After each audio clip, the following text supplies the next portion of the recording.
prioritized as it was during the Animator, because last 3 days of the Animator, it was pretty much always first phase banned. Although in yesterday, it wasn't banned that frequently and it wasn't picked that frequently. I think specifically versus T1, I think Kuku plays the best Viper at the Animator. That's right. You should ban it versus him. Goes Treads Dragonlance, he did 10,000 building damage versus Quincy, even after basically getting completely shut down in lane. So I think it's a perma ban versus T1. And they will pick up the DK, who's been another favorite. Counters still existing in the pool. We saw Timbersaw be pretty popular, and I'm sure Kuku is more than happy to play that. Undying, we saw briefly by some Chinese teams, but it kind of fell off after a little while. And plus, then your support duo would be Nyx, Undying, probably not great. One of the reasons why Dragonite is so strong as a hero is you have low cooldown, reliable stun that also gives you tower damage, and you can pick supports who don't have that like stun. We can see here Enchantress plus a Hoodwink, relatively burstable heroes. I wouldn't mind something that like jumps the backline. Is Spectre available? Storm is also relatively good. Not sure where this Leshrac is gonna go. Something from the off lane, like me, even like mid tiny, I wouldn't mind seeing that. Just being able to burst Enchantress and the Hoodwink. Hoodwink very annoying. Like I didn't think that this hero is gonna have such a high win rate during the major. Yeah, he feels sort of like Skywrath, but he has an AoE stun and he's harder to kill. Yes. I mean, a little bit less damage, but he's a good mix. Can do a lot for your team. Was Leshrac usually played as a side laner in the SCA China region during DPC? Yeah, Kuku was pretty much the only Leshrac player on T1. I didn't see it on Carl or 23 Savage a single time. Okay, so if they know that, they have Enchantress. They should probably aim to pick like a hero with high kill threat. Because Leshrac is vulnerable in the offlane, just by nature of being a range hero. You don't have that inbuilt stout shield. You need something that deals damage during the Winter Wyvern's heal, because you have Hoodwink, which is okay. Rest is not that great. So I wouldn't mind seeing what else is there left in the pool. I always say Invoker because it feels good, builds into Spirit Vessel. You can set up for multiple combos. These heroes are very bad at just playing without mana. I like Razor. They don't deal damage. Razor's okay. I like Razor versus those three heroes. I think specifically versus Winter Wyvern at the end. It was weird because Winter Wyvern started being a counter to Mars, so Mars stopped being picked as much. I mean, you can't Arena Spear him. He saved whoever got speared. And then people started picking these heroes like Razor versus Winter Wyvern. So Winter Wyvern, he got really high in priority at the major, and then he started to drop off at the end as well. Viking will pick up the Spectre. I guess they also want to jump the backlines, namely with the Wyvern, which this is my favorite pairing for the Wyvern, Wyvern plus Lesh, because you get Cold Embrace, you're still able to be very, very useful in the team fight as Leshrac, just Pulse Novaing and Edicting. Yeah, it's always good to have a follow-up on the Winter's Curse as well, which Leshrac and Nyx both provide. Spectre, if you see Leshrac, in my head, I don't really think of Spectre. Is it just like you think you're going to free farm versus a hero, do you think, Lacoste? I think it does well. You might need to swap things around. Maybe get a Blade Mail. I'm a big fan of... that sounds good. Like, you can still get like Blade Mail, Echo Saber. I don't mind that, just being able to tank it up. But against Leshrac, it feels really good to have that Blade Mail and being able to jump Wyvern in the back lines. I think they might got surprised with the Spectre pick. I already mentioned that I would love to see T1 picking it up. And maybe as a little bit of deny pick, right? Just so that the enemy team can have it and jump on your Hoodwink. Yes. I do feel like T1 have the... Like, if they win their offlane this game, I feel like they have a lot of potential to snowball just because of the Spectre pick. So I'm interested to see if Viking will pick more of a sustainable offlaner than DK, or if they'll just put something mid that rotates to keep killing this Leshrac. I do think you want to be able to shut down this hero if he comes into offlane to lane. Otherwise, he takes your tower in a single Edict. 23 Savage needs to find a carry hero to deal with this. His Morphling is banned out, his Terrorblade is banned out, his Monkey King is banned out, his Spectre has been picked up. He's going to go with Wraith King as a response. I'm a bit afraid for Viking's damage output. Like Spectre, she needs time to come online. Dragonite doesn't provide you with that much damage. It's all tankiness. Enchantress depends which type of a build you go for in this game. Hoodwink, if Viking loses the laning stage, I'm a bit afraid already. Like, these 4 heroes don't strike me like... You need to be able to get even or be able to, like... You can't lose laning stage with, I would say, 3-4k gold deficit. You're going to be in a big trouble. I completely agree. I think, since you see a Wraith King, I think it's pretty much going to be that DK is your best option for offlane. Because as you're saying, they need damage, right? I don't think there's a lot of... Unless they go for some Underlord, which doesn't look that good this game versus Nyx. I think they're looking to pick up a mid hero that can rotate and do a lot of magical damage. They already have building damage. They have some decent team fight with the Spectre and Hoodwink, but maybe they... How about some Lina? I was thinking about Lina. They need something that goes through Wyvern's heal. Invoker, also fine. I think you have the late game secured. With Spectre, mana burn early on against Raking is good. He can get the shard. It's not the strongest one. Before it was much better since it was a level 20 talent, so you needed to get a bit throughout the mid game to be able to get it. They banned the Storm Spirit. Okay. It seems like Nyx sort of blocks a lot of the picks that Viking GG would want. I guess it's sort of the strength of the hero when you draft it early like this. It sort of just restricts what the enemy team can pick. Yeah, because you want all these int nukers against a Wyvern to get through Cold Embrace, but Nyx Assassin loves doing the mana burn on those types of heroes. And now T1, chances are they're still going to send this Leshrac offlane, and well, actually, Viking GG ban out one of each. They ban out a Death Prophet for a mid lane, and they ban out a Darkseer for the offlane. Yeah, I think that's a really good Darkseer ban. Even if your opponent hasn't played the Leshrac from mid, I think you have to assume that these really high skill players are capable of it. Well, they actually decide to send the Lesh mid. It's going to be Tidehunter for Cuckoo. Still puts the pressure against Spectre. Doesn't care too much about the Enchantress. If you block the big camp, Hoodwink probably going to be position 4 in this game. There's not a single spell that Tidehunter is afraid of right now. T1 with the much stronger team fight. Looking at the Hoodwink Enchantress, these heroes are really not strong. They're one of my favorite heroes to kill in game. Besides the Shadow Fiend, it feels like you just get on top of them and they're dead. They do have the Hoodwink break. Yeah, they do. That's all they have though. It's pretty high execution because it can get removed by Lotus Orb, I think. Yeah, weak dispels can take off the break. And they don't really have that much setup for Viking. I feel DK is the only reliable stun. This Tide it's very hard to deal with this game. They wanted a mid hero that could sort of do damage and rotate, but you can't rotate on Tidehunter the same way you would have been able to on a Leshrac. I still feel like a Lina may be up the right alley. Lina is really good versus Leshrac. I think that was picked at the Animator. Again, though, it's just picking Lina into Nyx is a bit annoying.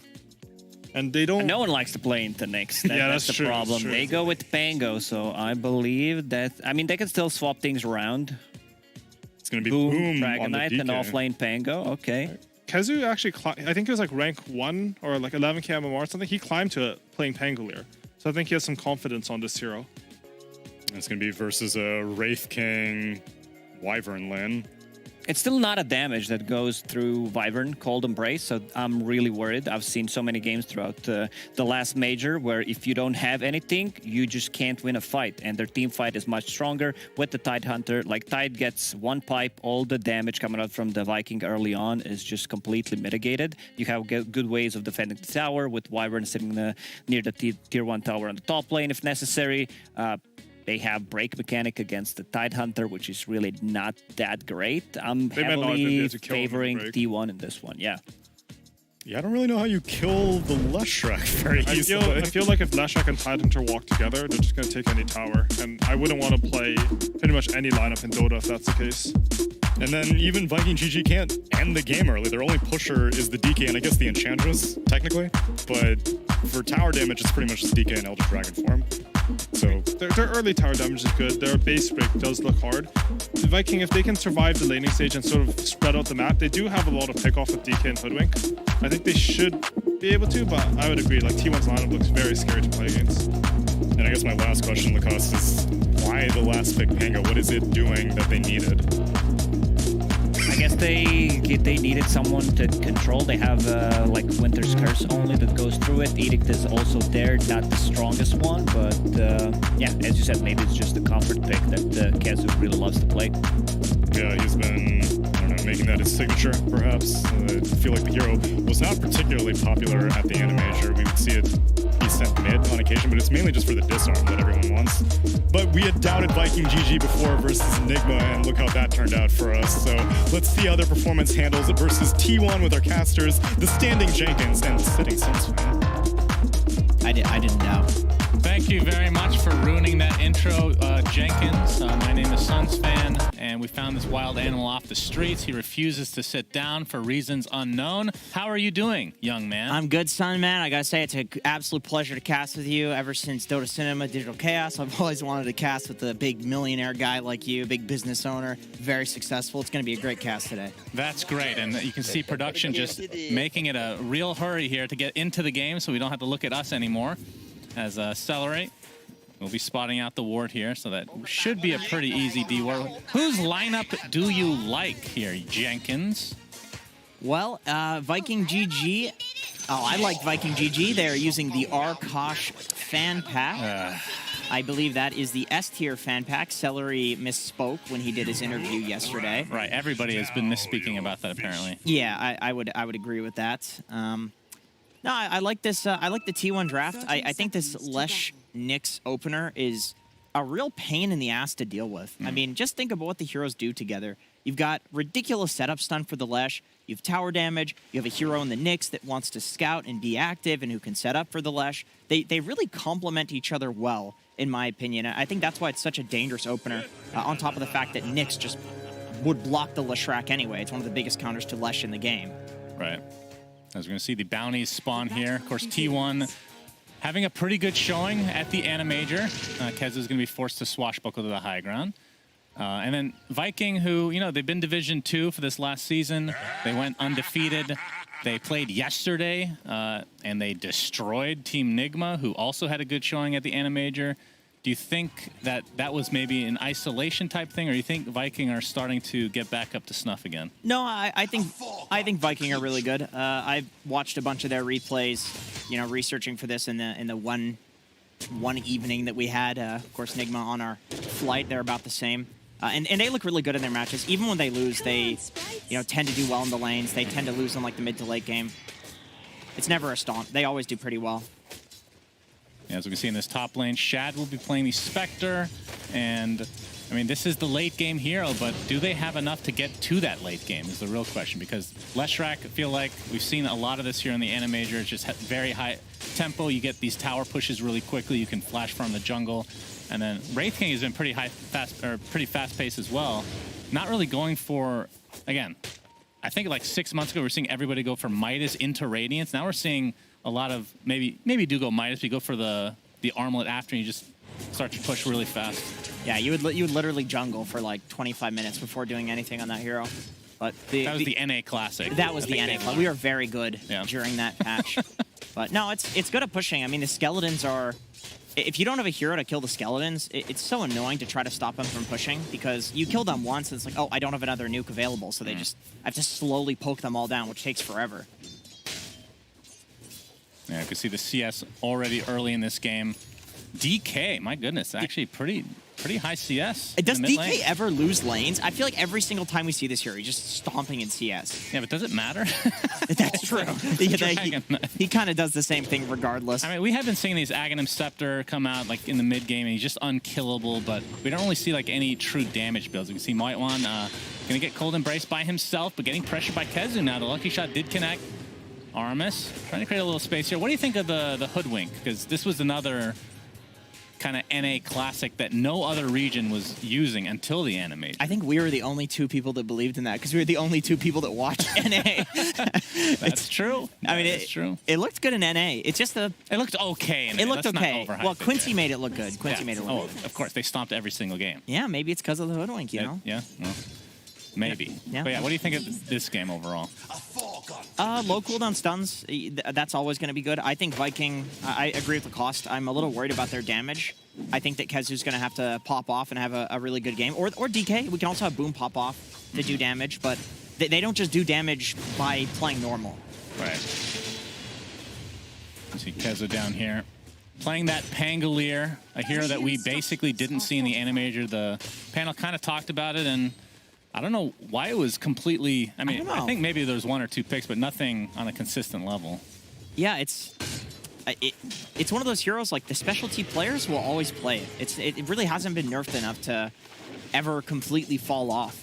You have a lot slower move speed in the ball now, which means that it's harder to hit people, but it's longer, and it it's kind of easier to chain stun them when you do hit them because you're not flying everywhere with this like super fast moving ball. So I think it's about the same as it was before, maybe a little bit worse. And it's kind of funny because we see it in like every position basically. We've seen it at position 4 is probably the most common, but this is position 3. And then yesterday we saw Thompson play at mid, and well, it was Thompson, so he did do quite well just from an individual aspect.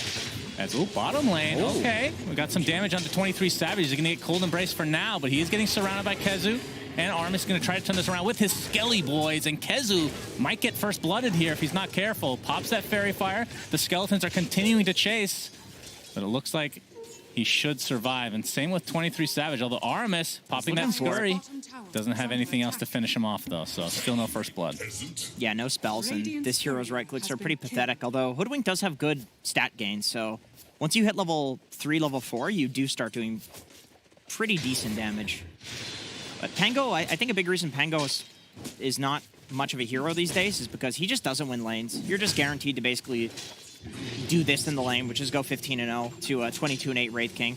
But like this is not because Kezu isn't doing the right thing. Like this is what Pango does in general. He just doesn't win lanes. Yep, that's definitely true. Ooh, that was a really good Dragon Tail in front of the tier 1 tower. Carl taking heavy damage as a result. Is bottling up though and should be fine. Nobody in vicinity to actually try and finish him off here. Did you see Boom like slowly walk towards him like, oh, I'm gonna get you, and then he realized he's a Dragon Knight? Yeah, not quite 6 yet, so the projectile stun not online, sadly for him. I like what Carl is doing mid. He's doing some annoying thing where he's using every edict to just harass the tower, because what's the point in harassing a DK? He's just going to regen up. Right. And you know that DK is also going to do the same thing to your tower when he gets the ult. You just pop it and tank tower shots and slowly whittle it down. So Carl's like responding to that preemptively, which is really cool. I've actually never seen a Leshrac do that before against DK. And to talk about the offlaners again, we have Cuckoo on the Tidehunter, who, again, he's basically solo against a Spectre right now, so he is getting ridiculously good farms. You're going to see Boom finally pop that ult, gets level 6, and that's going to be first blood as Armis takes that for himself. Zephyr takes the tumble, but now Armis taking heavy damage. Then it's that pulse number from Carl into the split earth. Celery's in the vicinity as well. It's not going to matter, though. Carl should be able to get this. A double kill to him.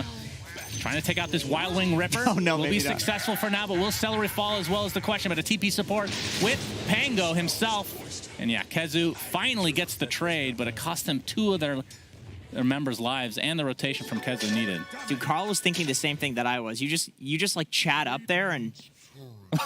Oh, that's not so good. No. Sorry about that. Very sad. Poor animal. Is that an animal? It's a disgusting little imp. Everything is an animal, so... That's not true. Okay. Consider fungus. But you're calling that thing a fungus? Maybe. Okay. You know they're very intelligent. Pretty sure that you're the fungus here. No, they can solve... They can problem solve. Anyway. Okay. Well, you have to teach me this some other times. I almost called you Cinderin. Jenkins. God. Sorry. Apologies. Almost gave you a compliment there. Yeah. But yeah, back to this off lane. Kezu obviously had to be forced to go to the mid lane. His CS not so good. You talked about Pango just not being that great of a laner, but in the meantime, Cuckoo is just having a completely free game on Tide. Yeah, I think that's a big reason they picked the hero. Spectre, Enchantress, or Spectre Hoodwink, like none of these combinations is going to pressure a Tide at all. You just go 2 points in Kraken Shell and they do 0 damage to you. Yeah. As Carl rotates top. Oh, okay. We're going to see the Haunt come out. They really want 23 Savage, and looks like he will fall here. Celery in the area as well. But like you said, top lane did get pushed, so it'll be a trade of sorts. Of course, this is kind of the standard for any... Dude, he has 15 XP from level 6. He is so sad right now. If he had killed like 1 more creep, he just gets 6, and then his team TPs in and responds to that death. Whitemon. Oh. Doesn't look like the Bushwhack will connect for Armis. He's level 5 right now. Looks like they'll defend this tower for now, but will they actually try to push with anybody else in the vicinity? Yeah, they're going to get surrounded here. A lot of Viking members are on the way down. Whitemon's got to be careful. I mean, he's not even close to 6, so unless he has a courier coming out with the Tome, now it's 7 minutes. That's not happening. Yeah, they might just be giving up this tower, but will they find him in the meantime? Don't have vision right now. The Tomato tanking up the tower a little bit. He has only 1 point in Splinter Blast, so this defense, he needs help here. Okay, there's Cuckoo. Yeah, on the way now, Whitemon. Now with Cuckoo here, level 7, I mean, he doesn't have a top lane anymore because that tower's already pushed, so we'll see if he can actually successfully defend here. Very tanky, 2 levels of Kraken Shell. Man, they can actually bait this, though, because Whitemon's in position here. They don't know he's there. And he's got 2 points in Cold Embrace, and he's holding the third. Well, they might spot him here in just a moment. Oh, still inside the tree line, though. He's being so annoying. Yeah, this is, okay. Well, fair enough, but I don't think Viking are actually going to commit any harder than that, at least not yet. As Boom pops that Dragon Knight ult again. They're just trying to tick away at the tower. And with Celery's help, we'll see if they can be successful with that. Yeah, the creep is so nice for tanking towers, but unfortunately for Viking, it's 9 minutes in, so there are a decent amount of heroes that can deal with this thing. It's not as potent as when you run at the tower at like 4 or 5 minutes. Yeah, Carl just walks up and they have to walk away. Yeah, this is a hero that I feel like I'm just surprised. I mean, I know you only get 2 bans each in the first phase, but I feel like this hero should be banned more often. Enchantress? No, well, sure, Enchantress too, I guess. Because it gets banned too a lot. many heroes, but I was talking about Leshrag. It just feels like always has a good game. Yeah, I agree. I think with the Nyx opening, it looks really good. It looks a lot better when you have Nyx with the Lesh. Now we have an Edict here, but Viking have come to defend. Kezu with that ult coming out with the Sharpshooter on top. This looks to be a potential kill, but there's a Winter's Curse. But Bushwhack into the tree, beautifully done. And it looks like Viking will be able to get 2 kills on this defense. That was super nice execution there. Just stunning the Tide, doing absolutely no damage to him, so he can't crack and shell it off, and the Ravage can't come out. So you can focus now on the Leshrac. And then the Curse, I mean, that didn't help. That just caused more chain stuns to happen. That was good for Kezu. I'm sure he was happy about that. As Kuku's able to steal that regen rune away. I mean, in terms of like the pace of the game, are you favoring one team or the other right now? Because Shad, he's having in terms of farm, he's doing pretty well right now. And as I say that, of course, the Split Earth will connect into the Diabolic and the Impale. All right, Caster's Curse is real. Now what do you think? There it goes. Oh, I think this favors T1 absolutely.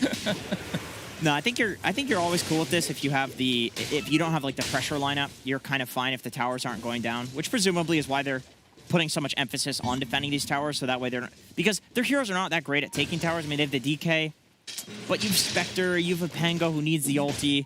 It's really just the DK, so if you can defend towers and kind of slowly poke away at their towers, I think you're pretty happy if you're Viking right now. Radiant's middle tower is under attack. Yeah, and for Shad on the Spectre is going for the Echo Saber build that we've been seeing so often on basically a lot of these heroes that just don't feel like they should be Echo Saber carries, but the stats that come with it really good. And obviously, if you're in Desolate range, I mean, the extra slow is nice, I suppose, but this seems to be like one of the items of the patch, along with the Eon Disc, of course. Yeah, one of the most annoying things on Spectre is the fact that you can farm pretty fast with Spectral Dagger. It's just that it didn't feel like there were any items that felt good to build on the hero that would give you the ability to spam out the dagger for your jungle camps. It was previously Blade Mail, but then they changed the recipe for that, right? Exactly. Blade Mail, people have tried Soul Ring, people even went Meteor Hammer, but those are all kind of like meme builds, even when they were good. Oh, we have the Acorn shot into the Bushwhack. Shad is here as well. Sharpshooter does connect. This looks to be the end of Zephyr, although he's not really taking that much damage from Shad right now, but will be enough regardless, and probably the tier 1 to follow. But this will cost them potential tier 1 mid in the meantime. Carl with the Diabolic Edict, he'll get it. Rolling Thunders here, though, from Kezu. See if they can defend again. Gets off a couple procs into the Bushwhack again, but the Cold Embrace does heal him up pretty nicely. Sets up the easy stuns from Kezu, but there's really no follow-up damage right now. As the Ravage finally comes out, it's going to hit 2 heroes into the Split Earth, into the Wraith Fire Blast. 23 Savage is like, okay, well, I was jungling, but I'll get the free kill, I guess. Very patient from both sides. You could see that Boom, without the DK form, he was kind of angling to walk up and stun Kuku, but Kuku was keeping his distance, and presumably if Boom had walked up and gotten stun range, he might have Ravaged. It's one of those situations where maybe if you're Boom, the play is to walk up and force the Ravage while Kezu's rolling, because holding that Ravage and using it right after the roll, it's just a free kill on Kezu. Yeah, what are your thoughts on, I feel like I kind of agree with what the panel was talking about in terms of Vikings lineup, that they don't really, until Spectre has items, they don't really have any damage. Like the Sharpshooter has been pretty clutch so far, but aside from that, like not a whole lot of burst. As we're going to see the smoke here. I don't know. Can they... Yeah, the blink into the Dragon Tail with that Elder Dragon form. He is broken, so again, the Sharpshooter showing its value. And it did take basically the whole team of Viking, but they do get Kuku in the end. Okay, I definitely underestimated how good that break was on Tidehunter, and I say that as a Hoodwink fan. I like this hero a lot. That requires decent execution. I guess with the DK stun, it's easier to set up because it just sets up for the entire duration. Actually, DK has only 1 point to Dragon Tail. Breathe Fire, Max, Dragon Blood. All right. Max. Maybe recognizing that they don't have a ton of burst, but yeah, you're right. Like the Dragon Tail has been kind of the... Again, after so many years of Dragon Knight, a different build has arisen, but he's actually going for more of a standard. I suppose it's like the mid DK build. He's going for the nuke to scale and to farm quicker. And, he's going to get the levels, so it does make sense. Maybe you don't need to go for this utility Dragon Tail stun, but I have seen people go for extra points of Dragon's Blood from the mid lane. But once again, it seems like they're okay with just slowly poking away at towers and kind of waiting for the late game Spectre to come online before they do anything too hasty. Yeah, and 23 Savage, I mean, he's 14 minutes in. He has his armlet working on the Radiance next. And I would assume once that comes online, that's when they will start to get a lot more aggressive. I mean, Cuckoo's side, he has his hood and going for a Yule Scepter. Okay. Huh. What's the Yule Scepter for? That is interesting. Yule Scepter Tidehunter.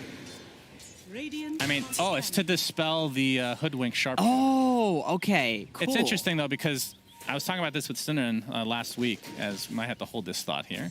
We have a smoke this time from T1, Cuckoo. He's going to get off the gush to start things off. Acorn shot into the bushwhack. Carl on the other side of the river, though, so Celery might be the sacrifice if they could just slow him down.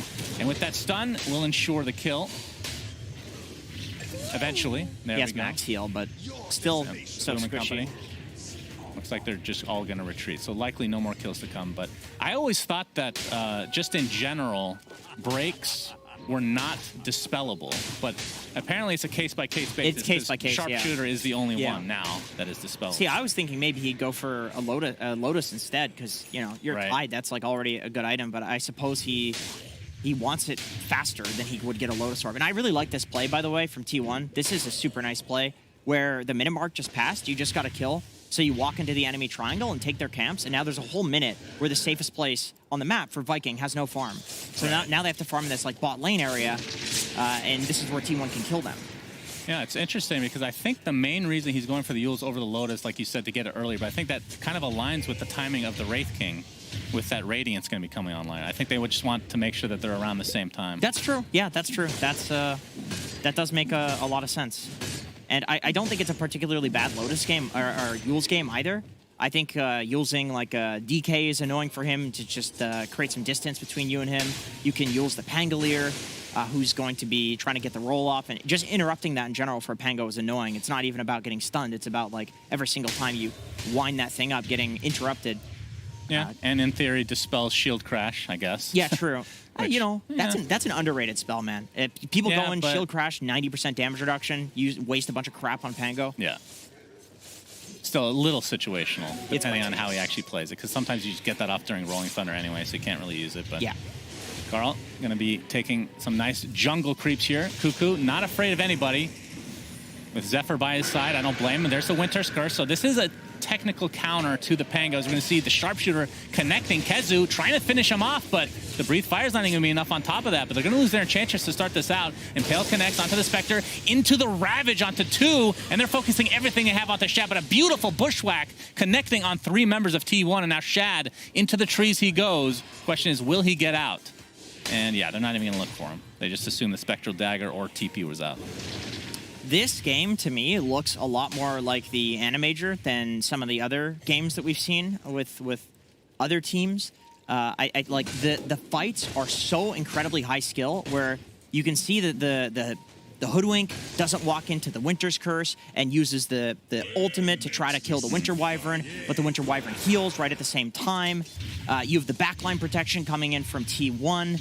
The Tidehunter protects the Winter Wyvern just as he's about to die. Like, this is all super good stuff from both teams. Yeah, I think the Hoodwink, the reason that she's been kind of showing her prowess is the fact that she can do this. Yeah, look at this Ravage. From such long range. Look at this. Look at the backline protection. Yeah, this is so good. It was a good Ravage, but you can see the Hoodwink from above, and this was the huge Bushwhack that basically saves Shad overall.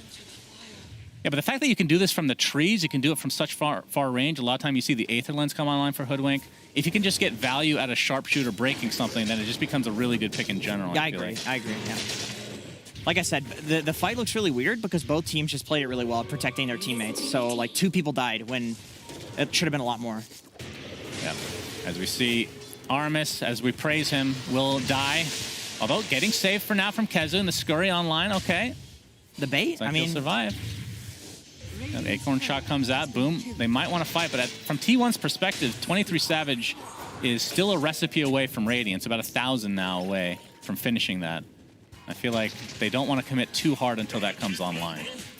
He's just been kind of whacking creeps this entire time, hasn't he? He's that's what you do. He's chilling. I think I'm worried for Viking on that timing. I think that, especially with this Yule's pickup too now, we don't have the break to just insta-give the Tidehunter. So this will be a very strong timing from T1, I think. Yeah, we can see Diffusal getting closer and closer. It's actually going to be a double Diffusal. That's pretty cool. So Kezu is actually going for that on the Pangolier, which for an offlane, that's a little unusual, right? I feel like that if you play it mid, that's a little bit more common. We did talk about the fact that they need damage, and I think going for this Diffusal potential Maelstrom build will help you do that. And I also just think Diffusal as an item got significantly better for these non-illusion heroes with the buff to the mana burn. The mana burn to damage, that is. So Kezu's going to do a ton of damage. And I think if Pango does come back into the meta, this might be the item on him. It might be like a second item. Maybe it's a first item. I'm not entirely sure. This game is a very different game with the Wraith King being in the game, but this is definitely the item on Pango. Yeah, you got double Diffusal against both Wraith King and even Lesh to some degree. It's obviously very good because of Pulse Nova, but Eternal Shroud is online, though, for Carl on Lesh, as we see. Smoke here from Viking. All right, it's going to be broken here by Zephyr. They're going to pop the dust, but there's the instant initiation from Boom. Nice bushwhack again onto 2, but the heal onto Zephyr for now will keep him safe. Carl, in the meantime, getting hit by Kezu's ult. Looks like Zephyr might be the first to fall. Sharpshooter does not connect. I think that's the first miss we've seen all game. Kezu continue on. And the Ravage finally comes online after that Rolling Thunder, and it looks like Shad will take a tumble, but another beautiful bushwhack, unfortunately for Viking, does not save their position 1. Wraith King's first life is down. Celery's going to get connected by that split Earth. This will be another easy kill for T1 as they continue on. Viking on full retreat without that Spectre. Boom. In the vicinity, though, we see another bushwhack come online. Holds back 23 Savage for now, but I don't think that anything else will likely come from this. Still only a 1K net worth lead for T1. We see, okay, Boom. With the blink, Sharpshooter so close. Just disconnects there, yeah. I think the Kraken Shell activated, messed that timing up. Yeah, ironically, that's what he was trying to break. Yep. Yeah, I mean, that was, once again, a fight that was executed really well by both sides. Cuckoo with the patience on his Ravage. He hit like a 3 or 4 man Ravage there, just solidifying that fight, saving his team. And he wasn't... It could have been really easy to be impatient with it because his entire team is at like 10-20% HP. So I could see somebody just blowing that before the Pango gets the roll-off. And Kezu on the other side, the chain stuns. I mean, he had like 3 people during that fight. That was insane. We have to say the patience overall from Tide to wait to Ravage until after Rolling Thunder was actually done. Yeah, look at this chain stun from Kezu. And then like he can Ravage on Tide, and he waits. He's just patient because he knows the roll's about to end, and he wants to hit everybody with it, and he does. He actually swashbuckled back into the Ravage. That was crazy. Yeah, that was a little weird. If Shad was a little bit tankier here, they could have reset and they could have turned this around. This was not like a remotely imbalanced fight by any means. It was pretty close overall. And you want to talk about impact? Whitemon with the there he goes. Oh my! Okay. Well, all that's right. the caster curse. Boom. Yep. Kills off the praised Whitemon right there. Gets off that BKB. Kezu with another stun. Actually puts Tidehunter onto the high ground. That's definitely not what he wanted. We'll see if Viking wants to get out of here. But Shad is now in the vicinity. You see the Diffusal coming here as well. Splitter does connect, though. It's getting surrounded. Of course, next to trees. You have to be careful. But now he's going to turn around with the right click from 23 Savage. But they're going to be able to destroy Leshrac. And that's another first life, but Shad extremely low here. The Anchor Smash finishes them off, and 23 Savage with that Radiance is going ham right now. They are taking out the supports for now. A triple Impale, and now 23 Savage can just beat the crap out of these kids. Gets the double kill to start things off. Boom. Pretty tanky overall, but he's just getting controlled to a high degree. And this looks like a definite one fight for T1. And the curse actually cancels the TP here. So Celery lives for quite a while, but 23 Savage and company cleaning up nicely. Yeah, I mean, I can't help but feel like if there was a Blade Mail on Spectre, these fights would be just going completely the opposite direction because there's so much AoE damage that's going out that is just slowly wiping Viking. So you think a Blade Mail instead of the Echo Saber? I mean, I think the Echo Saber is just generally a better item these days, so it might not work out. But I'm saying, like, if I'm the Spectre in this game, I look back and I think, okay, what could have happened? Because those fights, man, like they're so damn close. And what a nice 3-man stun, as well as 23 Savage. He was completely out of mana, and he used like 15 wand charges. If he mistimed that even slightly, the guy's just dead with no ulti because of these diffusals. Yeah, you can see Viking here just trying to do everything they can to take out Carl. They do successfully get him, but it costs them literally everybody after this. As you can see, the Impale look. about to come out in ultra slow motion. Yes, frame by frame. He had 20 HP when he pressed his wand. Oh, I see, yeah. If he mistimes that, even look, he had 52 to spare. I mean, that's not an easy thing to do against. There's 2 heroes with a diffusal hitting you. Yeah, that is true. That's incredibly hard. And now he could just go for that shard, so where you don't have to worry about your mana capacity at all in these fights. I hate that we're looking at a Wraith King being like, what a high skill player. But that really was high skill. Yeah, that's pretty sick. And now he's got the shard, so he's good. He's Gucci. Yeah, he has the shard now, and that was a fight where Zephyr did not have Aghanim Scepter. He does now. We've been seeing a lot of first item just with boots, Aghanim Scepters on these Nyxes. As they're just going to run into Celery, blow them up real quick. So this gives you like the long-range siege, if you will, with that burrow ability. Just upgrades literally all of your abilities here. I think it's 40% damage reduction as well. It's just such a strong item. I think it's 50 now. I think they buffed it. Yeah, it's 50% damage reduction. It's so hard to kill him in the whatever the hell it's called, burrow. I mean, it's really good for high ground defense. How do you feel it works from like pushing high ground? I think anytime you want to control an area and you have Nyx plus Leshrac, the amount of chain stun that comes out from the Nyx Ags and the Leshrac shard, it's stupid. It's one of those combos that, once again, I understand why people first face these 2 heroes together. There's so much that they complement each other, and there's so much that one does that the other completely lacks. So it's such a good opener. Oh, that's true. Not ready to quite go high ground yet. Obviously, Roshan #1 has not been taken out, so see if T1 wants to get a pick off here with this smoke. Artemis being kind of annoying here with that scurry. Yep, he's going to get the Yules off. Does Cuckoo into the Impaling. Oh, my. Okay.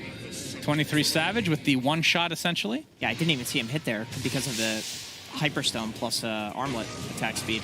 That will open up the Roshan. And, all right, that's the buyback. So this indicates Viking definitely know that this is happening and they want to defend.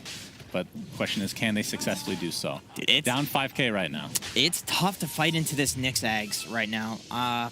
You're going to need to take some really important backline pick. I think you need to smoke and get the Winter Wyvern. Or jump with like the DK plus Spectre at the same time. And T1's being very disciplined here. Not forcing anything. As I say that, they go into the Roche pit and are not forcing it. I mean, they're just super strong right now, so I can't really blame them in the end. Only 4 kills ahead, but it is 4K net worth. Yeah, those 4 kills were that one team fight that they got like the 4 to 5K gold lead. I would want to fight here if I'm T1. It's like, come on, come fight us. This is our territory. I mean, with this buyback, it feels like Viking have basically said that they are going to defend this. We hear the Rolling Thunder come out. Roshan is not quite dead yet, and Kezu inside the pit, not able to really connect on anybody. Sharpshooter comes out, but not really going to do too much. And now with the Rolling Thunder down, that is a big team fight spelled down overall, and this will just mean T1 gets the Aegis. Once again, patience from T1. I mean, we're seeing a lot of nothing happening in this game, like visually nothing. But it's to bait something. You know, like Whitemon standing in the trees on bot lane. He was baiting the Tide.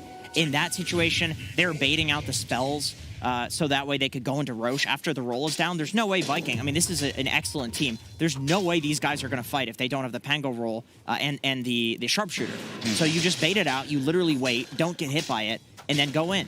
It's nothing happening, but it's like it's good nothing happening if you're a T1 fan. Yeah, for sure. Now they're just going to starve the map, and the question is, how much can they get with this first Aegis? Typically, we never see I shouldn't say never, but the games don't seem to end until second Roche a lot of the time. That seems to be the game ender in a majority of the games, at least that we cast in the Animator, but... Oh, are they going to try to kill Carl twice? Okay.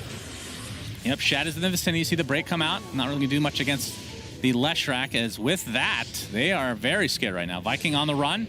Zephyr, not going to spot... Oh, he actually does. That was a pretty long TP. But Celery again gets I think that's the second canceled TP. I think that would be a 2-star achievement in Dota Plus. Sadly, doesn't work in lobbies. I know you're a big Dota Plus activist. Huge Dota Plus activist here. Yeah, I'm a silver tier pudge with over 1,500 games. I think that's probably true, actually. I don't know how people level that up. I'm going to be totally honest. I see these pro players, Grandmaster. Yeah. Why are they How are these guys ranked 20 and shit? They do their quest. And they're questing in pubs. Yeah. I don't understand that. The problem I have is when you play a hero and they tell you what item to get and you don't want to buy that item, right? That's when it feels like it's ruined. It's celery again. You should ignore it. I mean, just don't do it. I need the quest, though. You're right. That is a long TP. Yeah, I don't... Was he TPing to... Maybe Outpost? Yeah, maybe. Either way, that is the second cancel TP this game. And with that, they're going to try to go high ground. Okay, boom, pops that. Ult pops the BKB as well. Look at Zephyr. He's been forced that back into the enemy base, and he drops dead. So 50 seconds of no Nyx Assassin. Spectre showing off his BKB. Gets Winter's Curse for the time being. But now the right clicks from the Dragonite. He's actually completely surrounded. Finally, the Ravage comes out. Whitemon looks to be living through this engagement. And Kezu finds Whitemon again. Gets the shield crash out. We'll see if he can do more damage on top of this. Swashbuckles are starting to add up. Finally get the first life onto 23 Savage, but they're going to just turn this around now. Just 2 farmed on this Wraith King, but they have lost 2 members to 1 only for Viking. And Carl is completely out of mana. Has his Essence Shroud, but see if he can get any mana on top of that. They're going to completely surround the Wraith King now. This will be a huge kill for Viking in the trees. Sharpshooter connects. Oh, he missed. And the impetus with her, of course, is the Aegis, so they have to kill him twice.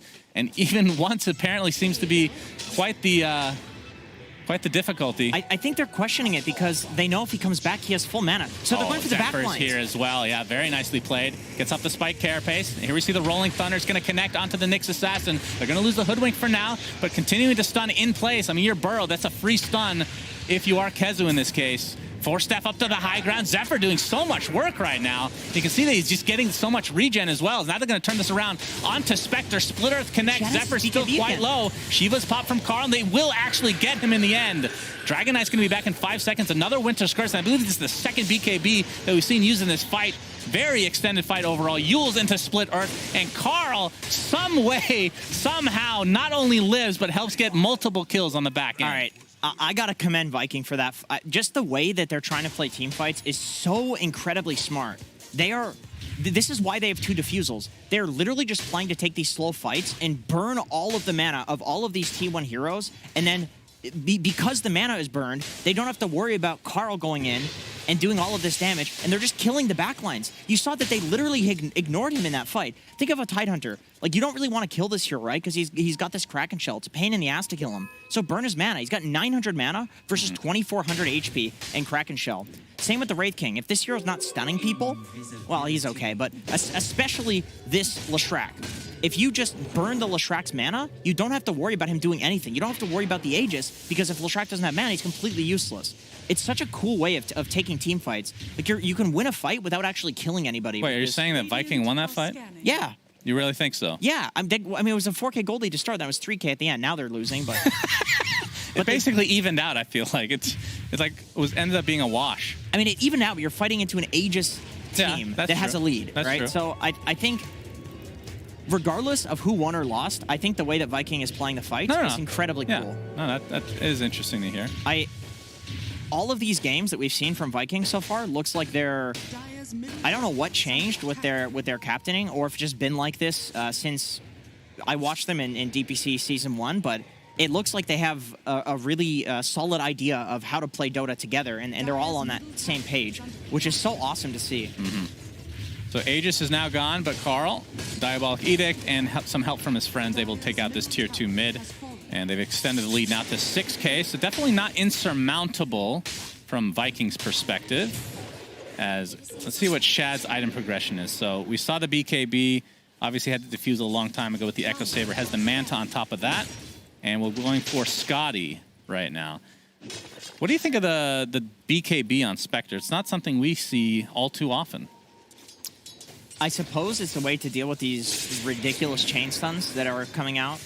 Tidehunter, you kind of need a BKB against in general just to avoid the Ravage, as well as the Anchor Smash, damage reduction. Mm-hmm. Leshrac, obviously you need a BKB, which, by the way, Leshrac is going stats. He has no points in Lightning Storm. That's a Chad build.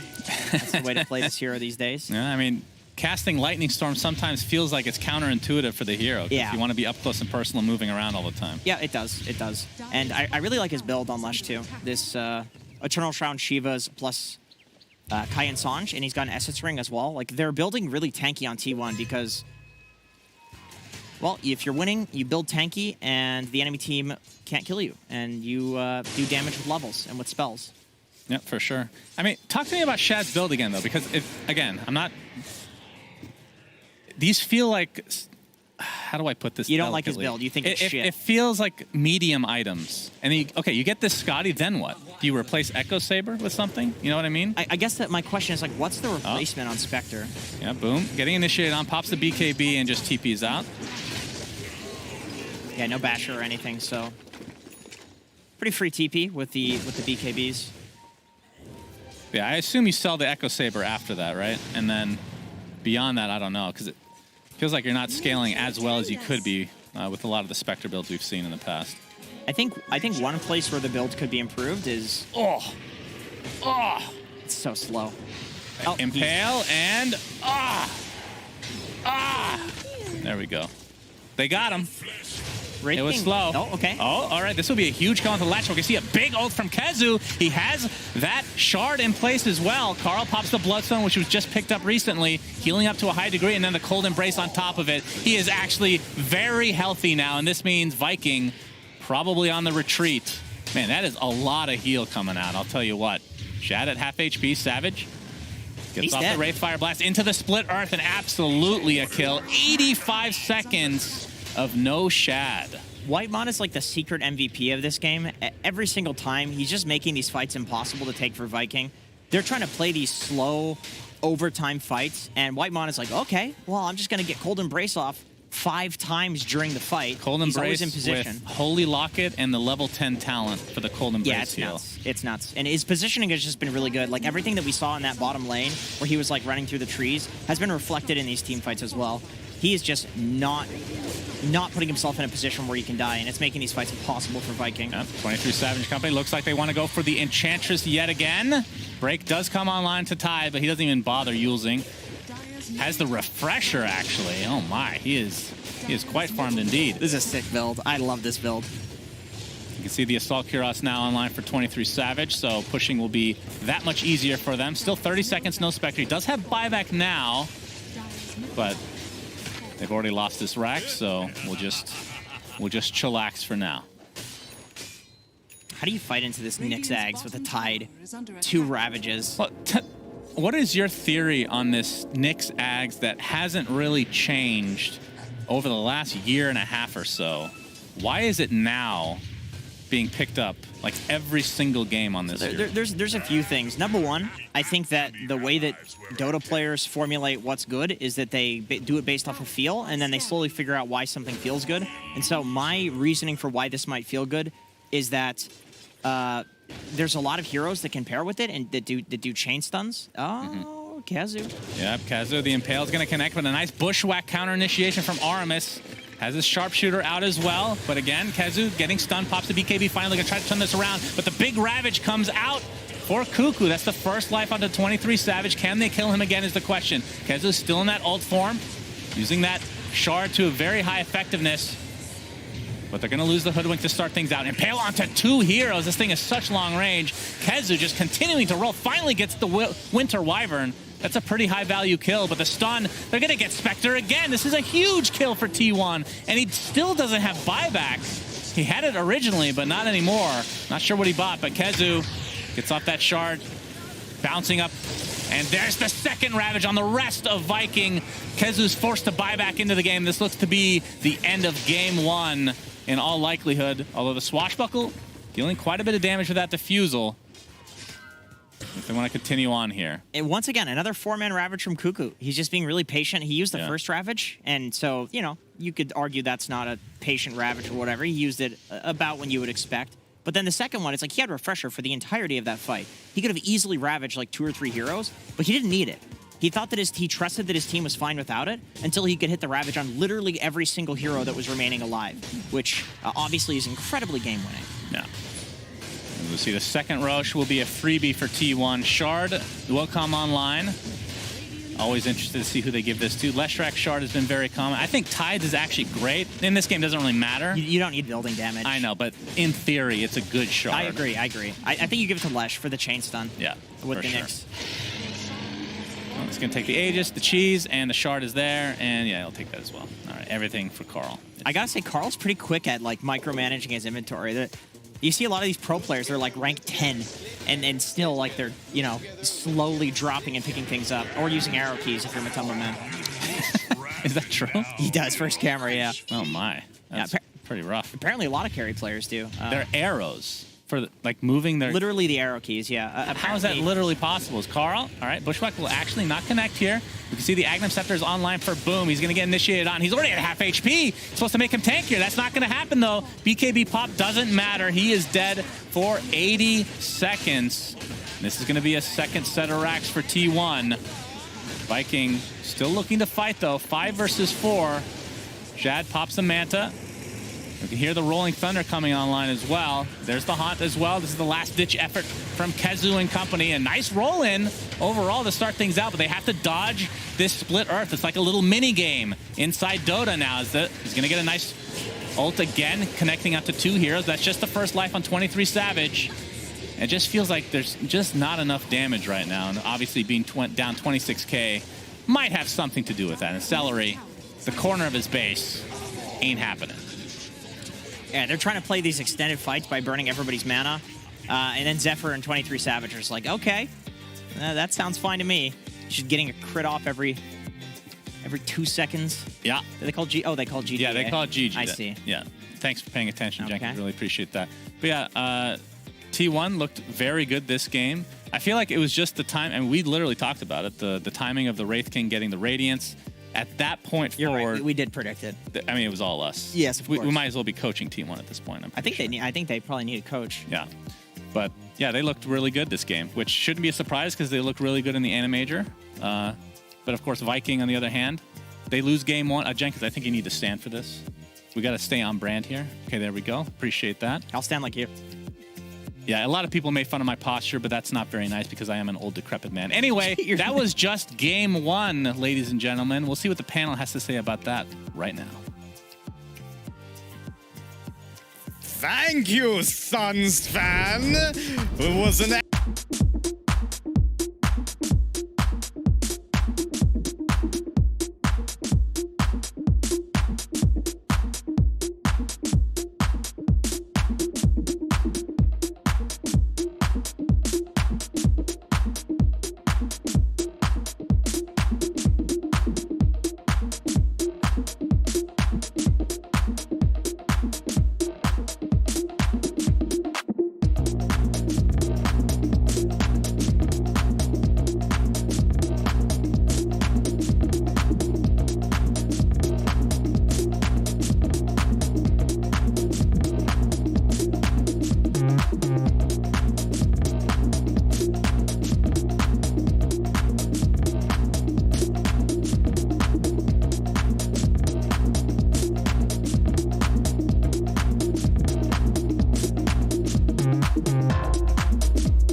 was great in this one. And as we said, like no real damage. Tidehunter plus Leshrac, they played together, move from tower to tower, take it with the Edict. The Ravage was not used early on at all. I like the build on Leshrac overall, not just the item build, but also the skill build. The no lightning, put more points in the stats, makes you tankier. I don't think in this meta you can afford to get boots with travel Yules. I don't think that's the correct item build.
I'm not one to start complaining about, oh, when's the patch gonna drop, that kind of stuff. But I gotta say, getting a little tired of the old heal meta.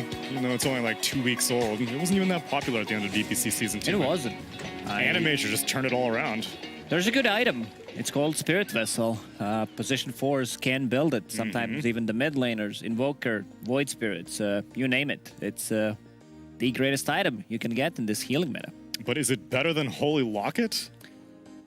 I don't know. Like, just fight fire with fire. You get it from position 5 most of the time. So there's also a dispel mechanic. But to go back to itemization a bit, I was a bit skeptical about the Yules on the Tidehunter that game, but in the end it worked out perfectly because Leshrac didn't go for one, so it's a great setup for a Nyx Assassin or a Lesh Stun, and also being able to dispel the Hoodwink ulti and just buy a bit more time. Also mana regen, which he ended up going for the refresher, so you need to have that mana to be able to get 2 ultis off. And game number 2 begins, and T1 end up taking the DK, and they followed up with the Wyvern. Viking GG stick to their Enchantress, ban out the Doom and Nyx Assassin. T1 ban out Abaddon and Broodmother. I hope Viking pick damage here. Feel like you see this really tanky DK. Again, the same sort of heal. Vessel.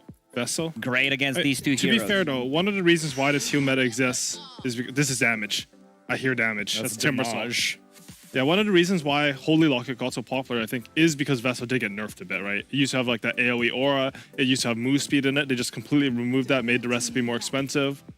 But yeah, I would have liked to still see it. Sure. It's good. I would still want to see it, even if there's a Timbersaw in the game, which in my opinion is the best hero against Wyvern. You set things up for his abilities, the pure damage coming out, suddenly minus 10,000 HP. Great against the Dragon Knight, so you could potentially set up the lanes if this is an offlane Dragon Knight, put Timbersaw in 1v1 scenario, run an aggressive tri-lane. With the Enchantress, a lot of things open up for Viking.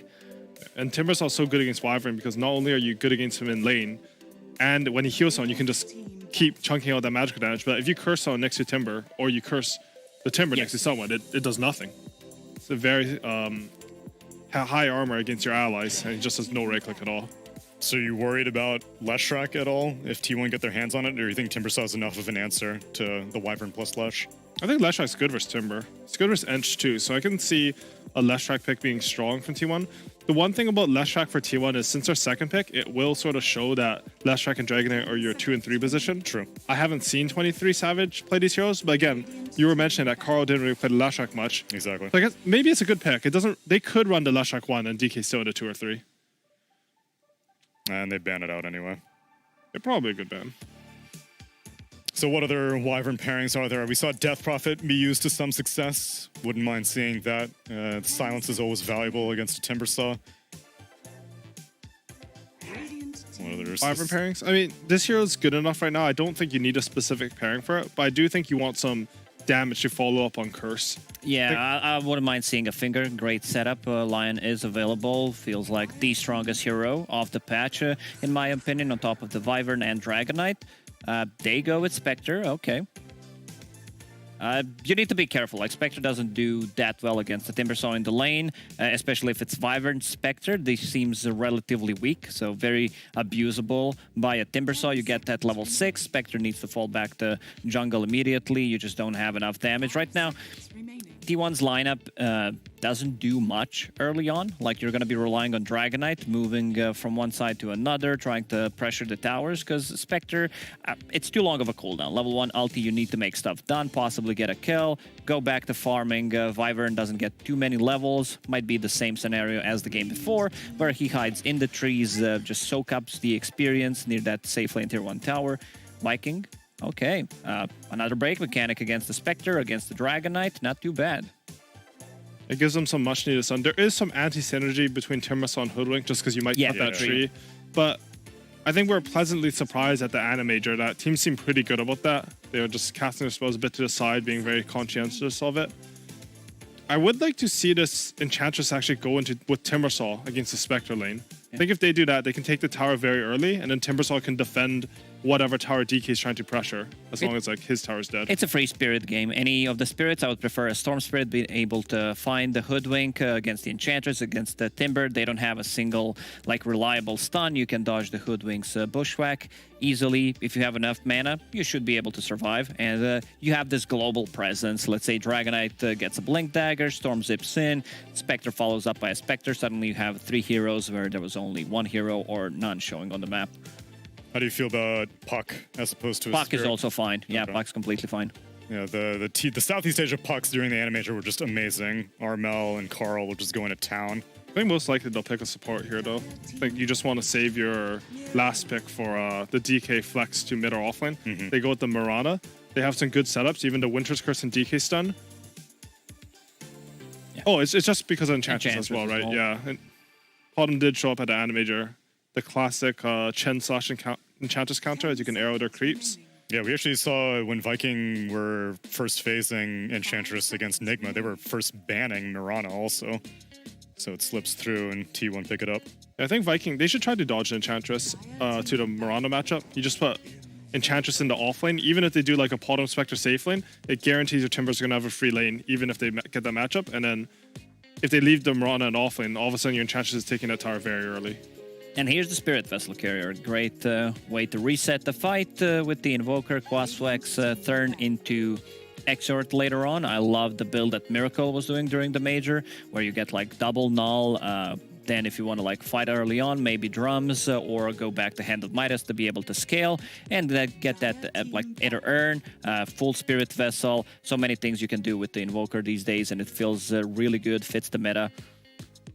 Yeah, it was so much better than you and I were seeing a lot of Midas the Witchblade. Witchblade, Midas, Dude, that in China, Boots of Southeast Travel. Asia DP. Yeah, that was the greediest stuff I've ever seen.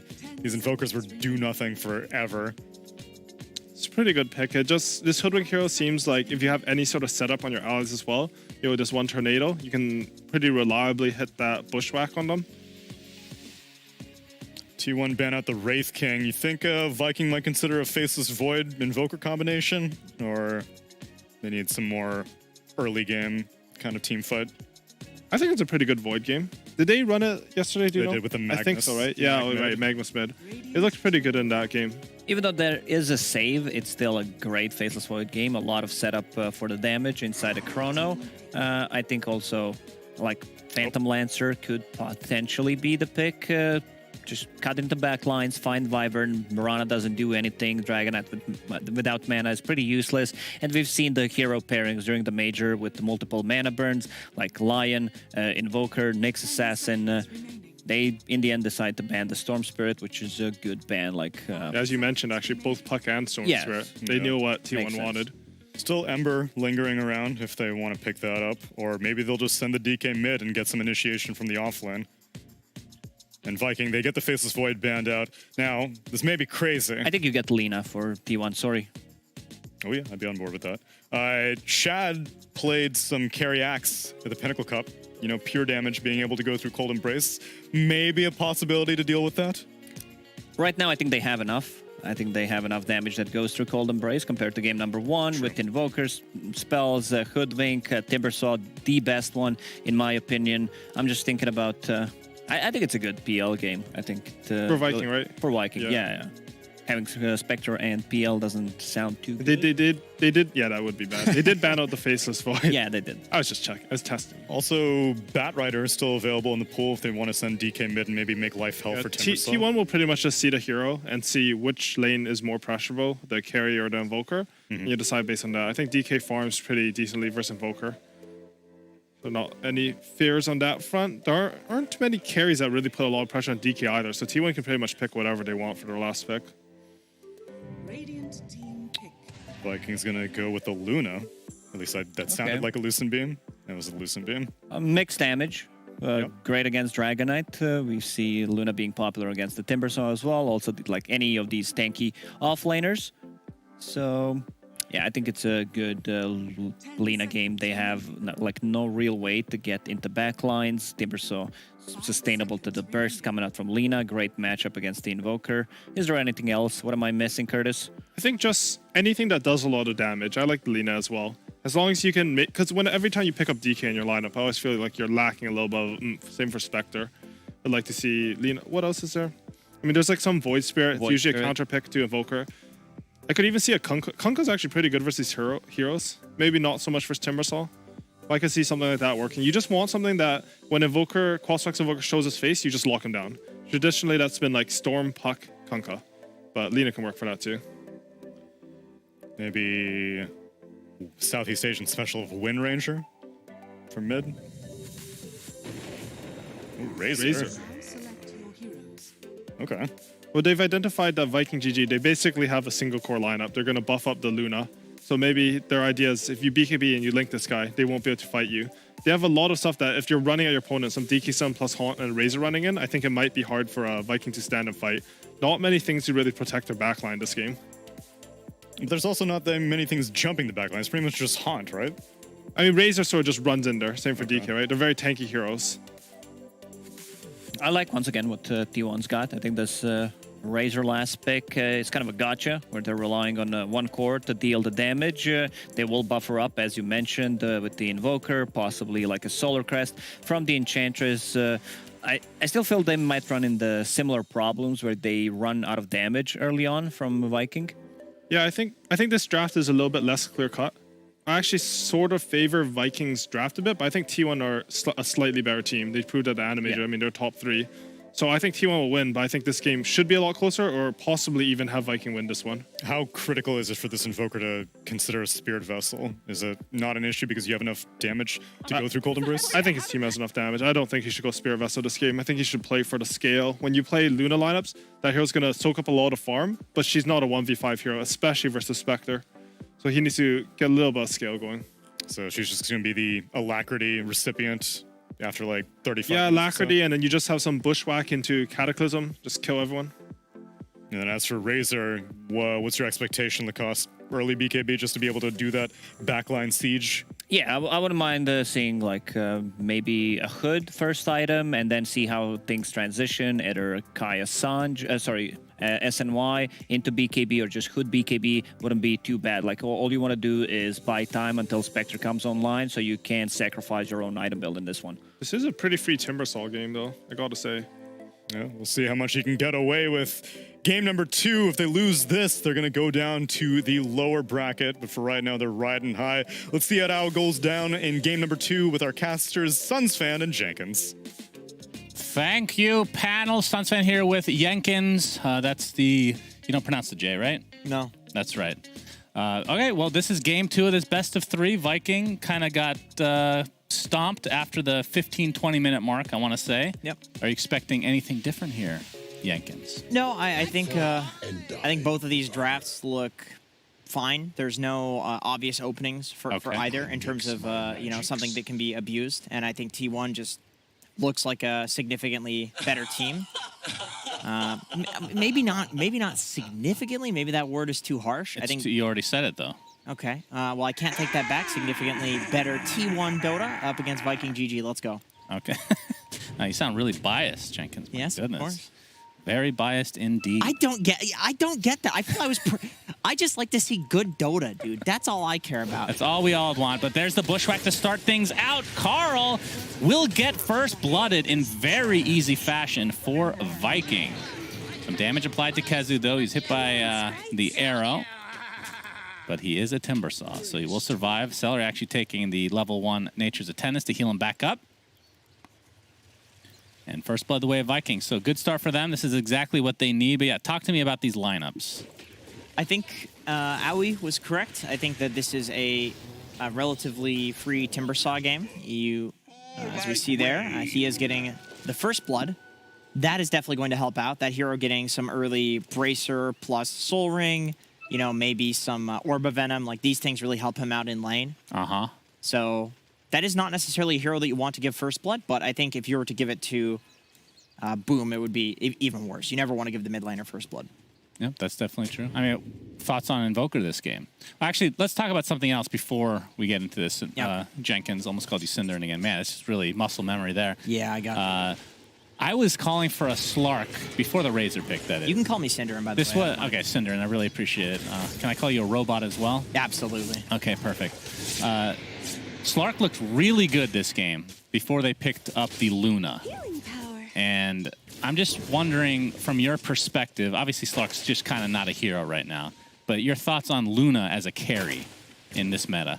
Because seen a lot of different analysts give different answers on this. Some people think it's okay. Some people really hate it. Some say it's just very snowballing. If you just don't continue the snowball, you just get wrecked. Oh, the what arrow an actually arrow. is going to connect on the exact person But we're he has a talking about. DK on. Okay, we got a little too hype about that. There's a DK in lane. He has breathe fire. Yeah, that is not going to get any kills. So yeah, what's your stance on Luna? She's fine. She has a really strong 20-minute timing. I think it's hard to farm against her because she just has the built-in Battle Fury, and all of these other heroes. TA, same thing. Same reason why she's pretty strong.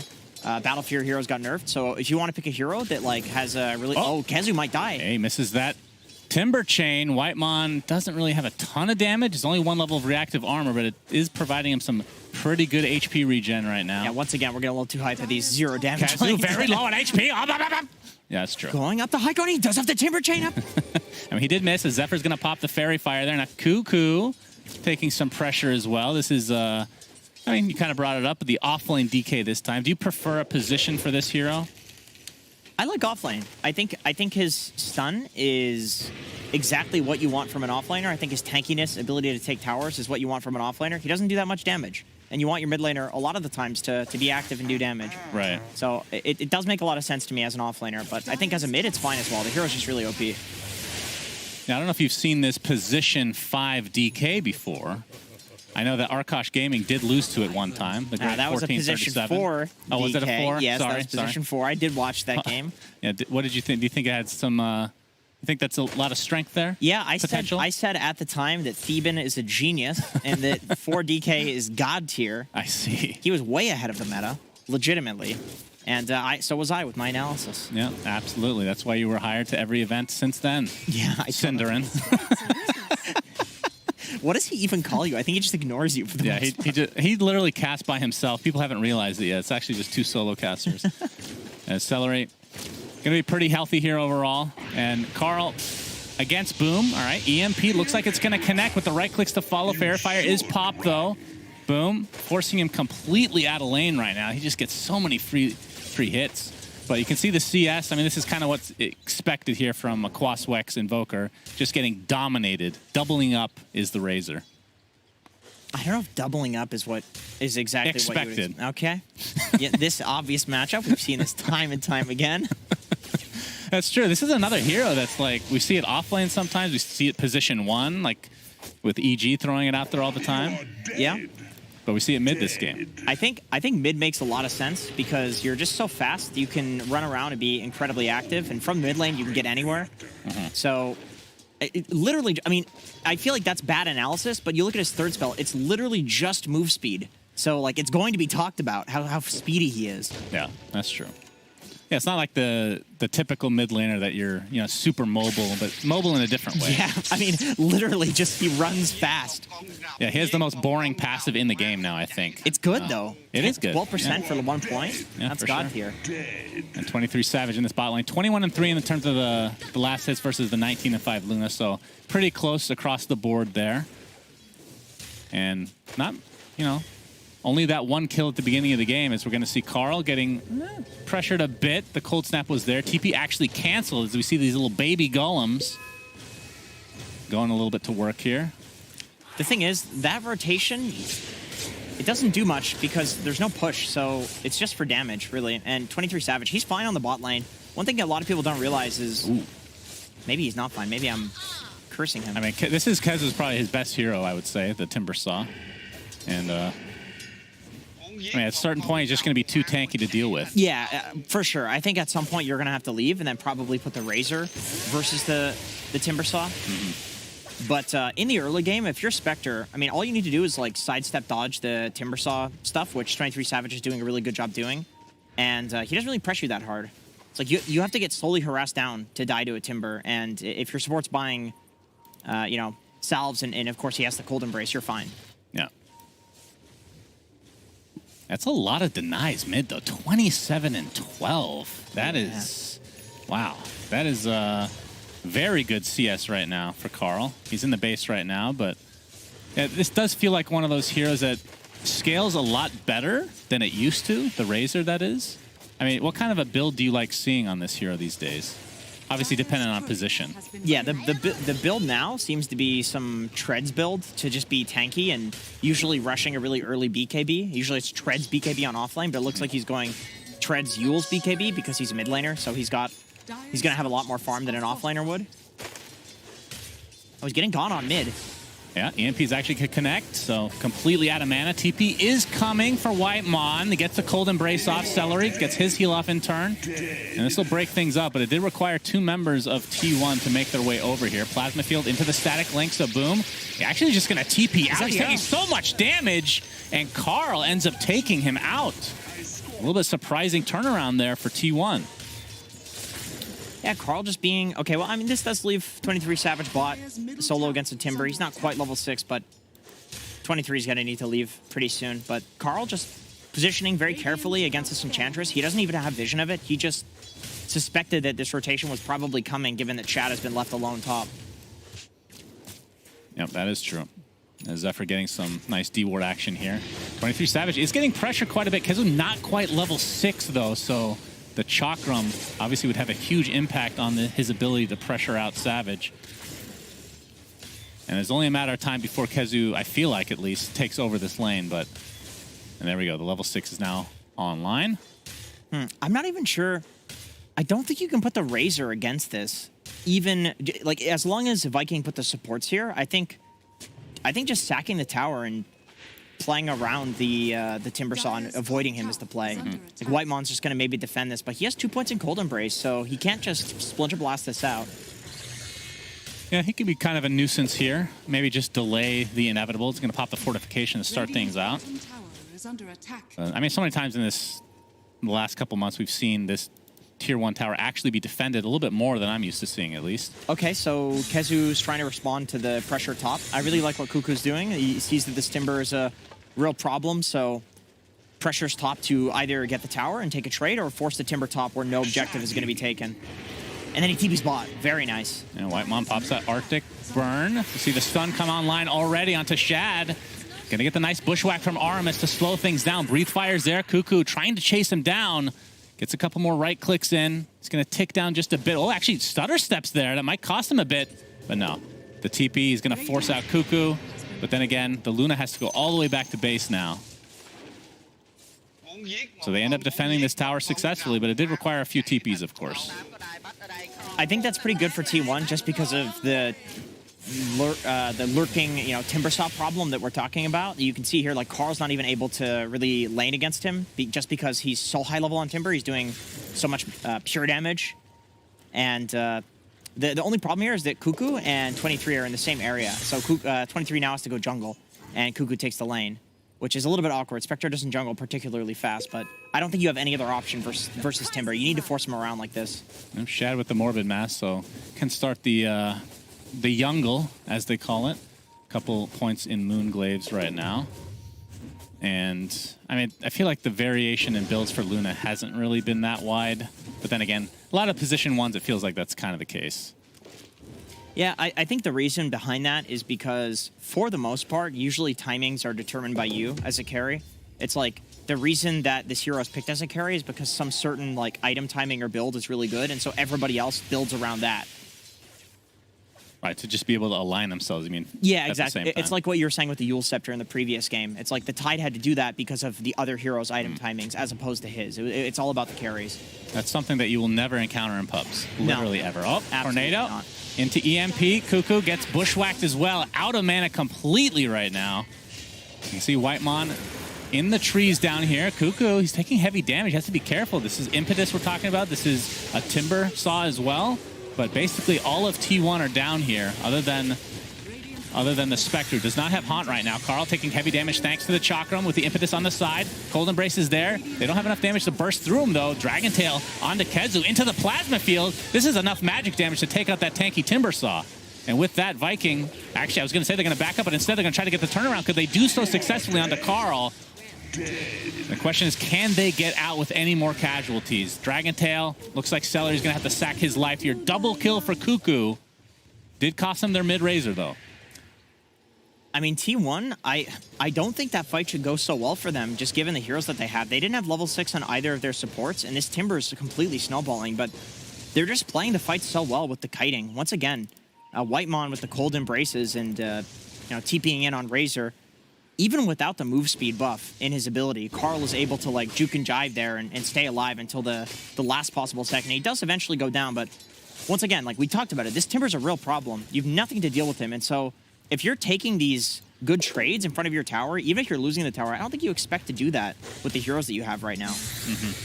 And you can see 23 Savage is, I believe it's coming now, is the Blade Mail. So kind of showing Viking, hey, this is what you should have built last game, maybe. Obviously some uncontrollable damage, or AoE if you want to call it, especially with the Timber Saw. Luna, you just Luna, haunted when she presses ult, and then Blade Mail, and she murders herself. Yeah, for sure. It's a great counter. It's one of those things that I'm a little surprised that they Viking didn't pick up the Blade Mail, just because I remember back in the day when this Luna and Leshrac hero were getting picked a lot, and Gyrocopter, like Spectre was the answer when Blade Mail was the build. Sure, maybe it's not the best item, but it's the reason that the hero countered those heroes. And right now, Viking have a slight lead in terms of net worth, and obviously, position 1-wise, Luna is going to be one of the fastest farmers in the game, so can't be too shocked with that. 500 net worth lead over the Spectre right now. And into the jungle we go. So Blade Mail obviously going to be helping out, being able to kill those jungle camps, so it gives him, I wouldn't call it flash farm potential, but closes the gap a little bit more on Shad potentially. Speaking of flash farming, I just heard the Dragonite ult. I was thinking, what the hell? Why did I hear there's a fight going on? He's just using it to farm. Cuckoo's just chilling. The level 1 Dragon form. It's interesting to see decisions like that, because it's just not obvious, you know? It's like, oh, I'm going to use this to fight. Well, if you don't think that you're going to fight, or if you're going to farm into fight, then maybe using it to farm a jungle camp. It's so simple, but it's just a little deviation from most pro play that you don't see that often. Yeah, we're going to see the Bushwhack, but the stun comes out onto the Hoodwink, and the ult is going to completely miss as a result. You can see the stacks already taken by Spectre. They did get the deny on that tier 1 tower, which is what they were looking for, but yeah, Spectre very low in the jungle right now, but still farming very well overall. Vikings pretty happy with how the game is going so far, though. It's slowed down a little bit by the fact that T1 just played the bot fight really well, and T1's doing a really good job delaying. But still, you have a 2-tower advantage, and now you have Kezu planted in front of this top tower on Timber. So I don't think without like a 5-man rotation, they're going to kill this guy. And so they can just hold this map position right here, where they have all of these heroes separately farming, and there's not much that T1 can do without taking a smoke. I think they need to smoke very quickly right now, which it looks like they are going to do that. Yeah, while we have this smoke here, well, maybe we'll just wait on this conversation a bit. You have to break this map position, right? It's just like 2 towers down. You need to get a tower. Yep, Dragon Form's not up for another 12 seconds because he did use it for farming, as you said. He's got it, see the courier, so this will give them the avenue in which they know where the Timber Saw should be hiding. He's got his blink as well. They put a nice ward down, and they're just doing some wraparound on the mid tower. Yeah, Boom is invisible in the vicinity, though, so we'll break the smoke if they get any closer, along with that tier 1 tower. Kazu, yep, that's going to be the initiation. Dragon Tail to follow, but the arrow did actually connect. The Starstorm to follow. Kazu taking heavy damage. Actually, Timber Chains into the tree that was right next to him. Big Winter's Curse now. Splinter Blast to follow. Looks like the Sharpshooter did connect onto the Razor, but look at this damage coming out. Shad finally comes in with that ultimate. They blow up Cuckoo now. That's the first casualty here for T1. That's a big one. Now Zephyr initiated on by Kezu. Burst damage out of control right now. So nice turnaround for Viking. They seem to be very ready for that rotation. Yeah, that was cool. They seemed to, I don't think there was any ward or anything. It was just, you know, how the map was positioned and how all the lanes were pushed in. As we can see here, the arrow does connect, but just with the hood, he's too tanky. Timber Chain. I don't know, I find that so funny. And that's all it took, really man. He just needed a little baby Timber Chain. I guess so. He Gucci. Yeah, but this was a, I mean, I thought that T1's definitely going to win this, but then Shaq comes in from the bottom with that Eclipse and turns this thing around. God, it always feels weird when, every time we come back, it's Whitemon dying. I don't know, why does that happen? I mean, it is a support hero, so it's not the most unlikely thing, I guess. But yeah, him specifically for sure. Poor guy. It's always him, though. Kezu is plate mail away from the Lotus Orb, has the hood intact right now. This looks to be a tier 1 for Viking. While we have a little bit of downtime, I do want to talk about Boom's build here. Went for the Spirit Vessel, which the panel was kind of talking about against the, the Cold Embrace and whatnot. So we got to hold the horses here again. Cuckoo spotted out. EMP sharpshooter, and he's slowed thanks to that ice wall. That is more than enough for Viking to get yet another kill. 3K net worth lead at 16 minutes. Not too shabby.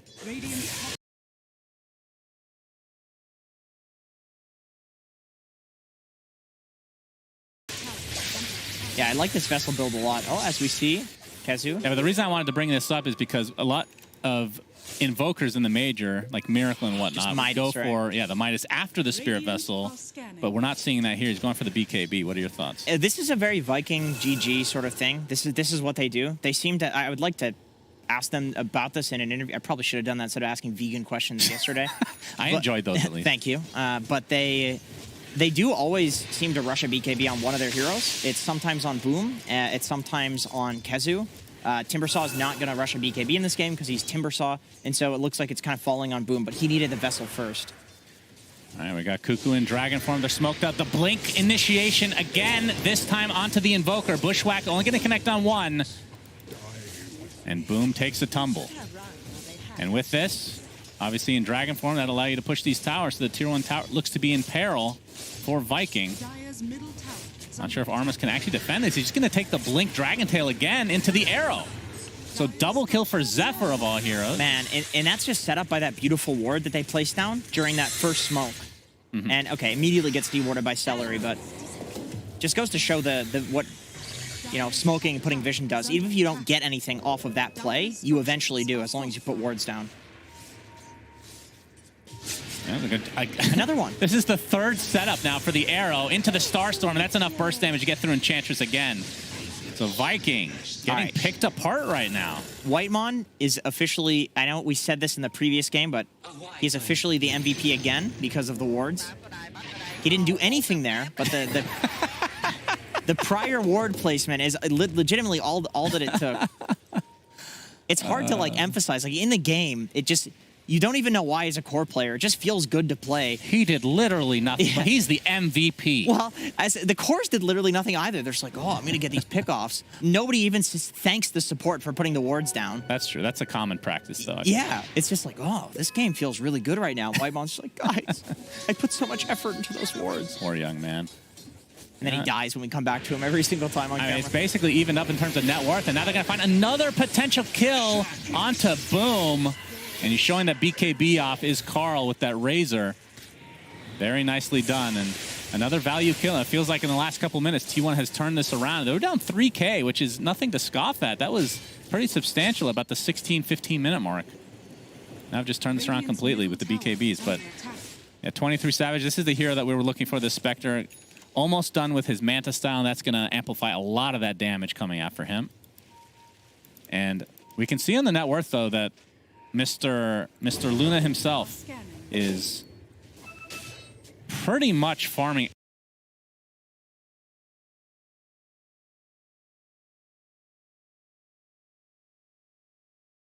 out of control. Right, for sure. But this is a reflection of the last game, where you have one lineup that has like a Spectre DK, heroes that aren't particularly fast at farming, and heroes that want to go late game, and they're surviving.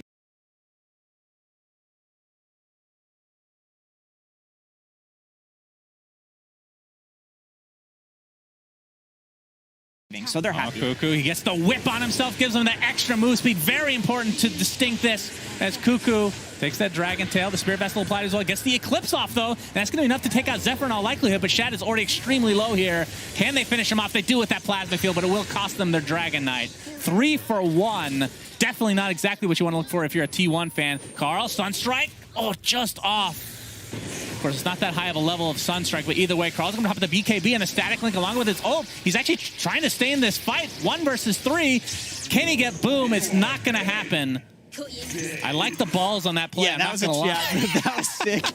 That was sick. He could have just ran away, but he just turns and fights. 1v4. I mean, they lost 4, right? So that they lose the Luna pretty early here. Yeah, Carl's like, you know what? Screw it. He was already like 25% HP.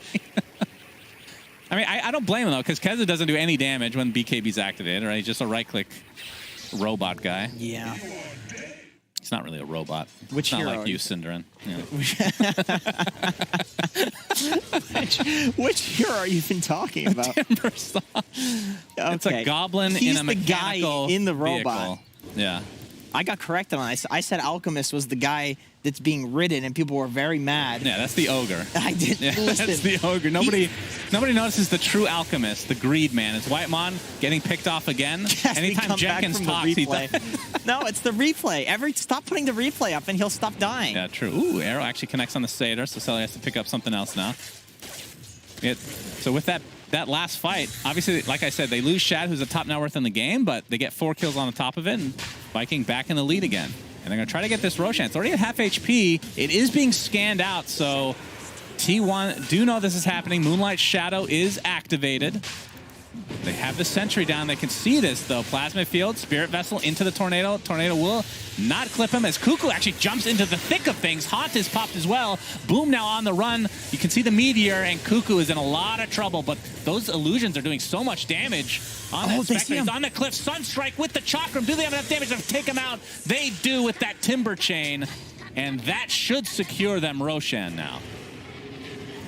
Really nice poking from Viking there. They didn't commit, and they were kind of just throwing long-range spells and force out Carl's BKB when he didn't really want to use it. He was trying to reset by losing only 10-20% HP and then walk back in with the BKB, but he wasn't able to do that because they were just poking him from far away. They still have Curse here.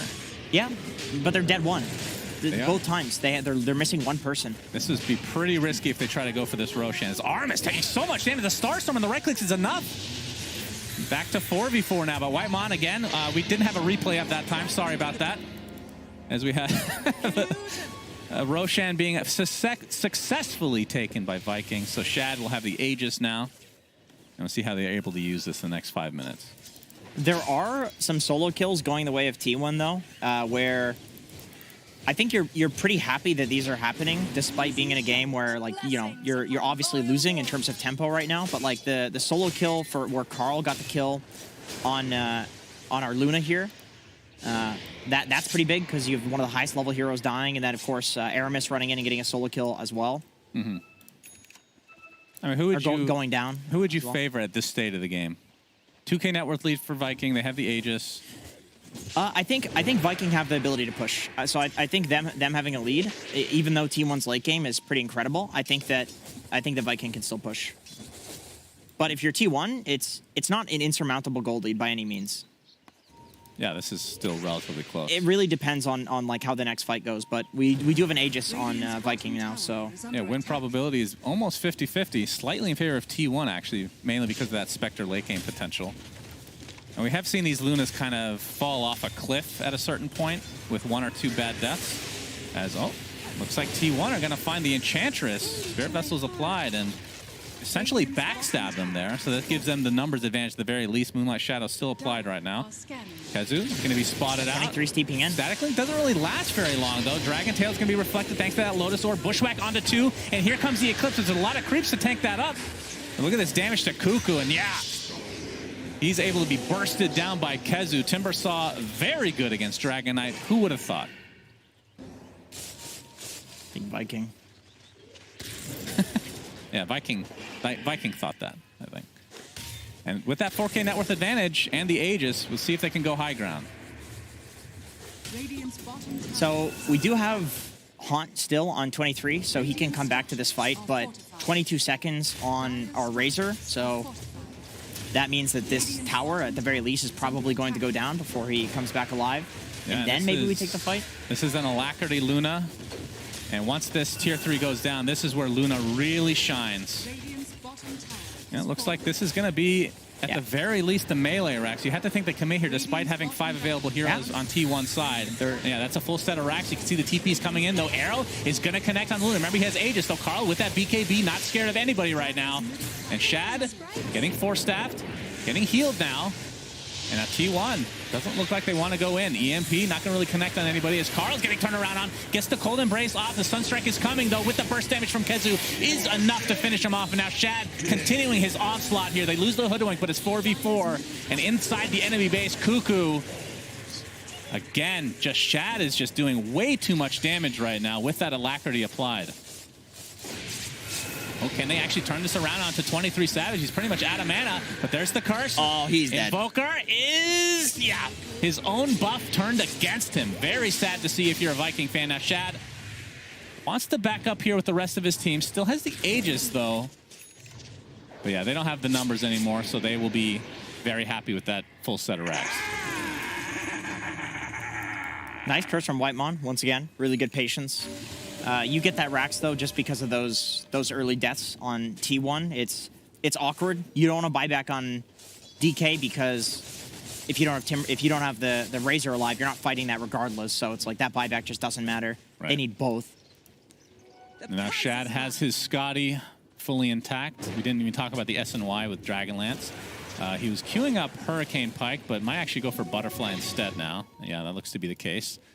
So, and this Luna is super scary right now. Gonna be spotted out here, but nobody wants to go on her.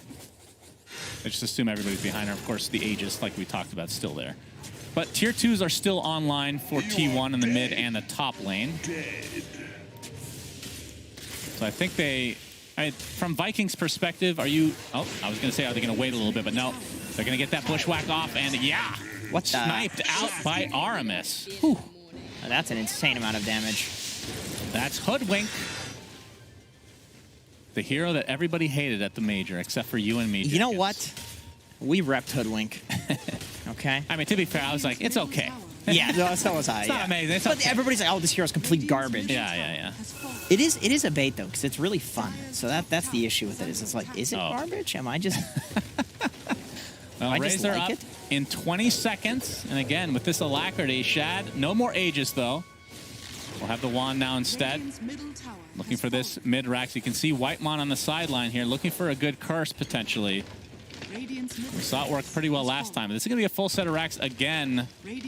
So Viking, 2 full racks on their side. And they, if they want, can just get control of the map and go for the second Roche whenever it comes up. Whitemon's kind of setting up here, but it is awkward with how the Winter's Curse works now. Right. So you don't get that extra duration if there are no creeps. Yep. Oh, we do have... Okay, this is kind of scary. This is we a have to keep an replay. eye on Whitemon on the bottom right of your screen to make sure that he doesn't die here. Uh-oh, they're smoking. Yeah, we can see that the Winter's Curse there pretty freaking good as... That's quite zoomed in. Whitemon's alive. What is this? Oh, all it takes is laughter. I actually love the fact that all the players have their cams on. It's good. It makes it so much more enjoyable, It's good stuff, yeah. Oh, all right. They're going to try to initiate onto Kezu. Haunt is out as well. Plasma Field to follow. They will be able to get him. 70 seconds on the deck. No buyback whatsoever. And the Haunt finally being expended. Celery. We had the Winter's Curse and the Dragon Tail. Not the greatest layering from T1. But regardless, they will find this kill on the Enchantress.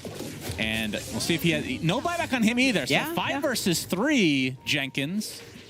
How much damage can they do here? I'm pretty sure they can go high ground on T1.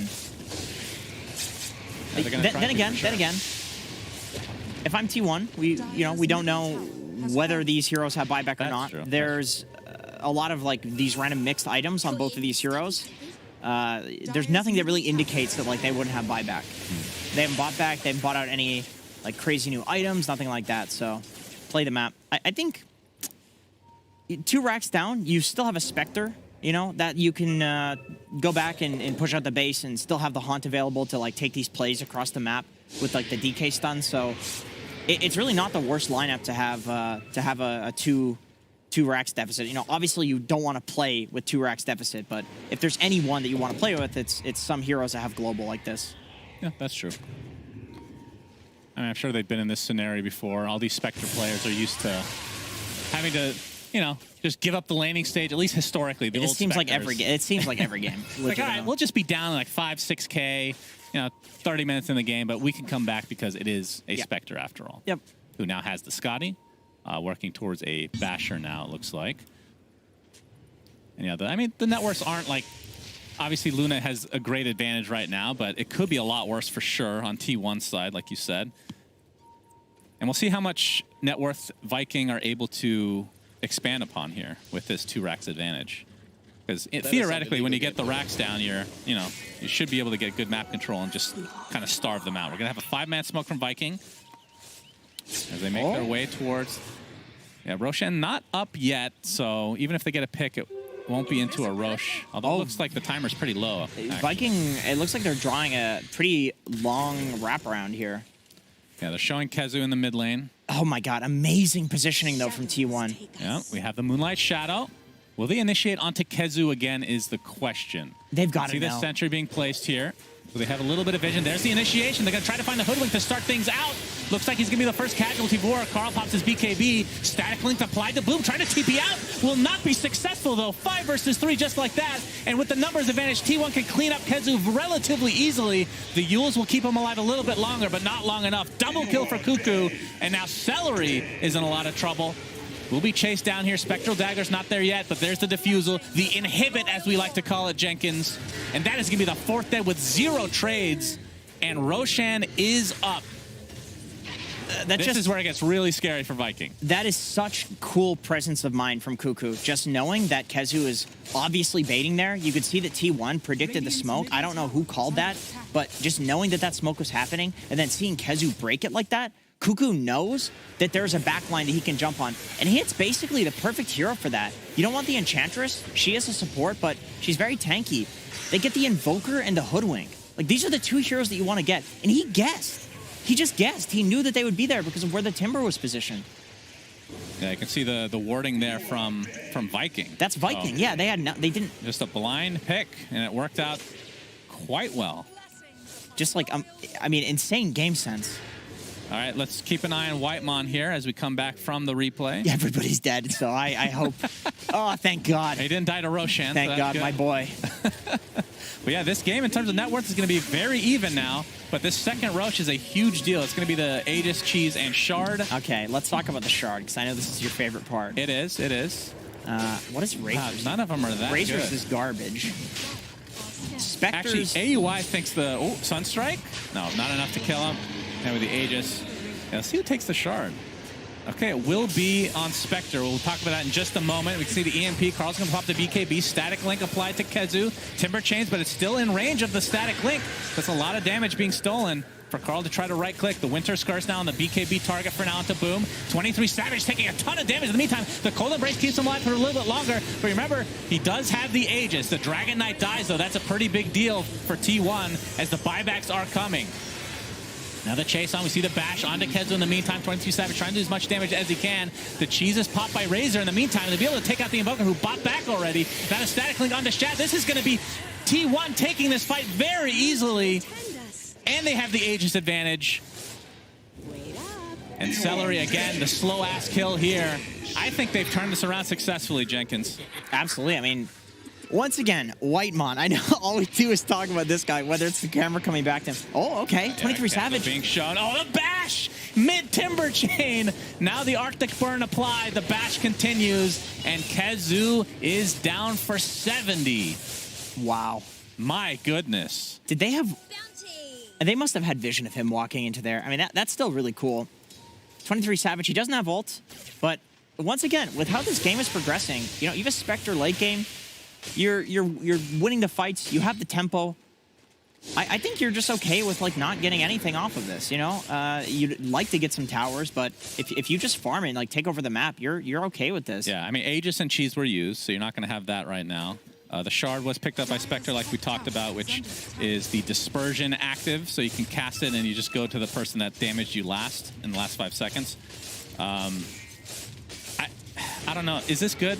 I feel like the fact that the Ags is almost the same thing. I'm going to be honest. I'm way too stupid to understand if this is good or not. I did play carry with Capitalist Dota for about a month, and we lost 1,400 MMR. Mm-hmm. So I'm going to go ahead and say this is the best Aghanim Shard in the game, at least top 5. Oh, top 5, of course. Yes. Yeah, that's the meme right now. We call everything a top 5 shard in the game. Yes, yeah, this one is uncharted territory. I haven't seen it. I mean, I just have a problem, like, conceptually that both the Ags and the Shard are, like, relatively the same And idea. you have a lot of problems you know? with Dota concepts. That's true. Let's get started with Legion Commander for a second No, here. don't. We're not going to get off on this tangent. I'll be, first of all, just the cosmetics alone. The fact that it's not somebody riding a fat horse with a mustache is a real issue with me. But that's another story. I didn't go there, but... Yeah. The Dota 1 model is the greatest model of all time. But yeah, T1 has turned this game around completely, Jenkins. Despite being 2 barracks down, do you think, like, what was the turning point in your opinion? I think T1 just playing really patiently and getting that like backline pickoff, playing the high ground, waiting for an opportunity to. How many Forge kill the Spirits have been supports. killed by T1 this game? That's a good trivia That's question. a very good question. Wait, what? Oh, how many? Okay, let's see. 69. Okay, I'm gonna say 12. I stand by my answer. No. Oh, 14. Okay. That was 14, very I close. see. I was going for the gold value, obviously. Okay. And I was closer. You said 12. Yeah, I think I win this one. Sorry, Jenkins. Sorry to break it to you. We have a 3-man smoke down from T1. Now, what can Viking do to get back in this game? It's, like we said, it's flip-flopped. So, from the other side now, what can Viking do? I think both lineups are not the... Both lineups are okay with going late. DK is probably like the underrated late game hero here, but he doesn't have an Ags yet. Oh, Celery. You can see Zephyr and company now in the Moonlight Shadow of Celery. Ooh, he's crazy far out of base. Yep, he sure is, but looks like he's going to be just fine. Cuckoo's killing this creep, and he's like, why the hell is this thing so tanky? it was just an Enchantress Ursa sitting in the camp. It's like the old days with the Ogre Magi. Oh, yeah, those were the days. Yeah, that was nice. Lifestealer used to be a Scourge creep model. Yeah. Ogre was a jungle creep. Did that ever work because it was good, or were people just so bad at Dota back then? What, the Lifestealer or the Ogre? The Ogre. I mean, Ogre, that's the only time I've ever seen is that one YouTube clip. Okay. So we really did. It was a classic, no doubt. I didn't play back then, but... I mean, there was a clip recently where somebody was infested in a creep, and they kind of did the same thing. I did see that. I did see that. Yeah. That was SA DPC, I think. Yeah. Yeah, we can see the Spectre talents. I mean, these are like the very standard ones I feel like most people have been taking. It's so hard to determine who exactly wins in the late game these days because there's 60-minute neutral items that all do ridiculous things. Every hero has crazy 25 talents that just make them Goku. You know, so then DK is just flying off of the map. Like, these things make it very hard to determine who exactly wins in the late game. And I feel like it's just often determined by who plays the map better, who's better at taking the right team fight and, you know, getting the right jump. And T1, especially Cuckoo, has done such a good job with this. And then Whitemon staying alive and being that backline encounter initiator. Yeah, what are your thoughts on this 20 talent for Dragon Knight? I've seen a lot of people take the Dragon Form attack range in the Animajor. Obviously, the 20 strength is, I mean... obviously always going to be good for Dragon Knight in general. As we have to hold that thought, Jenkins, Celery getting initiated on for now. Tornado from high ground. Does connect, but it's going to be a full static link. And yeah, Celery he's healing a lot, but it won't be enough. There's too much damage. I would imagine Razor's a pretty high win rate hero versus Enchantress.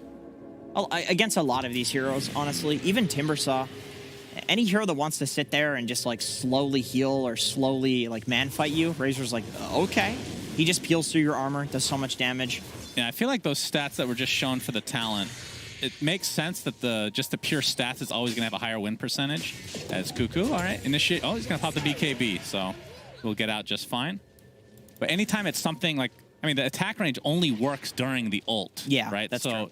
It can technically be situational, I guess. I think also as an offlaner, you're not... wait, the win percentage is actually higher on that side. I think as an offlaner, you're not going to have... Like, you want to be tanky. You want to just go in and be the guy that starts fights. You're also not going to have, like, crazy stat items. If he's a mid DK, he might have some, like, overwhelming Blink plus AC right now. So he actually does damage. And so the attack range makes sense if you have damage already. But as an offlaner, it's like the 20 strength is like, okay, finally I can do damage somehow. It's also much smaller sample size as well, 15% versus 85% pick rate. So could be a little deceiving perhaps. As we see Spectre, he's actually going for a nullifier. One of the I don't want to call this the item of the patch, but extremely good. Obviously dispelling the Ghost Scepter and any Yules and whatnot. So just wants to make sure that he can actually right-click. He's actually going to use the Dispersion talent, I think, with that Manta style. There's so many illusions. Aramis already at half HP. He's going to haunt back in. Will they kill Aramis to start things out? Absolutely. And look how squishy Kezu is right now. Yeah, this is just getting out of control in T1's favor. Kuku just feels like he's just this really tanky guy that you can't kill, ever. Yeah, he's literally flying over everything, including the entire map of Dota. So here we go, setting up on bot. Yeah, Dragon Tail into Arrow, and yeah. Another Manta used for 23 Savage, and this is... He actually went Aghanim Scepter, so he has the upgraded version, if you want to call it, for the Shard. He's haunting everywhere. Yeah. You know, very cool. It's really cool. It does make a lot of sense when you have a two... I mean, they're winning, but we have a 2 racks deficit, right? So you can sit in base and push out creep waves, and you have 3 different ways to get back into the fight. Yeah, it's like he uses 2 haunts. He just becomes super mobile. It's a lot of illusions as well. Yeah. I mean, the illusions do a lot of damage at this point. Well, I was going to ask you this question, because it's not something that we see ever, is the 25 talent for Spectres, the 32% haunt illusion damage. Do you know if that is literally just for the ultimate, or will it apply with the Ags and the Shard? That applies to everything. So why not take that then? This would be the time to take it. We see the Dragon Tail, Arrow, not quite going to connect because of the Force Staff coming out. But there's the Winter's Curse, and yeah, Luna is absolutely destroying her teammate right now. Shad gets bashed in the meantime with that BKB activated. Invoker's up in a couple seconds. You can see 23 Savage not too worried about his life right now, despite not having Aegis. Will TP out with the BKB. They forced a couple buybacks, and T1 will get out successfully, at least for now. T1 is just such a disciplined team. I say that. Zephyr, he has one more leap. Yeah. Okay, good vision, though, from Roche Viking. is up. No, they don't see him anymore. Yeah, Roche is up. I mean, with the Haunt down and the Aghanim Scepter inside Roshan now, I feel like this is Vikings' only opening. This is their best way to come back into the game, is this Roshan. We have Haunt up in 9 seconds with the double damage on 23. Yeah. You can't fight this. Yeah.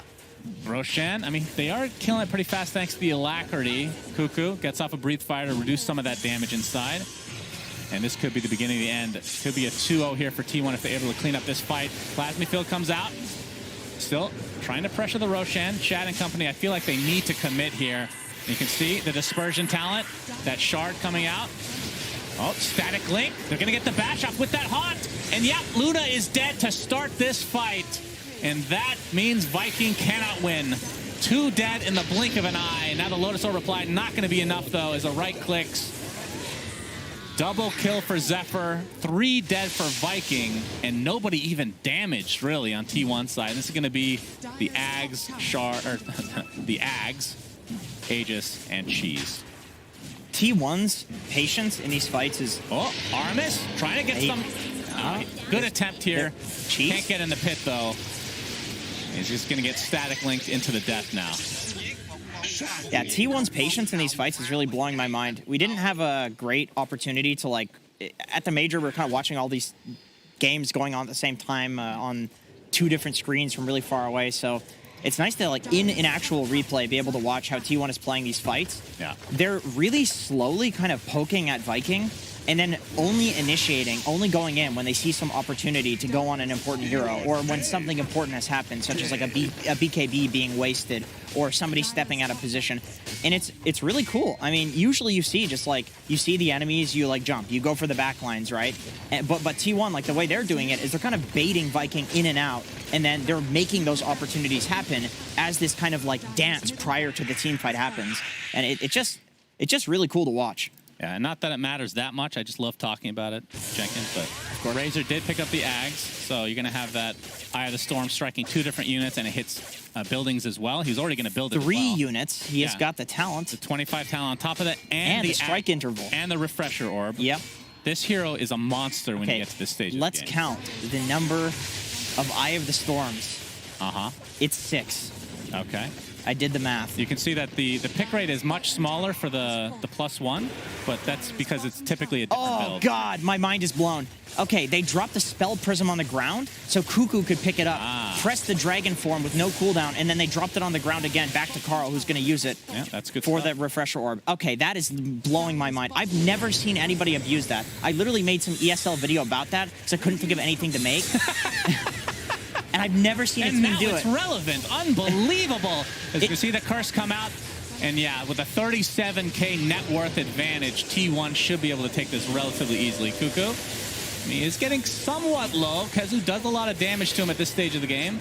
But the racks, you can see that Razor just rips right through all the buildings right now. And T1 looking very strong. Despite being down in this game, they came back with a vengeance halfway through. As we're just seeing some cleanup kills into the fountain we go. I'm not even going to pretend to hypecast this because this game is mega over. GGs are called. So Viking will be going to the lower bracket, Mr. Jenkins. Good Lord. I mean, what is there to even say? That's like the amount of ridiculously high skill things that happen in that game. Like, I've literally never seen any team do that before. You know, you can theory craft these things. You're like, oh, that's so stupid. It's so impractical. And they actually did it. And that's on top of, like, the way that they were playing the fights, the way that they were, you know, baiting TPs and defending from the Timbersaw.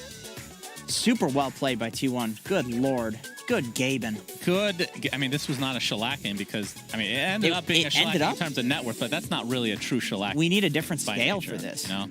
Yeah, that is definitely true. As we have a very cute dog coming oh, my into the goodness. picture now. Please come get here. This on camera right come now. here. Very cuddly looking dog. I would like to pet you. Hey, stop ignoring me. Yeah, we need. Okay, this is very distracting, right? Very unprofessional as well by whoever's letting their dog on the loose at the set right now. But with that, let's go to the panel and see what they have to say about this series. Who's a good girl? Yes, you are. Aw, thank you, Jenkins. I appreciate the kind words. Yeah, I am pretty good at this. Thank you so much, Sunsfan and Jenkins. It's going to be a 2-0 victory for T1, looking like Europe might always struggle internationally, even on the internet. We're going to go to a break, and when we return, we will break down the series.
있으면 세상 그 무엇도 필요 없다던 지킬 수 없는 약속.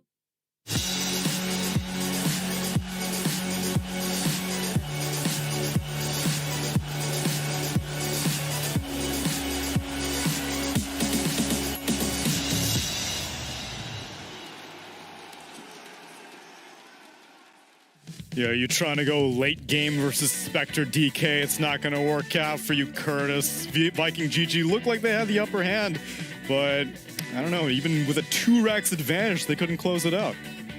Yeah, I think in particular, T1's making late game, they've proven at the major that this is one of their key strengths. I also want to commend the item choices by 23 Savage.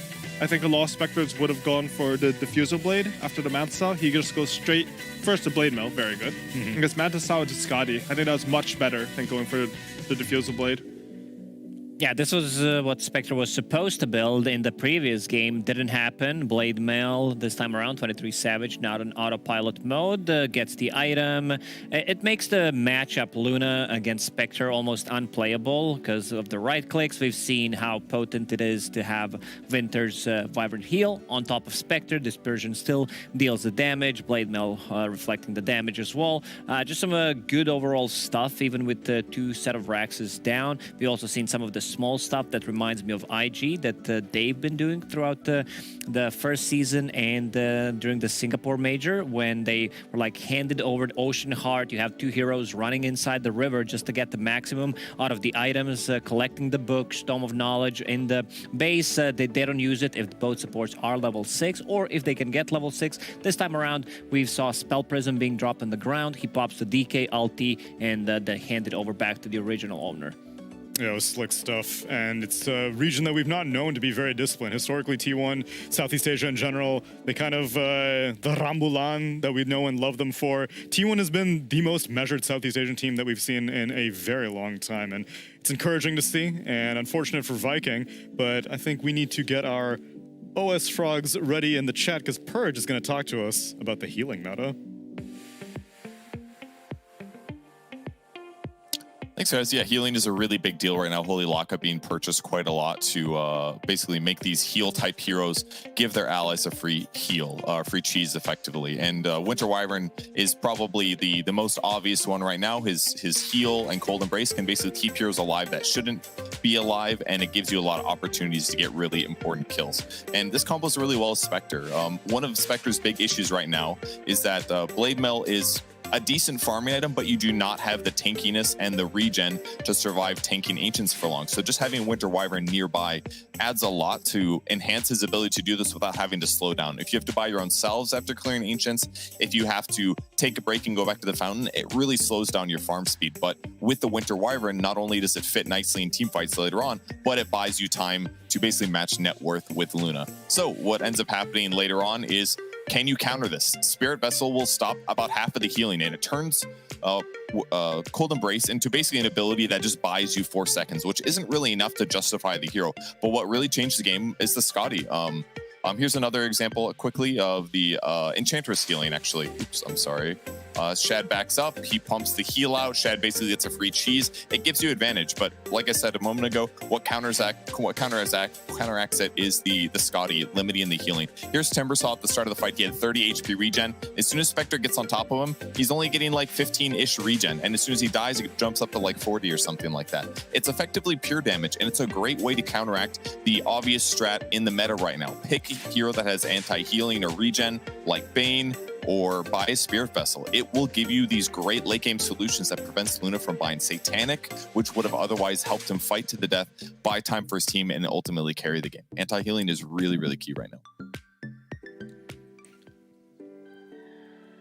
Yeah, and at least both teams had access to it. It was Enchantress on Viking, it was Wyvern on Radiant, Spirit Vessel on the Invoker, Scotty all over the place.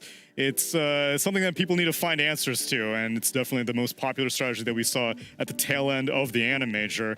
I'm kind of skeptical if it's actually going to end up being nerfed, because usually I feel like Ice Frog has these patches done in advance a little bit, and usually like the final tournament before the patch doesn't have too much of an impact, because I'll see many times a LAN will end and literally the next day a patch will drop and won't really touch too much stuff, but since it changes the whole game, then maybe some of it goes out the window. I don't know, what are your expectations, Curtis? I think Dota's bounced based on feedback from a lot of sources, and usually it won't be like that. Like, they won't ignore the latest tournament. Okay. So I think if they think that's too strong, then they'll make an adjustment. I don't know how strong it is. Oftentimes you'll see something like Spirit Vessel gets 5% more anti-healing, and all of a sudden the healing meta is gone. Sometimes the number adjustments in Dota are very small with high impact.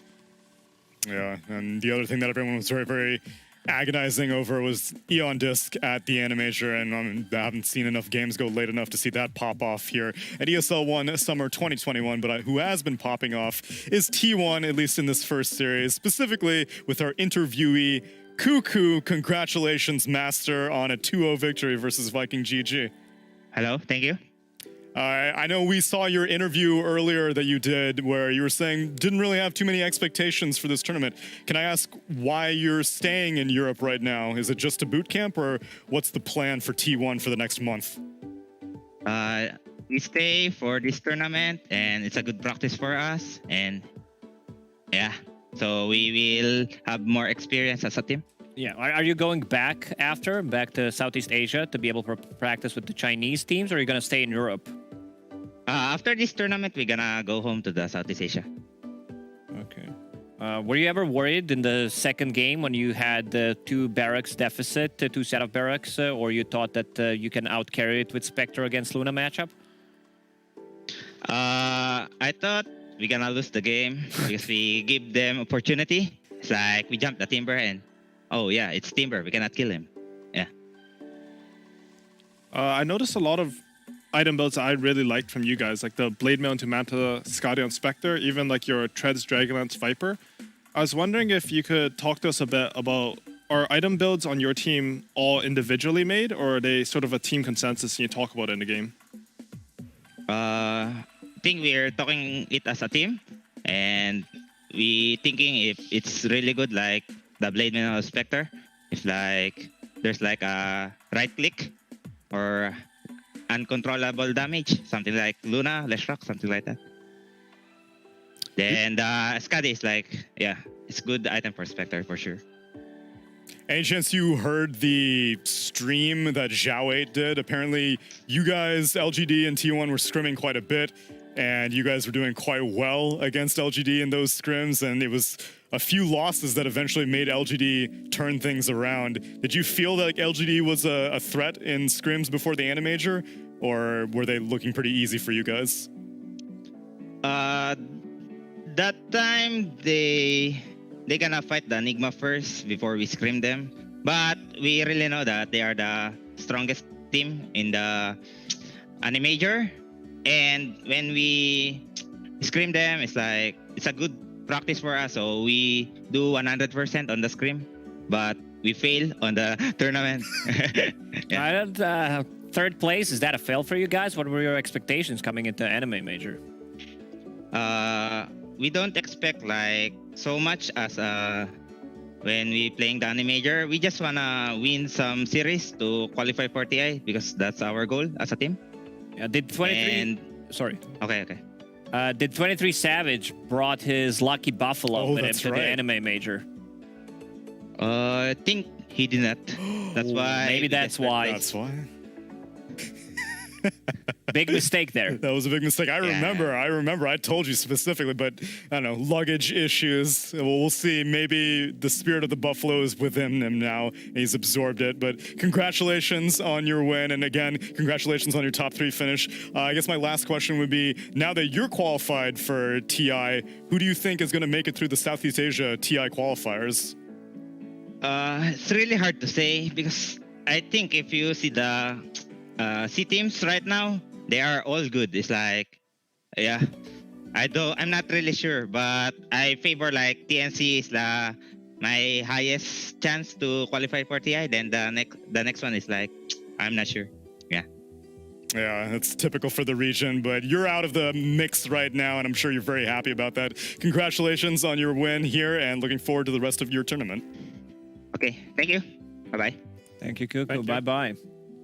Always nice to hear from him. Just a joyful fella. Once during upon a time, he said that like his most stressful part would be doing interviews because he wasn't too confident in his English, and I can't tell anymore. He's nailing those. He's interviews. native, as far as I can tell. He's totally fluent, and he's fluent in Dota also, because a 2-0 victory over Viking GG. This is a team that 2-0'd Nigma earlier. And speaking of Nigma, that is going to be our next series. Secret versus Nigma for elimination. I know, it's only day 2 and it's happening. You're going to have to wait maybe around 20 minutes before we can make that happen, though. Hope you've been enjoying the show so far, and we will be back with Secret versus Nigma.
one person automatically just testing is like, no, you're just idiots. This is very wrong.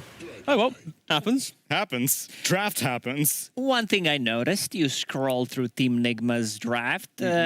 If you are not colorblind, you will see that every single time they have an orange hero picked in their last 15, maybe even 20 games. Interesting. So they open up with both of those.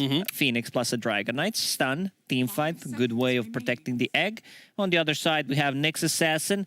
T-Gov, you go now. I mean, Nyx Assassin, it's a first pick hero. It mitigates quite a lot of these int heroes we saw previously in today and other series alone. It's pretty annoying to deal with, but I think how the meta has shifted, if you're mitigating the int heroes, you're not really dealing well with the kind of the overwhelming team fight and the run at you style. And that's why you see Nigma go for this kind of red pick, because Phoenix and DK, they can play strong team fights and they can hit towers quite quickly. And the Secret go for a Timbersaw themselves.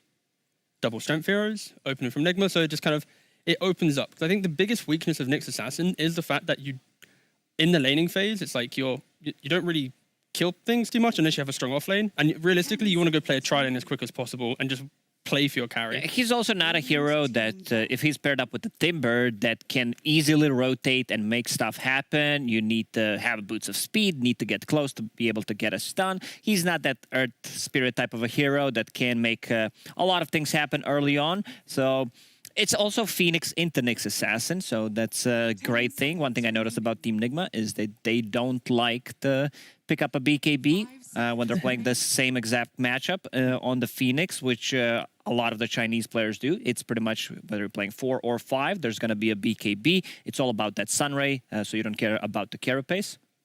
Yeah, and obviously Secret banning out the Luna once again. It was Nigma was the team that really popularized Luna into Timbersaw. It's what kind of carried them through, I believe, the tail end of wildcards and early group stage was that kind of matchup alone and how they were able to dominate the game. So yeah, Nigma kind of dictating the meta of the bans at least. Is there any other team that warrants a first phase Invoker ban right now in competitive Dota? Hellbear Smashes before Storm Summer was removed from the that's, team. I think that's a product of the hero pools more than the strength of the players. I gave you an answer, Tsunami. You did. And my other question would have been, why isn't IO being banned? But it's because Nigma tried to run it twice in their Viking GG series and it did not work. Yeah, I think that, the main thing here is Nigma yesterday, they were second pick both games, picked IO, and instantly responded by a Razor or a Timber style of draft. And here, Nigma are second pick again, so I don't think they have that confidence in themselves playing into maybe that, or they just want to try something new, because it's a lower bracket, you lose the series, you're out the tournament, you're not going to have any chance of getting any further. Team Secret just protecting the Timbersaw pick with Luna, Ursa. Ursa has been proven to be one of the best carry heroes. Opens up to Roche, opens up the second Roche. You have that big momentum coming out, picking up the Shard. Probably one of the best heroes to pick up the Shard from Roche on top of it. And yeah, they just want to be able to give Timbersaw a good early game so that he is able to scale. We saw what Timbersaw can do if they get the free farm from the laning stage. Yeah. Interesting thing here is about that Secret. Since playing at the Annie Major, I believe they haven't picked the same 2 heroes in an opening. So for the entire drafts of Major and then ESL Summer so far, it's never just been like the Mars Phoenix opening or the DK Phoenix opening. It's always been a different combination. Something that we talked about, especially against like T1, EG, they have pretty similar openings. Lion Timber, DK Timber, DK Lion, TB DK, you name it. But they are aiming for these strong heroes that proven to be good. On the other side, Team Secret, as you mentioned, like they're just mixing things up. Sometimes every single time. Templar Assassin, sometimes it's a Broodmother, Lion, or Puck. They go with the Razor. I like this ban from Secret the IO, respecting it in second phase, because Nigma could very easily go IO into Gyro to have a strong lane into then what would be a Timber Nyx lane, and that kind of disrupts kind of the momentum of the game. So I like the fact that Secret respect a hero that Nigma hasn't been doing so well on recently. I would love to see, not maybe right now, but Lina for Team Secret, because you have a good matchup against the Razor. You have an Egg hitter against Nigma. You have that burst damage. Did I say Nigma or Egg? Burst damage against the Dragon Knight. But yeah, Lina seems really good. You also have someone to set things up. That's Nyx Assassin, possibly even Timbersaw going in, slowing them down. Oh, okay. Second phase, Ancient Apparition. Often first phase ban, but yeah. With these 2 teams, it's slipping its entire way through. Not really an egg hitter, though. All three of these heroes are terrible at You taking need care of one. Supernova. They will probably, I think, like Lacoste mentioned, this idea of Alina does sound very good. Any of these ranged heroes, but yeah, right now as AA, it's the fact that it's all about healing right now. You know, DK is gonna be your frontline, very tanky, and then Phoenix with Sunray. Like AA, we've said it so many times. I'm sure every single viewer right now has heard the story of why AA is good. But yeah, it's just picked up in the second phase. Me and AOI were talking like Spectre seems to be much stronger laner than what you expect against the Timbersaw. So multiple games where Spectre just gets on top, you get level 6. If Timbersaw gets level 6 as well, you can go back to jungle, still contribute something to the team, be able to jump to Ancient Apparition.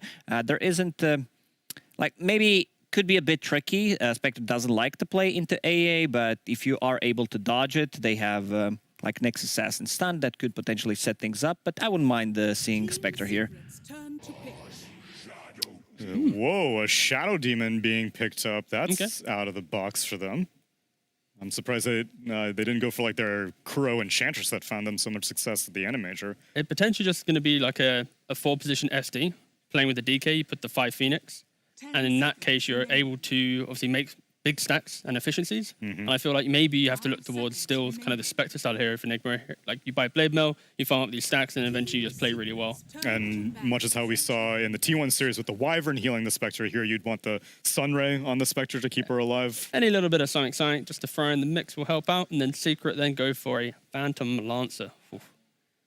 Looks good. Yeah, Looks like a great Phantom Lancer game so far. They have one stun, so not too many things. Shadow Demon can make the illusions, Soul and Catcher Shadow is okay. Poison's undispellable now. That's true. That's also true. Maybe that's something that we didn't think completely through. So even if you use a doppelganger, you're still gonna be able to see which Phantom Lancer is real. So that's kind of a big deal. The main thing here for Secret is because they have this Timber, it opens up the Nyx to play with the AA to then play with a tri-lane with the PL. And PL, he hasn't had so many great games, specifically at the major, just because of his inability to really have presence in the lane. But if you bring in that third hero, maybe, you know, minute 3, minute 4, and you're just killing things with Lance, with, you know, Chilling Touch, Cold Feet, Impale, like you're going to have a decent time there. And you can kill pretty much anything if you all collapse on the same hero. So that's why I think the PL is kind of cushioned here a little bit, just because of the aggressiveness of both AA and Nyx in conjunction. But why PL as opposed to the majority of other carries? So the reasons I see is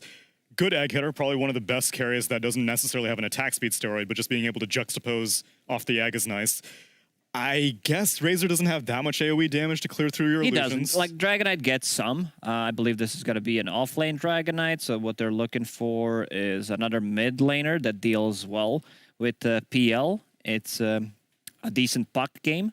Well, they have a Razor, so I don't know where Razor is going, or if they want to like swap things around, put Dragonite on the safe lane, and not something that Nigma was doing. Yeah, so Nigma so far, they've run the Razor and the DK in off lane and also mid, so it's very dependent on what they see, because they have last pick in the draft. Yeah, I mean, I think I'm wrong here. I think they will be possibly going for the safe laner. Razor is very versatile. He can go to like all 3 lanes pretty much. I think the key thing for Secret with their style of draft is they're going to be poking and prodding these engagements, but for Nigma, they're the ones that, you know, DK with his Blink Initiation, potentially later down the line gets the AoE stun talent. Razor, if he locks onto the real PL, they can just collectively run down their opponent, because Secret doesn't really have much team fight and or stuns to mitigate a BKB hero running you down. So if PL ever enters the fight first and is kind of targeted, Secret will have some issues kind of rebuttaling that aggression. And that's why there's so much more emphasis on Secret to play out their lanes well, so they don't have that kind of onslaught of Nigma aggression coming into like minute 15, 16.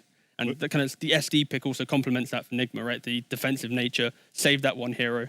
Secret just protecting this Phantom Lancer with 2 last bans because of the versatility from Team Nigma. They think it should be an offlaner that Nigma will be picking up. Miracle did play Sand King mid at the very beginning of BPC season 2. It was super popular in Southeast Asia at the start of the 2nd season. We were, you know, doubters. We didn't really like it. It was good in a couple of games, but he doesn't really scale. And there's the Lina ban that we mentioned would be a great pickup for Team Secret. So they need to think of something else that goes from the mid lane. They go with the Void Spirit. Okay, I like that. You know, but both of these supports don't deal well. They don't have any kind of stuns and anti-mage. Wow. All right. So yeah, so Team Secret, they go for the Void Spirit just to give themselves some more backline jump and some fight, and also you can kind of with one item, you're already playing with the next, the AA, and just invading the jungle and fighting. But yeah, Nigma, they go with, they feel the confidence in their ability to take these earlier fights 4v5, and they pick up an anti-mage. And every time you see anti-mage in the game, it's if you can win a fight or survive fights 4v5, anti-mage can look good. There isn't any stuns really here, but whew, it does. There's double mana burn, which AM does not like to play into, so Yep. that could be a bit tricky, but they have ways of buffing him up. Like you can get a Soul Catcher, you have a Razor who can play extremely fast early on, like get any items we saw in the previous series where Razor gets a first item BKB, it just buys enough time for Spectre to come online, so it could be a thing here as well. And the key thing here is Timber can't really be left alone. We mentioned a lot the idea of Nyx moving with the AA to enable the PL. If AM is left alone with the Timber, Timber doesn't really have any mana, he's not going to have fun kind of pressuring that lane. So there's going to be a real key thing, like maybe you do an aggressive tri-lane to deal with the AM, don't just put the Timber into that lane because that is a losing lane. So yeah, laning setups and how they enter the game is really critical if Secret want to have a good stead in this game. All right, well, let's see how game number 1 goes down with Team Nigma and Team Secret. Thank you, panel. God, I wish I could eat while I cast. That's what that is exactly what I was thinking. My good. Can we get a burger delivered to the studio, please? Can we get a bag of chips over here? Yeah, I'm sure people would absolutely love that. But yeah, we have game 1 of Team Secret versus Team Nigma. Mr. Jenk, we have an anti-mage. I don't know if I've ever been so excited to see this hero because I remember from TI1, everyone hated watching this hero because it was in literally every single game. But it's been a while, my friend. It's been a while. Yeah, now nobody plays it, but I do think that, you know, compared to before, it's a good hero. Mana Break now does this percentage damage, so he scales so incredibly well into the late game against heroes like Timber and Void Spirit, who are going to have huge mana pools to abuse. But with that being said, once again, these are 2 drafts where I don't see any like really abusable things on either side, other than maybe the fact that Team Secret don't exactly have good tower pushers for the early game. So I think Nigma can probably take some sort of a map advantage with the Dragon Knight. Okay, well, we'll have to wait and see, I guess. But Nigma obviously doing very well at the major, kind of fell flat in that first upper bracket match against, I believe it was Viking, and they have to stay alive here. I mean, it's weird to see Secret and Team Nigma in the lower bracket so early. That's probably the biggest shock of the tournament so far. Of course, Secret has kind of fallen off in the past couple months, which is kind of sad to see considering how much dominance that they were kind of showing for the last, I want to say, year. Like, really bad timing for them with TI being postponed because they would have been the favorites, I feel like. But I don't even know what to blame for it. You know, I feel like any time you try to justify it rationally, it's like, it just kind of sounds like you're making excuses for these, like, teams that were once top teams. There's an element to, like, I think all of the other regions have gotten better too. Like, I definitely feel it in NA where the tier 2 teams are a lot closer to the tier 1 teams, and the tier 1 teams have gotten a lot better because there's this constant practice going on throughout the season. Right. As Kuro getting blocked in and good impaled, try to set up the cold feet. It will be successful, but Secret not able to actually finish off Kuroku right now. And Miracle will be playing the Razor. So we've been seeing a lot more Razor recently. We've talked about it last game, or last series, I should say. Kind of bounced around in terms of position. We've seen it 1, 2, and 3. Will be the mid laner this time. Not the typical Miracle hero that we see from time to time. As you see a nice stun here from Yapsor, but Miracle is kind of this guy that you want mid playing like these mobile heroes. We talk about this all the time with like these really high mechanically skilled players, but I mean, what can he do on Razor, Jenkins? You know, you say that, but I've seen a lot of Quinn playing this Razor, and I mean, Quinn's been playing Viper as well. He's been playing all the boring heroes. Yeah, but he plays them like they're fast heroes. As Kuroki just gets chased away here. Yeah, we have this aggro tri-lane coming out from Impale. Secret is up.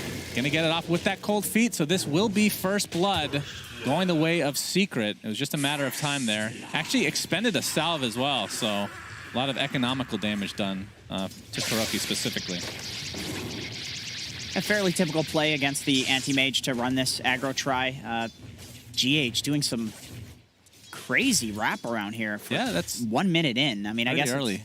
I guess it's a 1v1 top, so you don't just, you know, you don't want to just sit with like a DK versus a Timbersaw as a Shadow Demon. He's got level 1 disruption, so GH doesn't really feel like he has anything to do right now other than just stack up camps, which is exactly what he's doing. Yeah, but once he gets that Shadow Poison, that's when he can really stack those camps. Hell yeah. That's when you love to have a Shadow Demon on your team. But we are not there yet because, like you said, he has the Disruption, which, I mean, it's going to be a save. This is one of my favorite supports to watch in a game of Dota because you have the save. You can, you know, use that as an offensive spell to gain illusions if there's a good illusion here, which PL is to some degree at least. And his ult can scale extremely well with an Aghanim Scepter if you're actually able to get farm, which the hero is able to get farm in the jungle if you let him. Whether that's actually going to be the case, we'll see. As a lot of damage being done to mind control here. Of course, we've seen this matchup so many times, the Timber versus Dragon Knight, and Dragon Knight doesn't fare too well. This is one of those matchups where Timber has a lot of kill threat, but if for whatever reason you can't... Oh, just TP's out. If for whatever reason, if you can't kill the Dragon Knight, he does just regen up. So Mind Control is doing quite well in this lane so far, compared to I think how people would expect. But it does get a lot worse once Timber gets some levels, especially with the Chakram. It's unlaneable. Yeah, they're very even on CS, like you said. See that ILTW went for the early Ring of Health. No big surprise there. Didn't quite go the Gremlo style with 0 items into Ring of Health, but perhaps he hasn't seen those replays yet. They've definitely watched them, but I think it's more of an offlaning thing. ILTW knows. I see. If he was an offlane anti-mage, he would be going for Ring of Health first and possibly for a Meteor Hammer. It's not funny. Yeah, we have to wait and see if Meteor Hammer is on the list of anti-mage. I feel like this is the one hero in Dota that the build basically has never changed. We saw some Vanguards at some point in history. We saw, you know, some Vlads even, you know, the Ring of Tarask as well, as we're going to see GH take a little bit of harassment here, but Cold Feet does connect. But back to the tri-lane we go for Team Nigma. But yeah, we'll be the Treads Battle Fury, so real shocker. What do you think of AM versus PL as we get to like mid-game and beyond? It's one of those ones, I don't know if they can kill him unless they trap him here. Good attempt there, probably taking a lot of damage though. But GH taking more damage in turn. Matu completely out of mana, which you have to come to expect.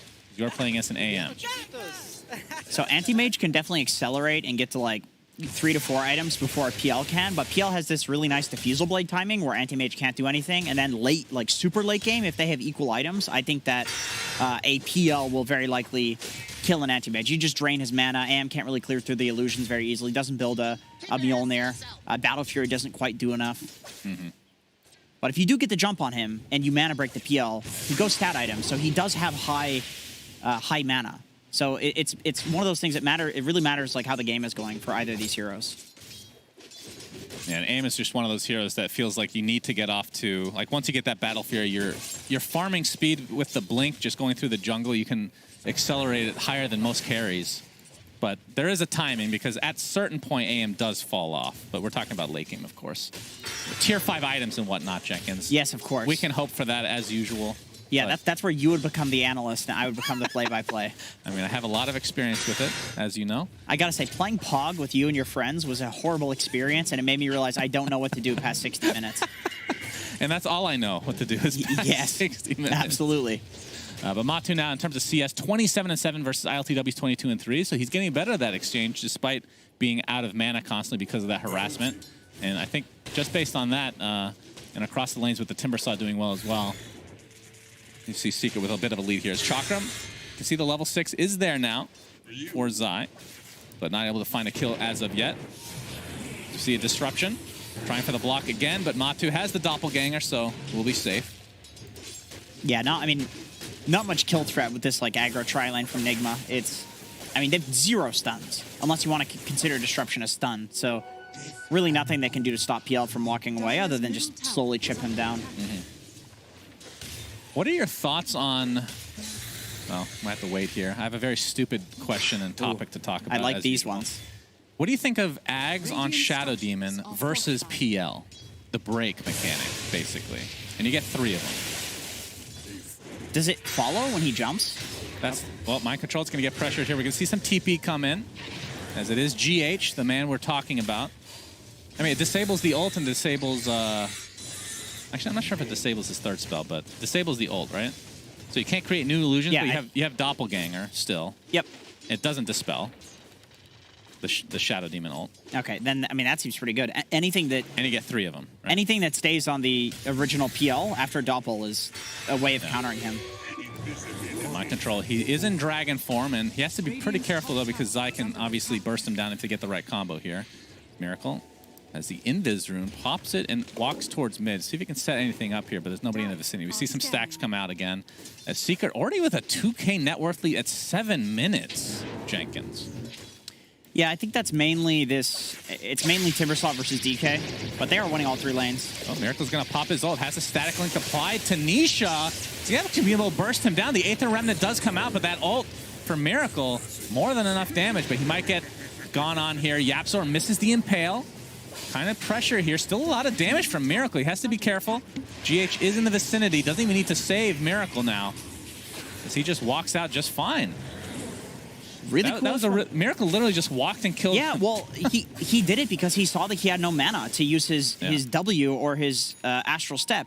Like Miracle looked at his mana, calculated that he had enough for maybe the Aether Remnant, but not enough for either the Dissimulate or Astral Step. So that's just big brain stuff for Miracle there. Because like there was like a 20 mana window. Yeah, look at this.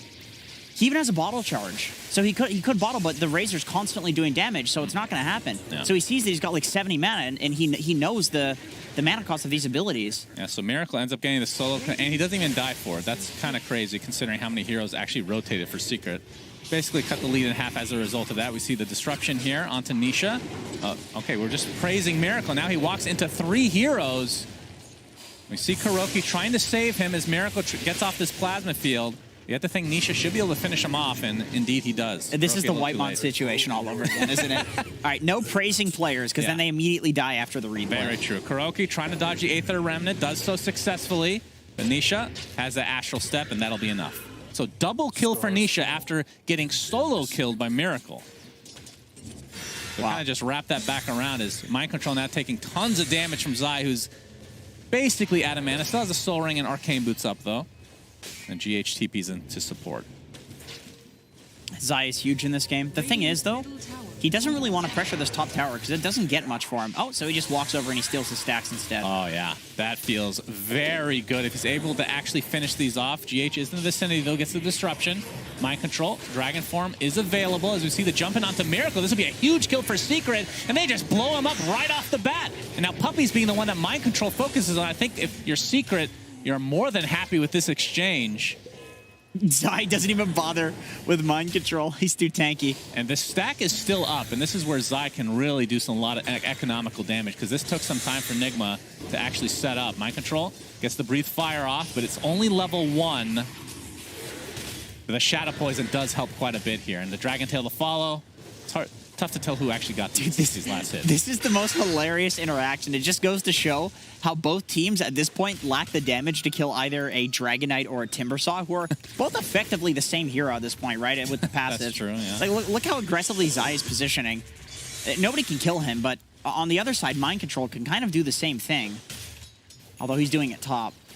Yeah, as we can see the neutral creeps and Ancients, so looks like Zai got the better of that for sure, as Miracle's in a lot of trouble again. They're going to just burst him down, trying to get healed. Nice save from GH, but will it be enough to Dissimulate finishes off Miracle? Another death for him, and the Astral Step takes out GH in turn. That was amazing spellcasting from Zai there. Just the fact that he threw the Chakram towards Puppy and then walked back towards Miracle, chaining through, pulling the Chakram through, so it did a double hit on the hero that was disrupted, and also getting the follow-up kill. Like, that's just a Timbersaw player thing right there. That was nice.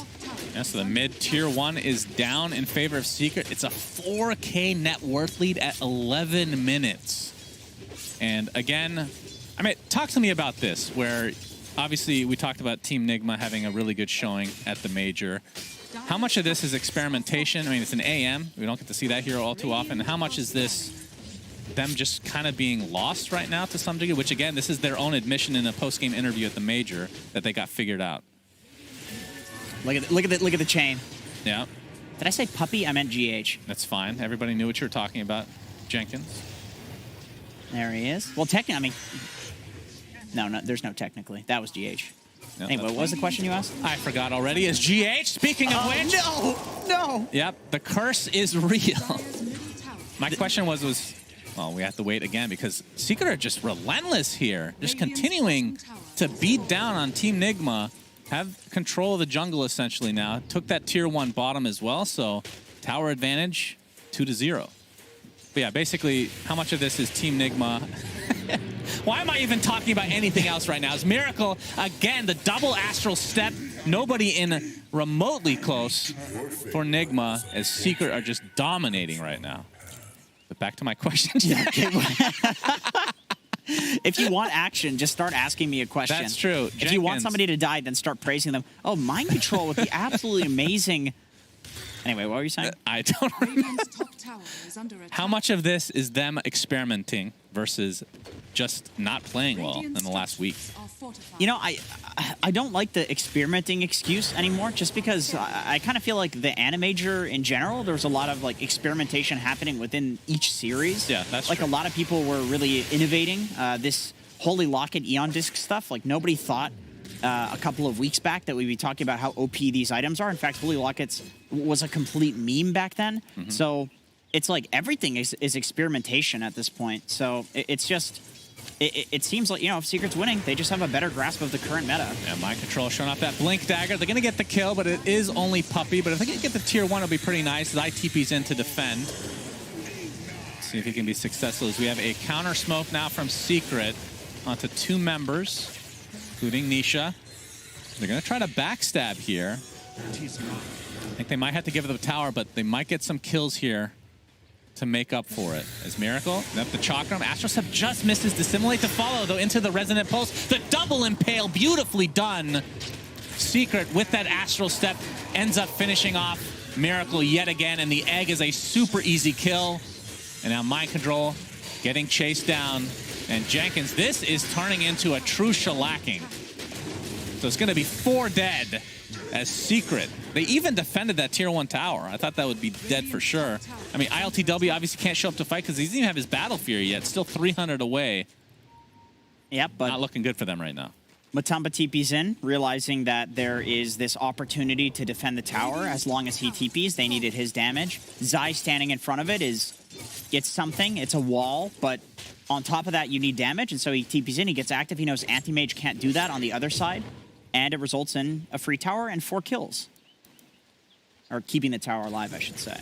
Yeah, and Matu, I believe he has his Diffusal being delivered, has the casual Ring of Health, so we'll be going for a Hood next to get extra tanky. It feels like when you're PL, like this is obviously a much cheaper item than Battle Fury, but you can start fighting at least, right? Yeah. At least to some respect. Yeah, I think so. Diffusal's, I mean, such a solid item these days.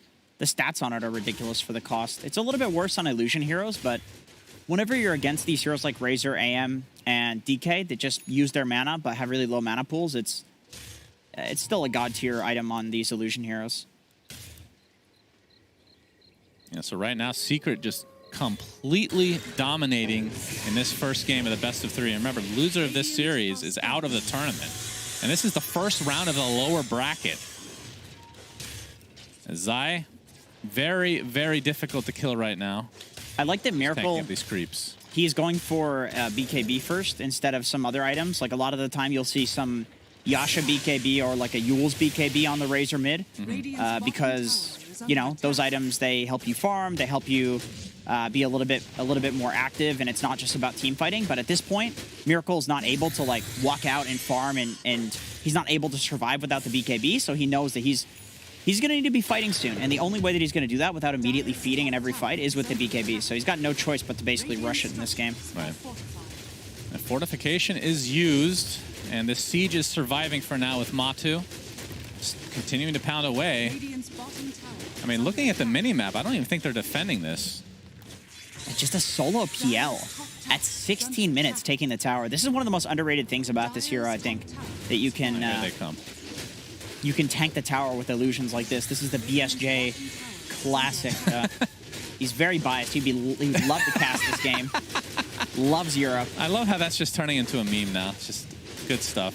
But yeah, a tier 2 tower at 16.5 minutes, so the outpost control will be the way of Secret as well. Just adding insult to injury with that extra XP to come per minute. Dire's top tower is under attack. Hey, what does Nigma need to do? Obviously, they need that Battle Fury, which he should have, right? Yeah. So he has that.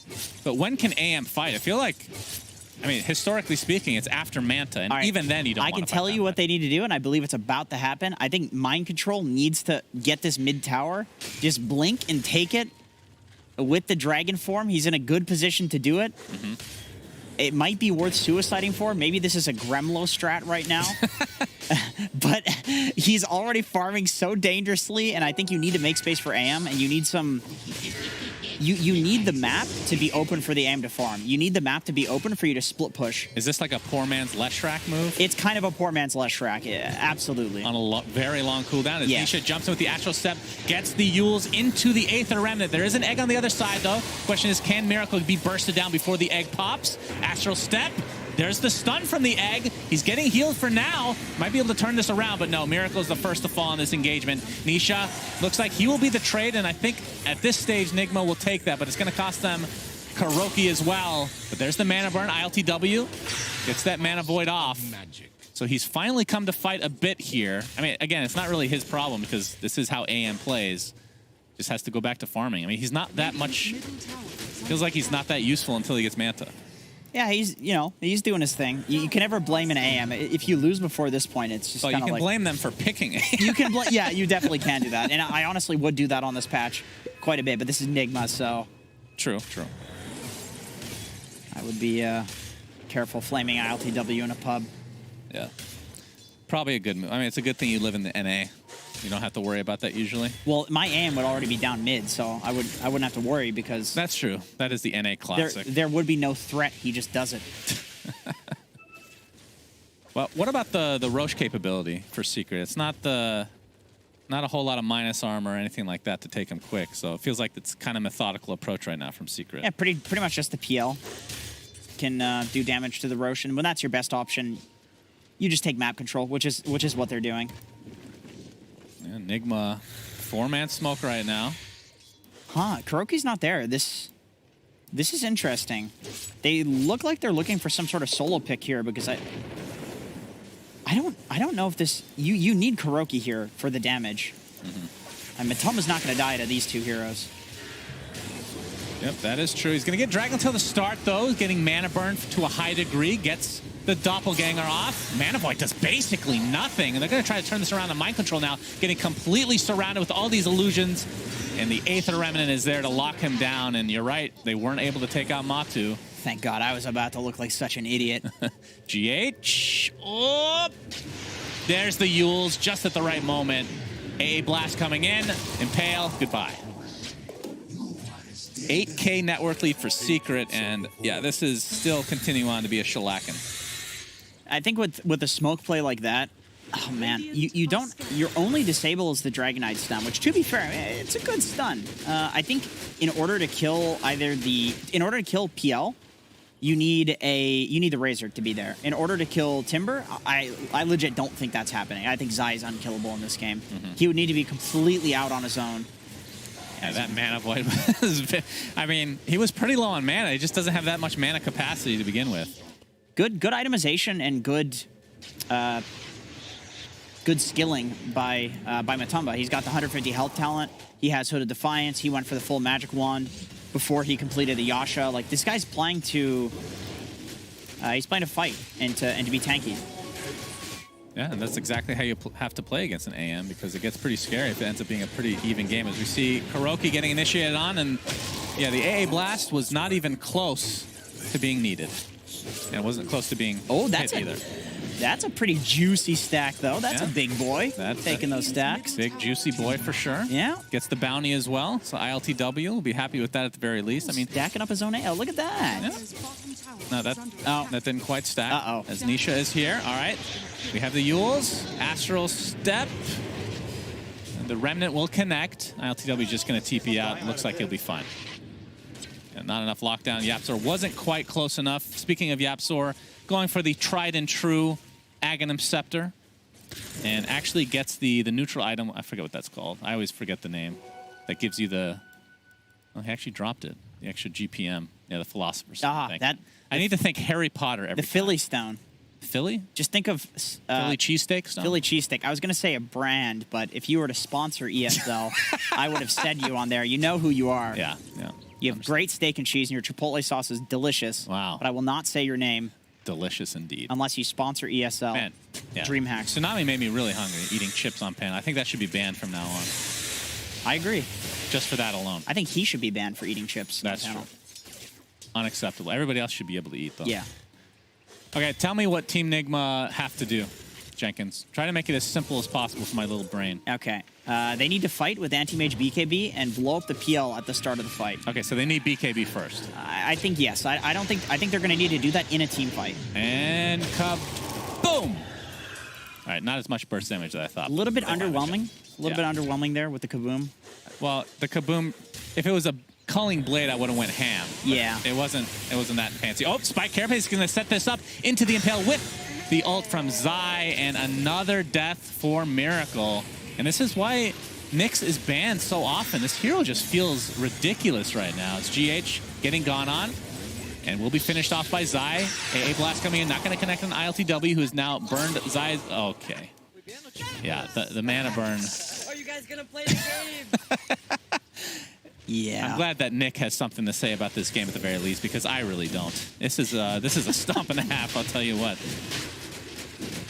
I got something to say. Please do. I like Zai's build. He went for Kayan Sanj, as we can, of course, see in this 1x bet impact move. But, of course, it's not about Zai. This is about Yapzor with the beautiful Carapace on a Miracle, and he just dies. Well, that's what we've seen on camera for him this game, is a lot of kind of melting. And this happens on Razor. He can feel pretty bad still to fall behind. I think when you fall behind pre-BKB, that's when the hero feels really bad. But after you have the BKB, like after you have like 1 or 2 items, if you fall behind, it doesn't feel anywhere near as bad. But like this is the point where he's basically become an offlaner. And I've been here on Razor spamming this hero. It happens if you die a few times like this. Yeah, definitely feels rough. You don't have a built-in comeback mechanic of any kind. I mean, you can steal the enemy carry's damage, I guess, but it is a PL, and he's pretty hard to catch. This ILTW watch, yeah. I agree, though, that the BKB is needed, but it feels like if you're waiting for that, the lead is just going to grow in favor of Secret even more. Of course, they have the Aegis advantage now as well. It's true. But the problem is you have no map to farm anyway, so it's like, even if you built other items on Razor, you can't farm anything with it. It's not like a Leshrac that can be cheeky and like push out waves and side lanes, especially when you have this Treads build. ILTW is the hero that's doing that anyway. Like they're putting all of their eggs in the ILTW basket right now, and Anti-Mage, he does have a timing that he's really strong once he has his BKB. There's still potential for winning in these fights if they can get the right jump. And Matu's going to run right into Miracle, gets the Diffusal off. He's already at half HP, has to pop the BKB. AA Blast coming in, not going to connect though. Attempts to TP out. What? Okay. Oh, that's a lot of damage from Yapzor. Vendetta for the win. And another death for Miracle. But it looks like this tier 1 tower, will it fall? No, it's deniable though.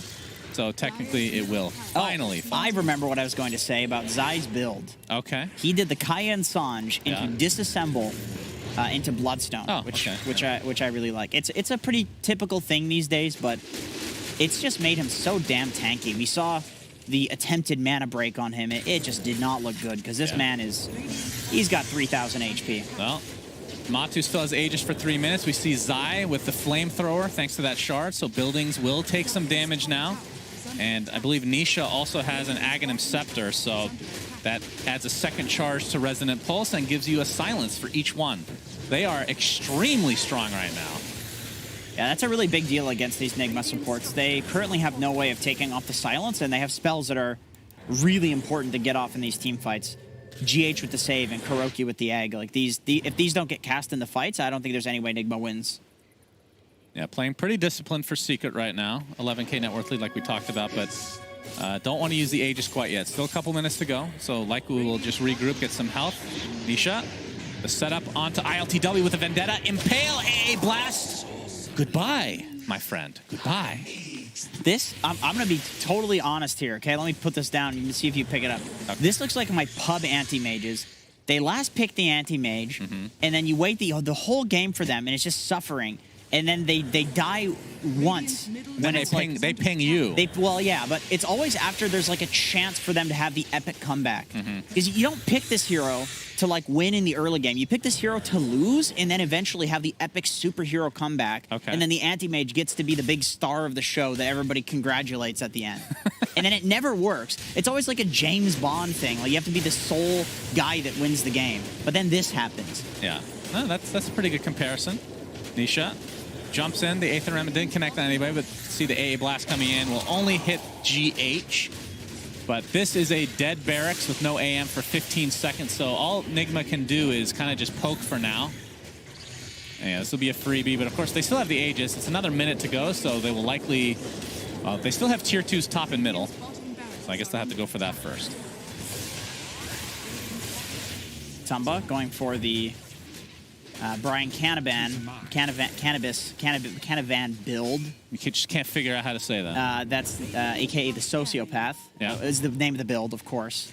Is that the Shard Aether? Yes. Okay. Yes, because you're just constantly, you know, poking and attacking from afar, which is a very sociopathic thing to do to somebody. And Now, when do you get Octarine? As we're going to see Miracle likely die again. Okay, nice save from GH for now. They're going to jump in with the DK. All right, let's see if Nigma can wake up here, as Yapzor is going to be the first to fall. So 5 versus 4. Matu, I mean, he still has Aegis. Finally get rid of it, though. My God, Nisha with the double kill out of nowhere. That Resonant Pulse Aghanim Scepter is beyond bonkers. Triple kill for him. And GH is going to have to sacrifice himself. It's ILTW, the lone remaining member alive here.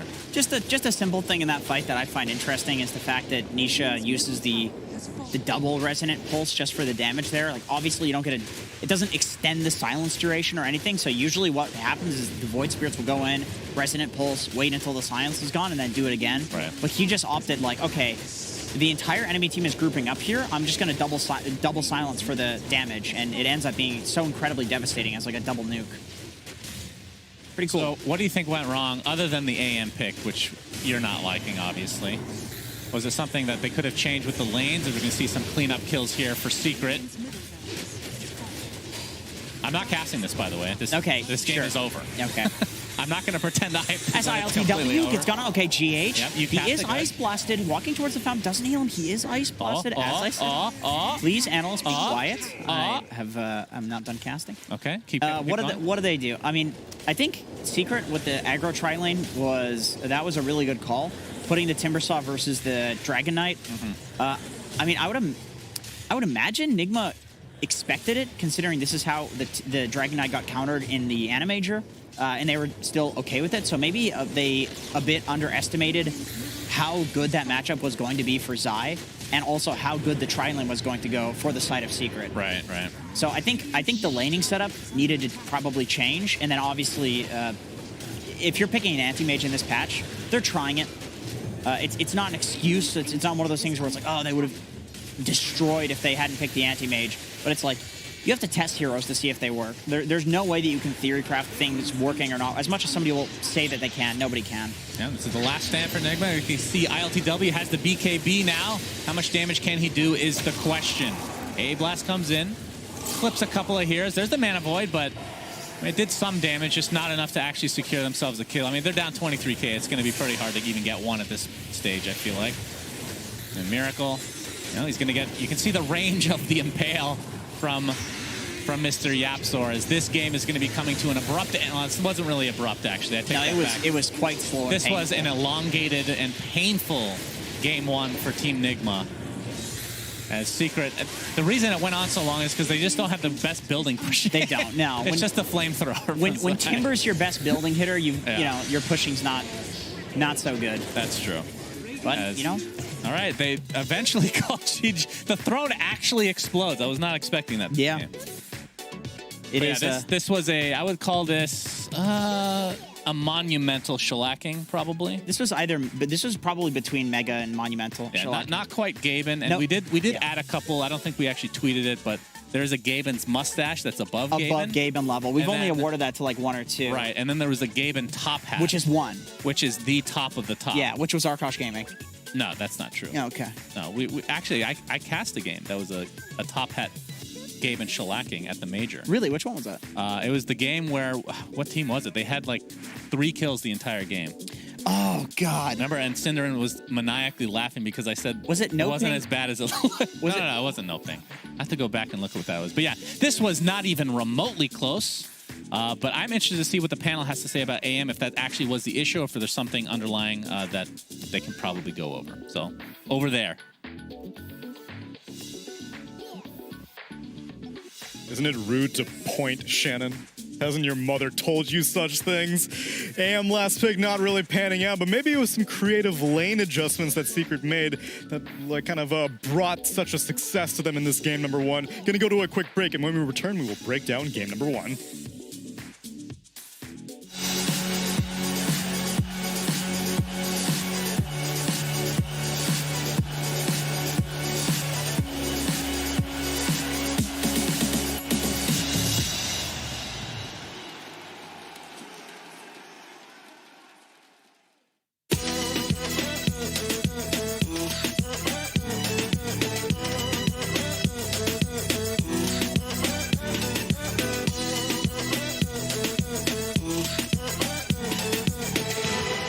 My name is Jordan Gilbert, aka Nubbin. Hi, my name is Sue Lee.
Nigma, on the other hand, it was the other way around. You put him on land, it looks amazing, at least the animator, and then here, they got 2-0'd by Viking GG, and then they just got smashed by Secret in this first game. T, what went wrong? Oh, what went right? No Secret. They start with this aggressive tri lane. You know, they make sure the Timbersaws dodged away from that Annie mage, and because of that kind of forward-thinking pressure they apply, they just sweep through the map. You see in the highlights the fact that all 3 cores were top net worth. They're collapsing on mid very quickly, and Nigma's lineup, they need a little bit of, like, not time, but they just need a slower entry to the game. You know, you need to be able to hit creeps patiently, get to like 12 minutes, and then maybe make some reaction plays. That just never happened. It was just go, go, go from Secret, and just that alone, Nigma just weren't able to really muscle up anything in this game.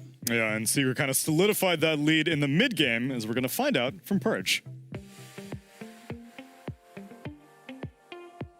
Thanks. I like to look at the little things that impact the game. Here's Void Spirit picking up a bounty rune.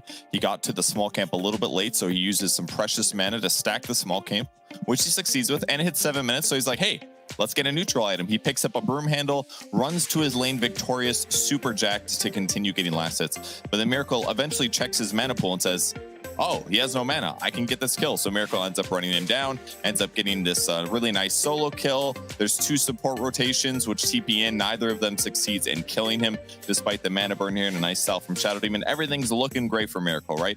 Then he's waiting for the haste rune. He ends up picking this up, dodges away because he sees them coming. Then he swings back in thinking, I can kill Puppy. I got to make some space here.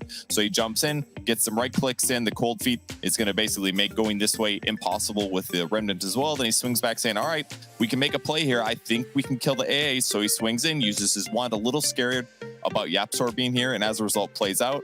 And then because of the disruption, he moves in, realizes, uh-oh, my haste is gone. He ends up getting stunned here and dying. And at this point, if you take a look at the net worths, he is one of the better cores that's actually doing okay in his lane. And all the other matchups, they were inferior, basically. So even though he tried to get this kill, maybe could have run away and escaped and not ended up dying. But this lost him advantage here. He's 3,200 net worth at this point of the game. And then after Secret cleans up the Phoenix, they just invade. There's this big stack. Nobody on the Radiant lineup that can take it, except for maybe like AM once he gets Battle Fury, you know, minutes and minutes later. So Secret invades this. Once again, Miracle gets caught on the back line trying to make something happen to defend their tower. He loses net worth again for a second time, and all the kills the A. And what happens after? Zai just walks up and finishes the ancient stack anyways, because there's literally nothing they can do to touch him with these extra levels that he gained from being an offlaner. Did they get anything out of this? Not really. Zai just did literally whatever he wanted to. And then finally, he just moves in between the tier 2 and the tier 1. There's literally nothing they can do. Miracle can't sap his damage and right click him down. He's got armor.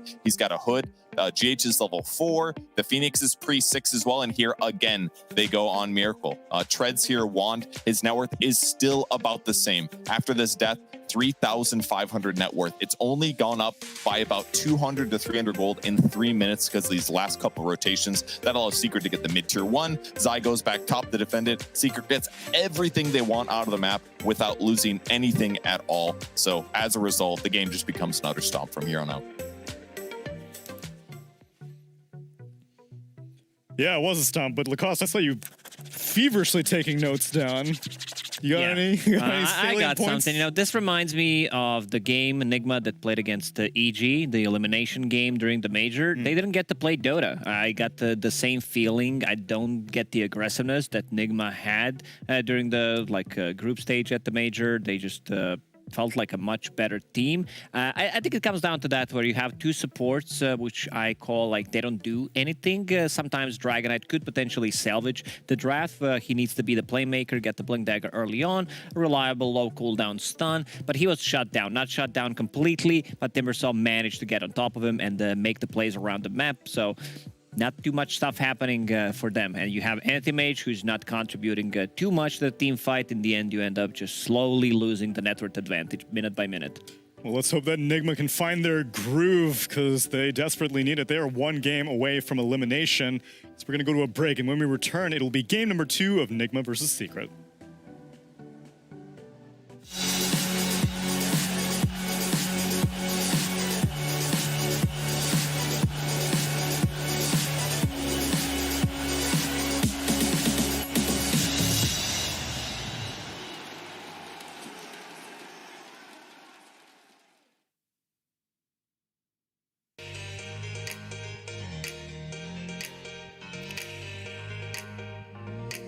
you're by my side, I love it.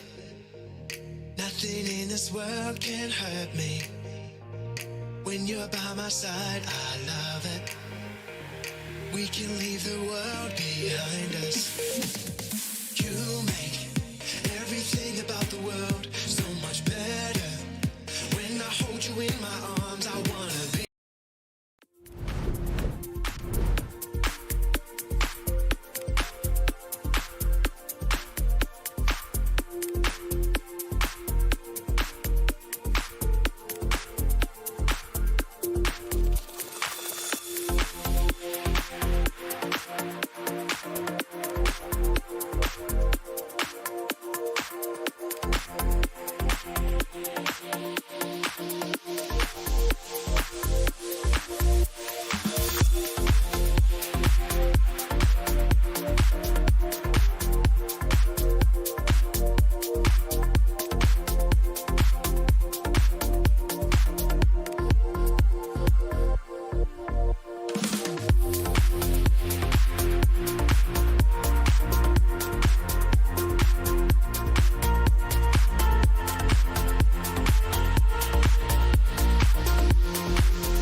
You know, it's like, oh, let's try IO in the Viking GG series. Solved. Not mark it off the list. Can't do it anymore. Invoker always gonna get first phase banned. Can't do it anymore. Luna gonna get banned out. They're running out of stuff in their play. There's nothing written on this card. They can always rely on the orange heroes. That's orange what heroes, they've been that's right. very consistent with. So I expect one of them to be picked at least for Team Nigma. Okay, we had Phoenix, though. That didn't work out too well. Dragon Knight, is he red or is he orange? He's red, because Silencer specifically had to get changed from red because he looked too similar to Dragon Knight. You remember that? Not really. Oh, yeah, no. Silencer, when he first was introduced to Dota 2, he had red armor, and now it's like a magenta pink because supposedly, they never confirmed this, but supposedly he was too close to Dragon Knight. Oh, yeah, saying we don't have that in game anymore. Glance value, my friend. Yeah, but you're saying glance value was important. But what about now? What happened? Why does Weaver look like Wyvern? Why, like in some cosmetics? Like, what's happening? Why is Nyx Assassin looking like Weaver? That's like true. you actually can't tell the difference with the subsets. We were out of beta now, you know. We were in beta previously. Glance value. The only people playing Dota have been playing for like 15 years at this I point. gotta correct you there. We're not out of beta. It's only the website that's out of It's only beta. the website. You go to your Steam folder, it still says Dota 2 beta. Maybe the new patch could be the next kind of the development of the game. If it's big enough. Reborn? Yes. That's what I like to see. You know what else I'd like to see is Nyx Assassin, because I think literally every single game of today has had Nyx Assassin first phase, both in our first series and now here. What happened with Lion? Why not Lion? Great against Nyx, instant hex. We didn't see him today. I don't think he was banned at all in all of the series, but they open up with the instant stun. Great setup for Ancient Apparition once the Dragon Knight gets that Blink Dagger. And here we go. Darkseer first phase. Great pairing with Nyx Assassin. Really irritating in lane. It's going to be interesting to see what bans Nigma does to cover this Darkseer. But I think going back to Lacosse's question about the Lion, I think it's mainly the idea that if you have the option of AA or Lion, I think AA still has a bit more kind of power in the rankings. Lion even looks much better now, especially against the Dark Seer. You get the Shard, kill 3 illusions with the Drain, sitting there with the budget BKB. So I would definitely love that. They might cover carry heroes. So right now we see Faceless Wood, which is good in the lane. Can Tom walk off the damage? Jug, perhaps? Lone Druid, summon that that's can tank it. Dire team ban. Why is that interesting? Because Team Secret played it. I don't think any of the teams, maybe Team Liquid, Yeah, it's just played Quake it. Fun It's Matumba just Man. the two of them playing the hero. Others don't value him at all. Yeah. The key thing is when Nigma does run this Darkseer, often teams might run a more semi-core to play with the Darkseer to fight and prod, but no, Nigma plays for like the harder carries. So far, they played, Terror Blades, even some, technically Lycan's more of a harder carry, but Luna as well. Like they don't really go straight away for like the melee carry to enable from the Darkseer. The Nyx alone will do that, but I guess that's an indicator from the AA. When you have Nyx Darkseer, AA doesn't really do anything in that lane. He's more of like a poke and prod playing with the 4, but when they're both playing together inside the wave, AA doesn't really provide much. I think that's why Nigma was so happy to give away one hero but then take the next. And they do ban out the Jug, so 3 heroes that could probably deal with an Ion Shell lane. At least these are the melee heroes. Ranged carries can kind of fit in, but it's kind of a little stressful to play it against Surge as well. Darkseer is an interesting first phase pick, but not one that's particularly popular. And yeah, they ban out the Lion. Well, let's see how it pans out. And so far, Nigma's 3 games they played at ESL Summer, they have with confidence picked kind of some of their better heroes, and it's not really been working out. So maybe this could be the final game. Again, to remind everyone, if Nigma loses this very game, they will be last place at ESL Summer. They will walk away with $5,000, but that's not what I think Nigma fans want. No, definitely not Nigma. They're aiming for the bigger things, but they need to win this one to stay in the game and play another best of 1 after this, if they manage to win it against Team Secret. So looking at Darkseer, they need hero that benefits from the Ion Shell, so most likely coming out from the mid lane. Maybe Ember Spirit. I don't mind Ember Spirit against the Dragon Knight. Could be a relatively good pick. You have a ton of damage coming out. You can instantly kill the support. At least the AA, we don't still see the second support for Team Secret. Dire team pick. Again, just to keep everyone updated on the openings, this is once again Secret going with a brand new pair. I think it's now 12 games, I think, in a row where they haven't picked the same 2 heroes in their opening draft. Long-range initiation coming up from Clockwork and Ancient Apparition. Long-duration stun, either with the Cogs or Dragon Knight stun. Great way to set things up. You can have this like global presence type of a thing. They also have this kind of... The key thing is multiple ways to enable the AA. Like if Clockwork's in one lane, DK's in another, they're going to be able to jump that hero, get the AA blast connecting with, and they will have this kill threat. The nice thing as well is Clockwork, the Cogs, when Darkseer is playing, it's all about movement. I think any hero that has a way to mitigate that movement, be it like a Rupture, an Arena, a Cogs, it really does reduce the impact that like Surge in this game has. Yeah, this is why Nigma also banned out the puck in the first phase. They were very prepared. Okay, new hero. Is it going to be Venge Drow or Venge Medusa? I would assume Medusa just because of the clock. You don't really want to pick Drow into these heroes. Venge was completely uncontested at the Animator, I believe. I think for the Terrorblade. Okay. Okay. Very cool. Still taking advantage of the minus armor, sure.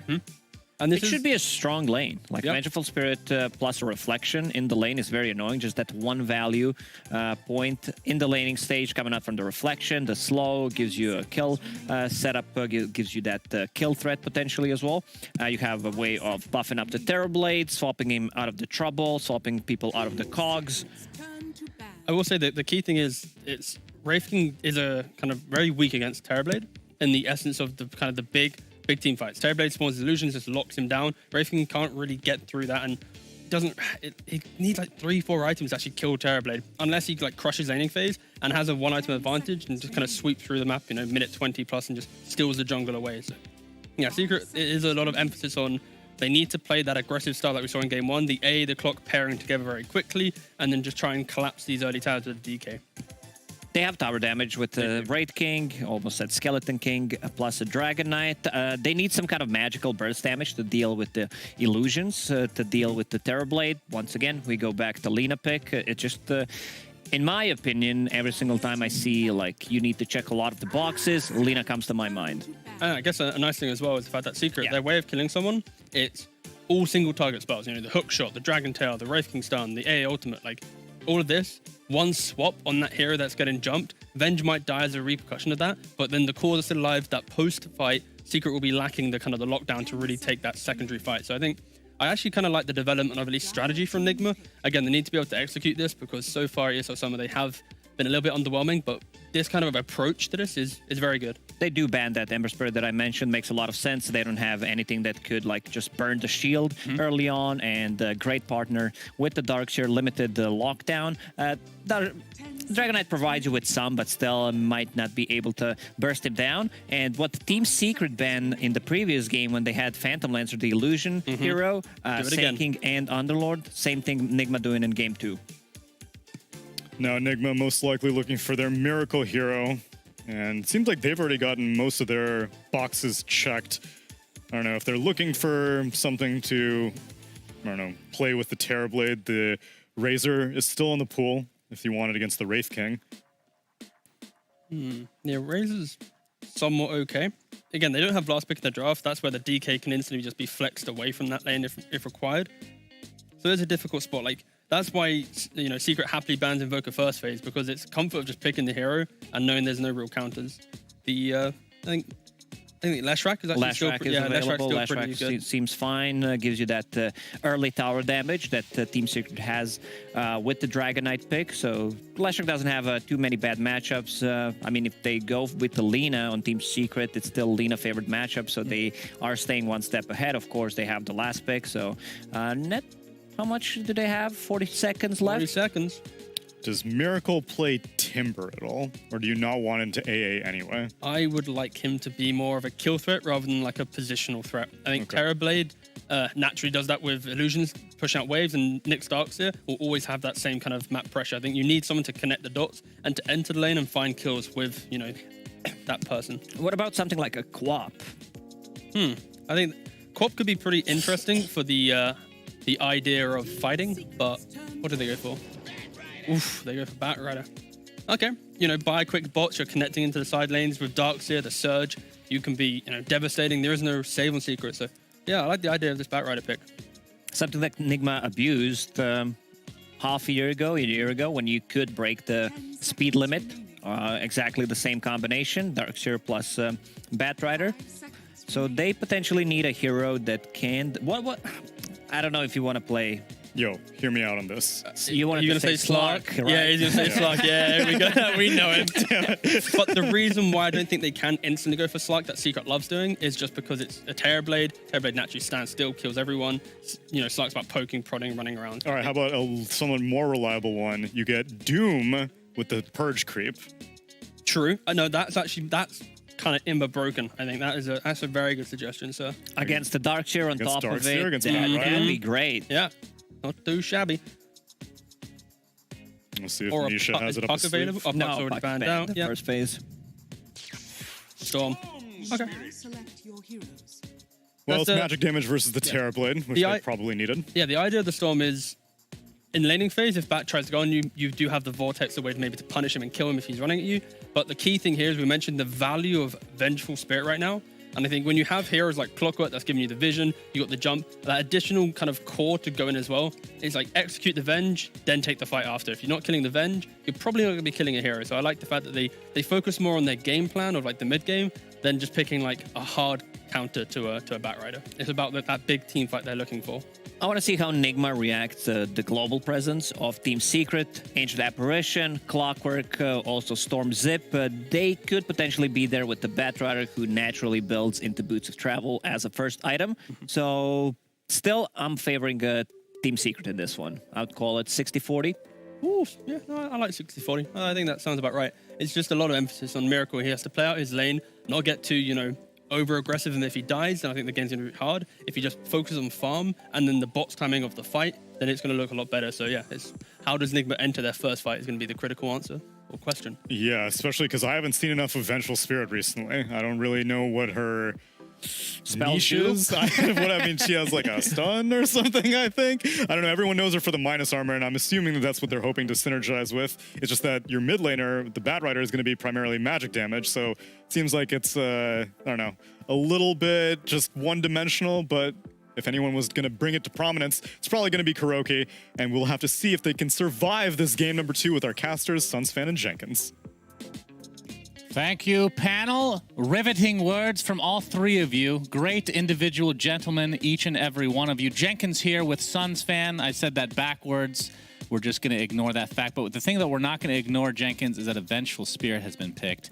I literally forgot this was a hero in Dota. Yeah, we're going to go ahead and admit this just live on air. We did Google what the abilities did. I'm going to call us out for that. Just the passive. The passive specifically, right? Because I thought it was flat damage, maybe, but then it's like, oh, that's Luna. Yeah, that's Luna now. They flip-flop these skills like 2 or 3 times now. It gave attack range at a point. That's right. But it's just base damage again. It's like Razor's ability, except Razor, it's only on himself, which is just the worst possible thing. Yeah.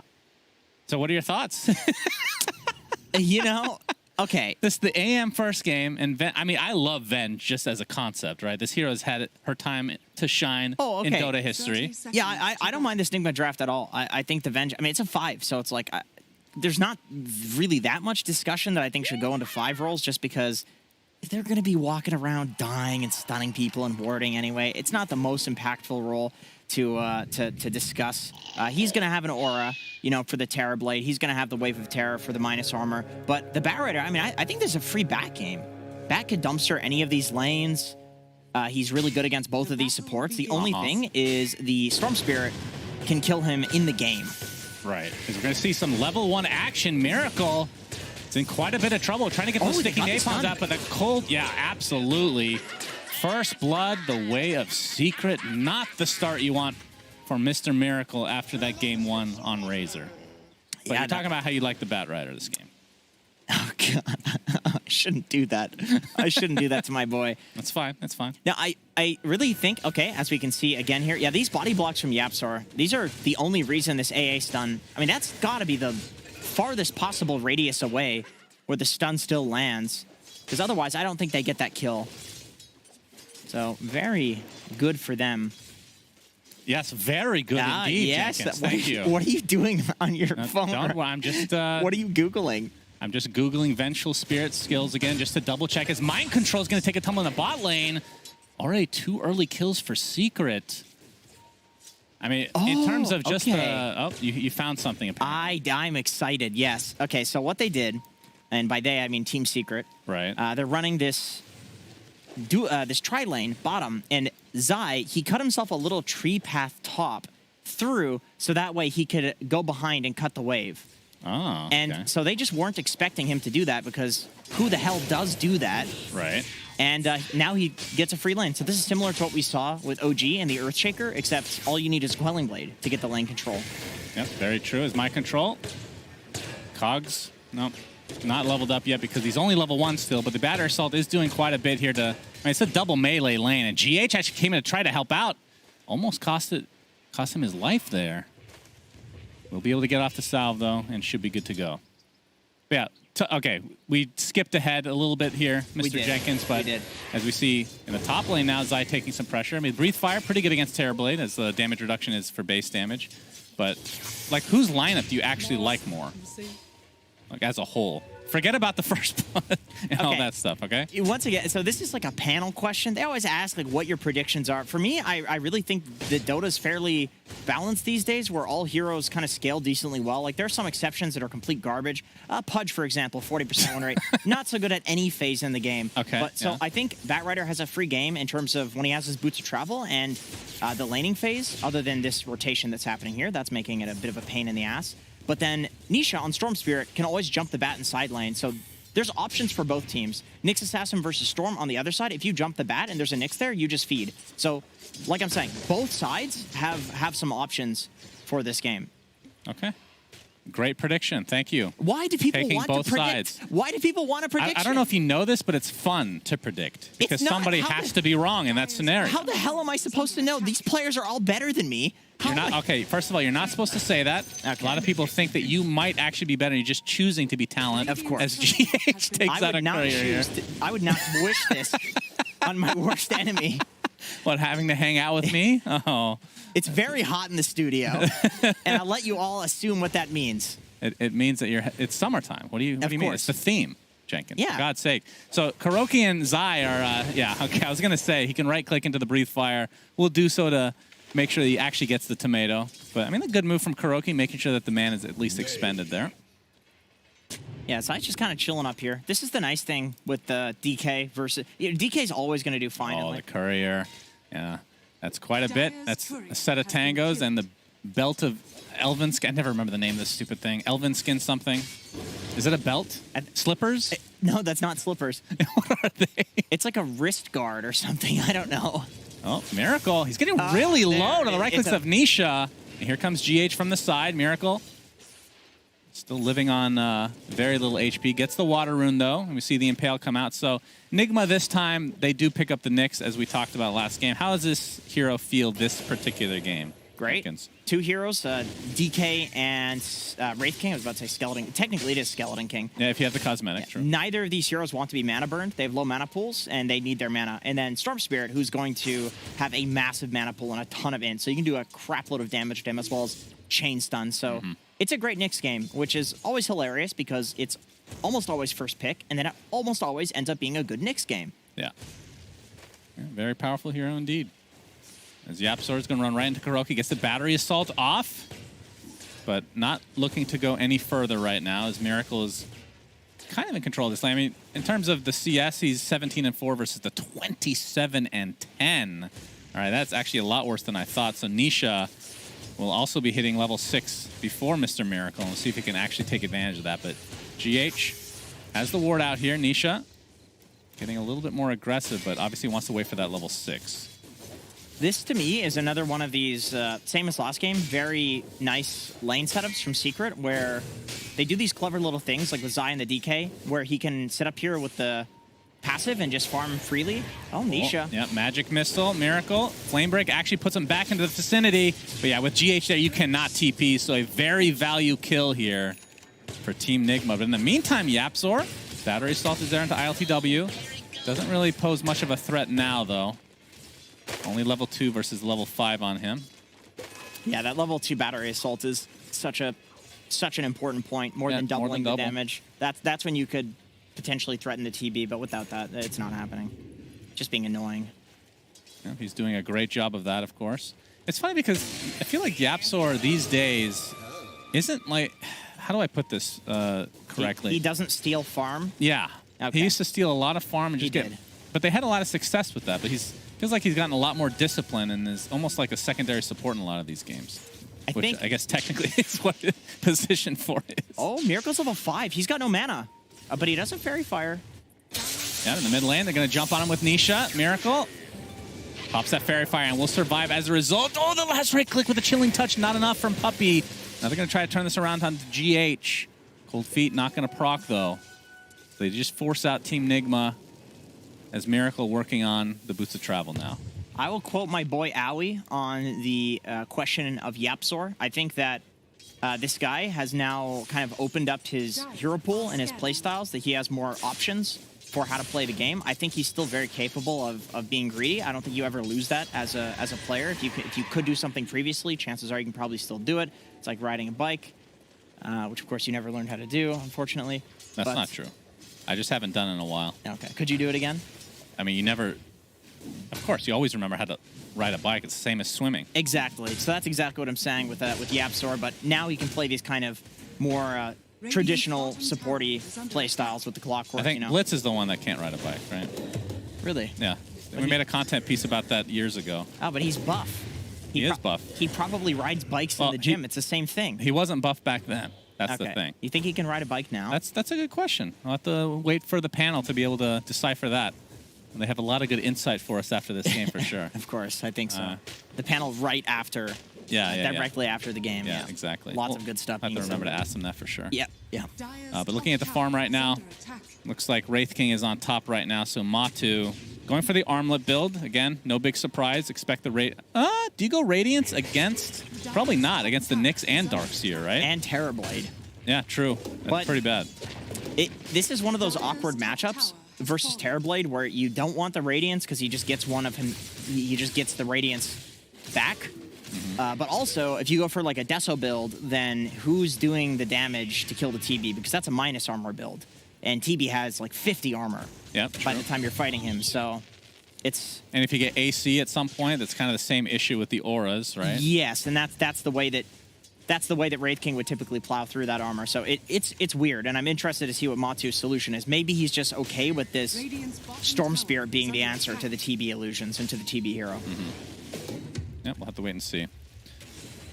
1K advantage right now for Secret, so nothing too crazy, but they've definitely gone off to a bit of a better start. And, I mean, the Wraith King, I mean, Matu, they got to be careful with here. If you just leave this guy alone for too long, you can just go in the jungle and just absolutely amplify that farm to another degree. TB's the same too, though, and I think you'd rather the TB doing it than the Wraith King. It's like Wraith King's got a bit earlier of a timing. As soon as he gets the armlet, he can start running at towers. Oh, Misha. They see him. Oh, nice. Dodges the Impale. All right. Very sexy. That he had no vision of that. He just predicted. I was trying to find the ward, but... he just predicted. That's really cool. Sometimes you feel a tingling, you know?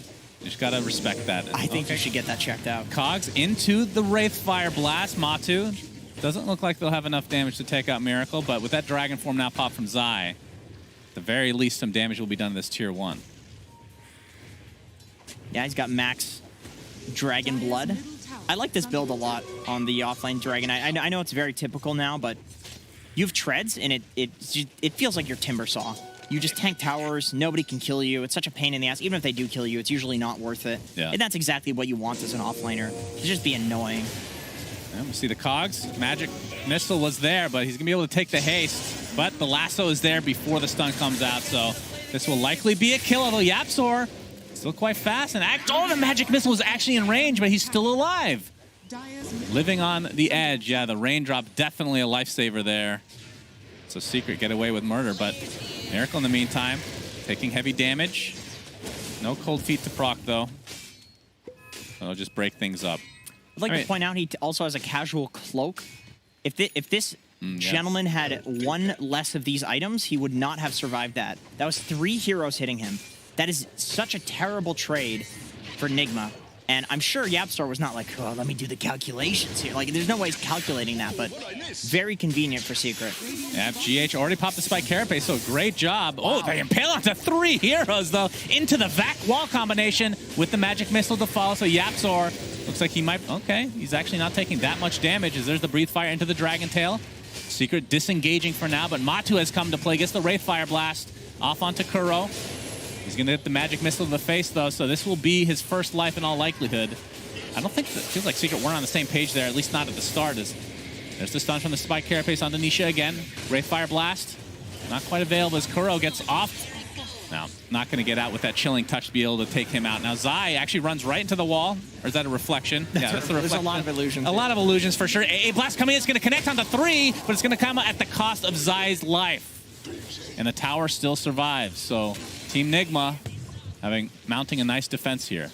One of those funny situations where you have a Dragon Knight on one side, so both teams know that this tower is either going to die or the Dragon Knight is going to die.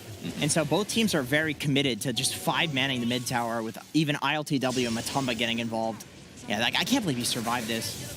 If the Firefly was up, definitely Yapsor goes down there. If he doesn't have that raindrop, he goes down. GH's response had none. he was not. I told you, he was not expecting that. I mean, the guy's a great player, but nobody goes in expecting, I can take. Yeah, I mean, even if he had died, he wouldn't have felt that bad because that's pretty decent space created. He took the rune as well. Yeah. But surviving on top of that, yeah, that feels very good. Moral victory, too. Yep, you know a lot about that one. That's all you get. Yeah, that's true. That's not even a. That's just. It's just a fact. It's just true. It's just true. Yeah. Well, okay, let's go back to this Vengeful Spear for the Kuro. So Nether swap. Yeah, the cast range is still the same as the old days. So level 1 is just, it's kind of weak. Yeah. Right? It feels like you don't really get the consistent swaps until you get level 2, which, you know, it's going to be pretty far away for him. This was 5. This was a good ability when there was 2 of them. Oh man, that was great. And then they removed it and added an Aghanim Scepter that requires you to die. Yeah, yeah. You have to be dead and feeding to use it, which. Well, first they put in the one where it feared when you swap. Sure. Right. But I feel like this Aghanim Scepter is playing to lose. You think so, huh? You have to be dead for it to get value. Well, he's playing position 5, so I'm just going to go out on a limb here and say he's not getting the Ags anytime soon. That's all I'm saying is they nerfed the hero to add that Ags. Right. That's the problem. It is a cool Ags in theory, though, right? Just needs maybe a tweak or two. I mean, you get XP still as an illusion. It's the strongest illusion in the game, theoretically, right? You get everything. The only problem is when you respawn on top of it and you're in front of like 5 heroes. That is true. I learned that you can backpack the Ags. Oh, so that doesn't happen. Okay. Because I did see somebody getting farmed. Their Revenge and the Furion was perma-sprouting the Venge illusion and killing them on the respawn. And it's like, okay, this is the most griefing Ags in the game, and that you can backpack it. I think I've seen that video. It's probably the only one I've ever watched on your channel. All right, so 2K net worth lead for Secret. The arrows were really distracting in that one. That's why I clicked on it, actually. 2K net worth lead for Secret. It's a tier 1 tower now as Team Nigma trying to apply some pressure with this metamorphosis from ILTW, who has the SNY now. And Miracle. Talked about him. The initiation is going to be really important from him, but going for the BKB after the Boots of Travel. AA blast with the connection, but a nice swap from Kuro. Finally hits level 6. Impale onto 2 heroes, and that's 2 heroes from Secret just evaporated. And Kuro and company trying to get some damage onto the Storm Spirit. Nisha burning down very slowly. A good counter initiation there from YapzOr. He might actually live through this, and Nisha was basically safe from YapzOr, so even if he dies, he'll be happy with that exchange. But in the end, no heroes for Team Nigma die in this engagement. Just sick team play from Nigma between the Darkseer and the Nyx Stun. That's not an easy combo to hit. I know you see like these Ravages all the time, but it's honestly, it's usually teams like Nigma that are pulling that sort of thing off. It's very hard. And with the wall too, the Dragon Knight is one of the best heroes in the game to create illusions of. Oh, they still want to fight. The Vac is there, and AA takes a tumble. Matu in the meanwhile still has his ultimate available. You can see he is going for the Deso build that you talked about. Trying to chase GH, but can just get off this Wraithfire Blast. It will be enough, but the Impale comes out again. Breathe Fire to follow, but Matu can't catch up. So still not able to find a kill in the last couple minutes here for Secret. Nisha, oh, he's going to find Kuro. And nobody really in the vicinity, but he doesn't know that, of course. So he's just going to play it safe. I think Secret really needs this Zai Blink Dagger on DK. In all of these fights, Mind Control is just constantly surging people away, and it feels like there's nothing Secret can do to stop that currently. They need the DK stun for sure, and ILTW is becoming a real problem.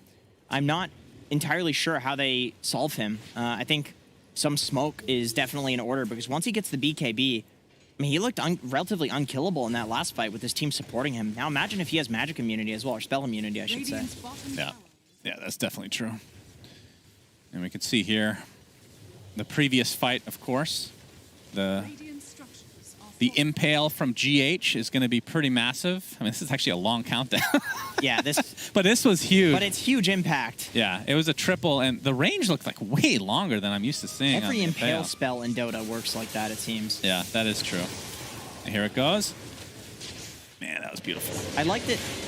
Oh, oh, we have a team fight. Oh, my goodness. AA Blast coming out. Vacuum outside of it, though. And Miracle will be the first to fall. So Secret finally getting a kill here after a couple minutes of a drought, if you will, as the Impale's going to connect on 2. They're going to lose Zai and YapzOr, though, and now Secret on the run. So despite losing Miracle, ILTW is still virtually unkillable, it feels like. They do find Kuroki in the end, but still a 2-for-2 that I believe... Actually, Secret will take this at that point, for sure. I have no idea. Like... For sure. I have no idea. Kill Miracle. That's a pretty high value kill for sure. Yeah, but you know, you lose the offlane DK. Nisha. Oh, he's gonna get impaled. Do they have anything after it? Vacuum kept him in place for a bit, but Looks like he's going to survive. Oh, counter initiation now from Yapsor. Gets the cogs off, along with that hook shot. Spike Carapace is there. Going to get bounced the other side, and that'll break things up. Yeah, Yapsor has 4 points in Rocket Flare now, so he doesn't really offer any damage for these fights. He is interesting. He's purely disruption, and so all of the damage needs to come from Nisha as well as Matumba. But the thing is, with Nisha, he is getting owned by this Nyx Assassin in these fights. Oh, Matu. Look at this damage on Miracle. And from the back line, Nisha jumps in, takes him out. And a huge crit from Matu is enough to take out GH in turn. And with so much mana to spare, Nisha finds Kuroki. And that is going to be a third kill in the blink of an eye. And you can see the battery is still doing nothing. I've never seen this build, I feel like. The 4 in Rocket Flare. What's the reasoning for this? Just to push out waves? Yeah, you know, I think it's one of those builds where you don't think that you can sit there and fight anyway. Like, he's gonna die to like a TB, you know, people are gonna be surged out of the cogs. Like, it's purely for pushing waves, and you're just playing to stun in fights. That's it. Okay. It's kind of cool though.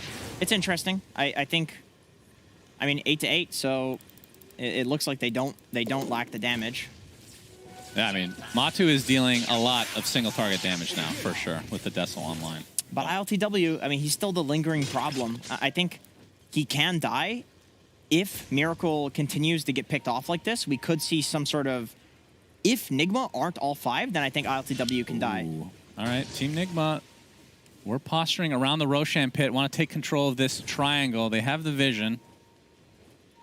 And this Rosh, I mean, Secret can take this Rosh really fast with the Wraith King.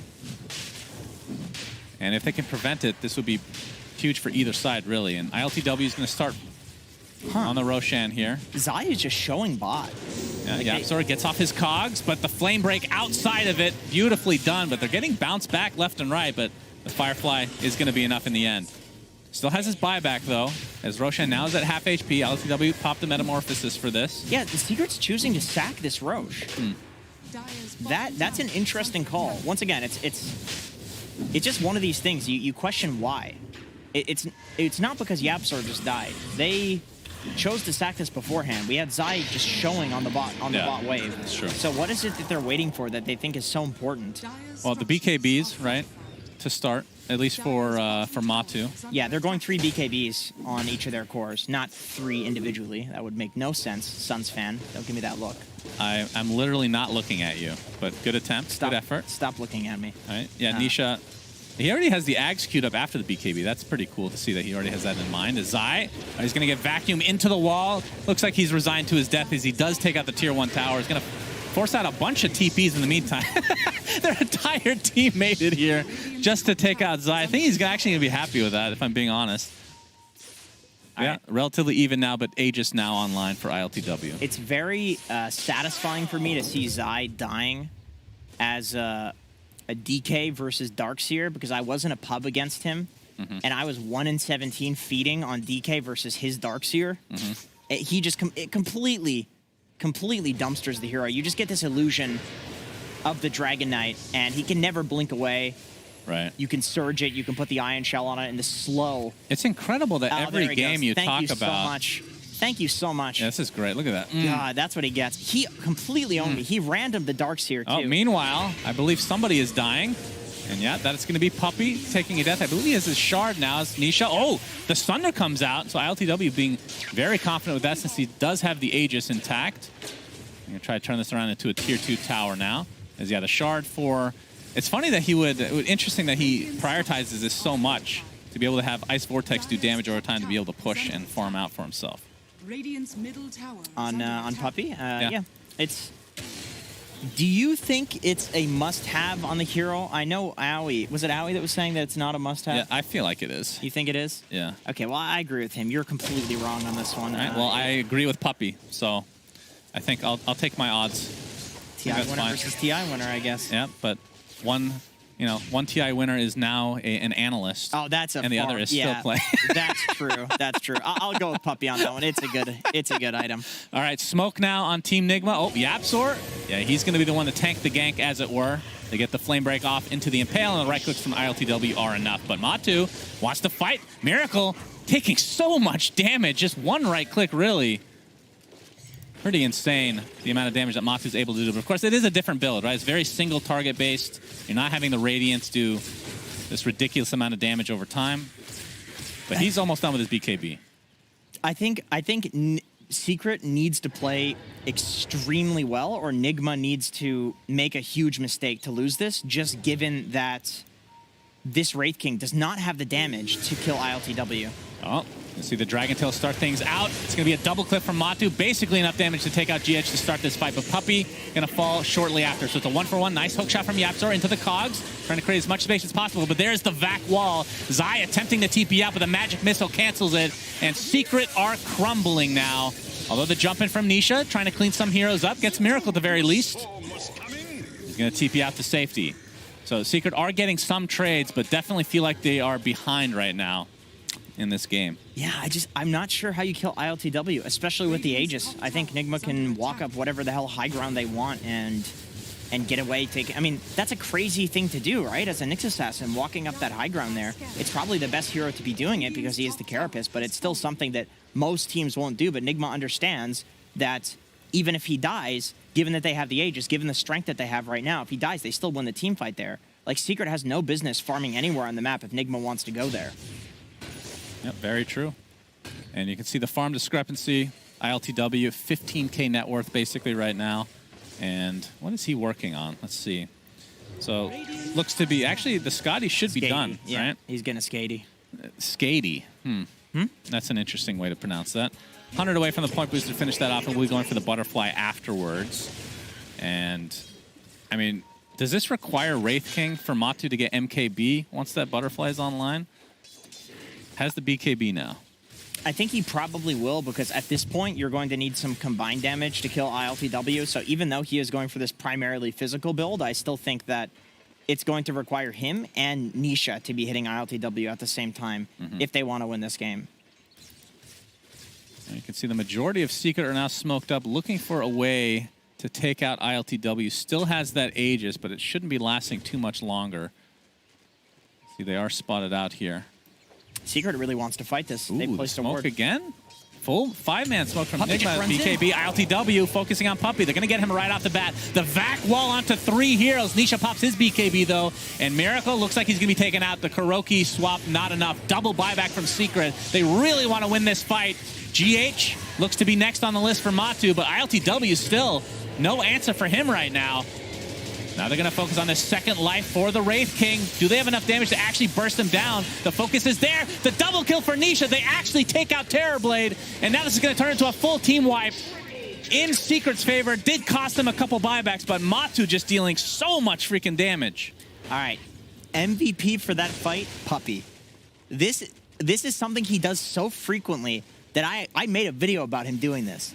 And it got no views because I didn't put an arrow in the thumbnail. Yeah, you need the arrow. But he will legitimately just face walk into fights like that if he has buyback in order to immediately buy back and then take the fight, which is really cool. I mean, it's such a silly thing to watch. Oh, all right. We're going to have a TP here. Miracle gets off the lasso. There's still a second life for Matu. Miracle pops the BKB. AA Blast does connect. See if Matu wants to back up here. Looks like he will do so now that a couple more members from Team Nigma are coming back to life. But he should be good. Level 19 now. I mean, what's the item build? We talked about MKB. I believe he has something coming to him right now. What does he got coming here? Blink Dagger. Okay. So Swift Blink, maybe? I think it's unlikely he's going to get an AC next. So I think Swift Blink, Abyssal Blade's not a bad item with the Blink Dagger. Now, you know, with this Abyssal losing the blink factor to it, I think having the blink first into Abyssal is a pretty solid build. And Nisha is pretty close to getting the Aghanim Scepter, so the Electric Vortex AoE, essentially Black Hole, which is a true game changer for sure. But I mean, I feel like Team Nigma, they do have some answers, right? You have the Spike Carapace, if you can see him coming from afar.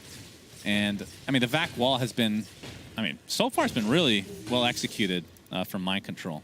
And now Secret has the BKBs, though, so the Vac Wall is not as destructive in these fights for them. But with that being said, like, still, the problem of ILTW, they killed him in that fight only because they were able to isolate him and chain stun him. Like, I think if Yapzor wasn't able to hit that hook, after the fight was kind of already over, with ILTW being at like 10% HP, I think he can just turn around and Sunder there and maybe even win the fight. Right. So it takes a lot of crazy execution for Secret to kill ILTW in these fights, and I think that's still going to be required up until Nisha has the Aghanim Scepter. Then it gets a bit easier, but it's still it's not the easiest thing in the world. Mm-hmm. And he was originally opting to go for that Butterfly next on ILTW, but it looks to be the Daedalus instead, which has been actually the biggest change of the build, I would say, in the last, I mean, from the Major itself. Just going for that Daedalus relatively early. As you can see, the Matu talent. The 6 skeletons being spawned. Oh, he went for that without the skeleton damage talent. His whole build is kind of strange. Strange in the sense that you often see the other talents. You'll see the attack speed. Movement speed's typical, but then you'll see the strength usually because you're playing to right-click. So he's got an odd mix. Well, the strength as well, because you want to be tankier when you have the Radiance, right? Which obviously didn't go this game. True. But is actually going for the AC, so you still will get some value from those illusions on Nigma's side, at least. I suppose you have the BKB to dispel the illusion of TB now, so that's something. You have some option. Oh, they're looking for a fight here. Matu, they don't have any vision, though. Just hiding in the trees. He's going to blink in. Oh, he's going to get stunned to start things out. But he's taking so much damage from ILTW. That's going to be the first life for him. But here comes the AA Blast. Miracle trying to do as much damage as he can as Nisha basically out of mana now. And Wraith King, Mr. Matu, gets focused down into Oblivion. Zai, all he can do is Dragon Tail and attempt to run away. GH just waiting for this BKB to wear off before this Impale comes. But the blink is there for Zai, so they only lose 1. What? That's a miracle. I'm down. Yapzor. He actually jumps in. There's the Electric Vortex AoE. The Aghanim Scepter come to fruition for Nisha. But now he has no mana as the right clicks will commence. Zai, Dragon Tail off onto ILTW, but the Impale is there and the right clicks will be more than enough. Interesting that they would go for that without Matu alive. Basically a support for a mid there. Yeah, that was interesting. There's a little bit of miscommunication there from Secret. Ooh. Oh, that would have been crazy prediction, but no, he's playing it safe. Yeah, this is a very back and forth game as second Roche is now up and Nigma know that it is up. So with this Chrysalis online for ILTW, we'll be focusing on it. And Nisha has no buyback, so they might still be afraid on Nigma. They don't exactly. Zai attempting to TP out will be successful, but I don't think they can contest this at all. I mean, if they can maybe delay it, I mean, it's 30 seconds on Storm. That's what you're waiting for. Did you see that Miracle tried to Psychic Headband him close so that Nyx could stun? Oh, really? That was cool. Yeah, I was looking, I was like, who has a Force Staff? And then, oh yeah, that's that item. Oh, that's a hilarious item. Up on Secret. So Nigma did not, I mean, we have all the information. They could have just killed it probably. Oh, we're going to watch it again. He tried. Look at this. Oh! It's right near the end. Yeah, this is a good effort, no doubt. Just a little bit too far away. Perhaps if we had that Windlace in GH's inventory instead of the 2 fluffy hats. Yeah, the min-maxing for real. Yes, he should have. Yeah, of course. With Psychic Headband on back. I mean, he basically has Ags now. So that is going to be something to fear. As Matu now focusing on Roche, they can see it's at half HP, and now you have the damage coming through as Nisha's inside the pit. This is the Aegis, Cheese, and Shard, the all-important Roche number 2. Flame Break comes out, but the skeletons will respawn themselves. So both teams know how important this fight is, and Roche is pretty low. And it looks like Secret are going to try the backstab smoke here. This should be interesting. Do they have a ward? They don't see that GH has the burrow. He's going to be on basically in the pit itself. Matu, yeah, it's going to be broken here. They can see where that rocket flare came from. ILTW going for the road shot, but a hook shot comes in. It's going to be snatched by Yapzor himself, and now ILTW forced to right click, and he's going to do so with a vengeance as Nisha just gets deleted from the game, and now Matu on the run, but that Scott, he's going to slow him to a crawl. Oh, he has no ult. He didn't have mana. Oh, he actually got drained of mana. Wow, must have been a mana burn then. Either way, 2 very high-value kills. It came at the cost, though, of Roshan, I suppose. I mean, Nigma did get Roche, but the Aegis went to Yapzor. Not sure who got the shard. It looks like that Rider got the shard. Okay, so the double flame break. Did he? Looks like he has in his inventory. The vac into the impale, into the flame break, into the swap. Oh my goodness. Because Zai has a shard too, so I'm wondering where the hell he got that from. Oh, yeah, maybe. Yeah, it's tough to tell. There's a lot of fire now, I guess, but yeah, Team Nigma, that was a huge fight. That was a 6K net worth swing, essentially. It's going to be even more. Another flame break, another one on top. And that is the Bat Rider special for sure. It's quite a good one. But this is going to be a full set of mid-racks, and probably more to follow. I mean, they don't really fear this Yapsor Aegis. You have the hook shot. Maybe they had to fear him. He gets the cogs off, pushing up GH to the cliff. But he's just going to get back to the other side, and that means he's going to get surrounded by Team Nigma members. Although they're trying to pressure him. Oh my god, the A blast into the electric vortex. Double kill for Puppey. Huge kill onto ILTW. Team Secret somehow turning this around. They get that 4th kill as well. Miracle, the lone member of Team Nigma to survive. That was, whew. That was They insane. got the wombo combo, my friend. Watching stuff like that just makes me feel really bad at Dota, because I was thinking like, oh, the racks already fell. Like, you know, what? Why is Yapsor going in like that and disrupting? Nobody's alive. Yeah. He was just baiting. It was all Look at this just a electric bait. vortex as well. I mean, they're all in the same area because of Yapsor. So yeah, give him the credit here. But this was, oh my god, a 4-man electric vortex, 3-man AA blast. Oh, that must have felt good. Yeah, As Secret, I mean, wild. obviously they lose that racks. It's basically even in terms of net worth, and now they're pushing high ground on the other side. Nigma only have 4 members. No buyback onto Terrorblade. We see the electric vortex again. They're going to get the kill on Miracle. Has to buy back into the game. Kuroki, the Eon Disc did proc, but he's still going to die afterwards. But a big vac wall onto 3 heroes. Puppey dies, buys back into the game now. As Matu trying to focus on mind control, the Eon Disc pops for him as well. And Zai, another electric vortex comes in onto 2. This will be a dieback on the Miracle if they're able to get him. He pops the BKB though. The right clicks, okay, the lasso now. Can they focus down Wraith King? Doesn't have his ult. Looks like they'll finally take him out without losing racks here. So Team Nigma, they defend successfully. Yapsor, the Impale will cancel that TP. And this is going to be an awkward second death for him as the Aegis is expired. AA Blast comes in though, doing some residual damage. But yeah, Team Nigma do defend. I mean, this is still an even game, it feels like. God, these electric vortexes by Nisha, man, they're so good. I don't know how this guy always has mana for these big zips into electric vortex, and always it's 2 or 3 heroes. I think the call to dive them in the tier 3s like that is a really interesting one, because you don't know the buyback status on these heroes, or at least you're not entirely sure. And so it's very risky, but they're literally just trying to take that momentum from the one vortex in front of their base and translate it into as much net worth, into as much control of the game that they can. It's a really cool call, but eventually they do get punished for it, because diving into tier 4s is almost always a ballsy choice. Yeah, I don't know. That Aghanim Scepter seems so broken, I'm not going to lie. Yeah, every time I see it, it just has such a huge impact. I like that people are going for it as an early item now. People used to go for it as like a 6th item or something along those lines. But it's so strong, and you know, especially with the talent on top of that, right? The electric vortex extra stun duration. Yeah, exactly. You used to be able to, with the Ag Shard, get the bounce and then put that on all of your teammates, but unfortunately the bounce talent does not go to teammates anymore. So what a shame. Yeah, that was a little too good. Yeah, I think so. Okay, I mean, despite losing the melee racks here, Secret have kind of crawled back in again. I mean, what do you think the odds are right now for each respective team? How much in control are Nigma? So we're getting to this weird late game territory where the Storm Ags, the stuns from DK, he has the 0.5 second Dragon Tail stun.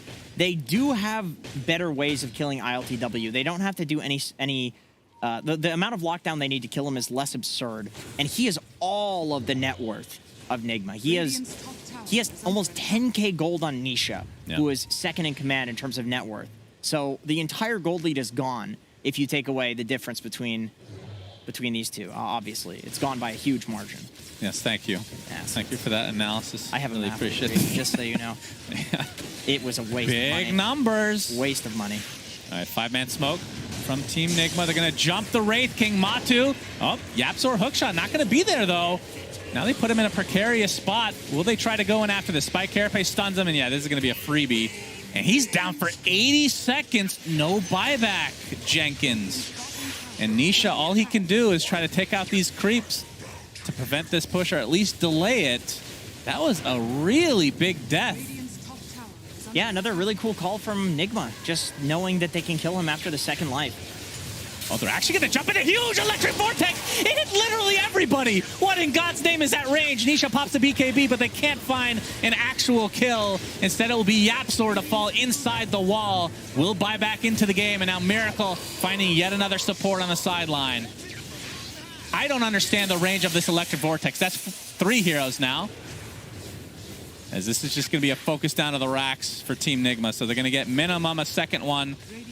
And the tier 2 is still up in the top lane, so they'll have to go through there or through the Ancient itself, or just straight to the throne.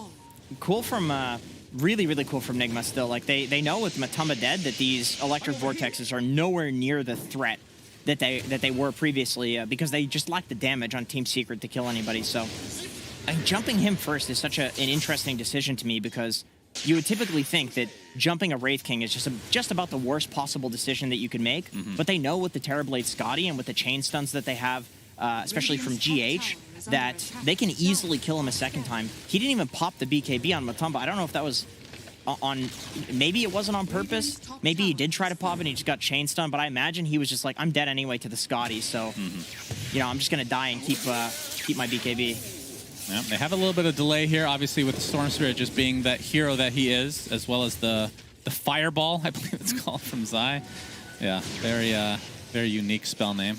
Those are my favorite, actually. The ones that are just literally what they are. Yeah, I miss Slardar skills, I'm not going to lie. I still call it amplified damage from time to time, just to make myself feel old.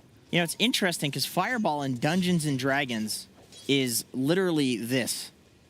It's you just put fire on the ground in an AoE. And in every other game, Fireball is like a single target thing. So I don't know if Dungeons & Dragons invented that. I don't know if I'm allowed to say Dungeons & Dragons on the broadcast. Yeah, I think we're going to get DMCA'd. Is that copyrighted? Yeah, this is a DMCA Who stream. owns Dungeons? That's not fair. That's not how it works, Jenkins, but good effort. Okay.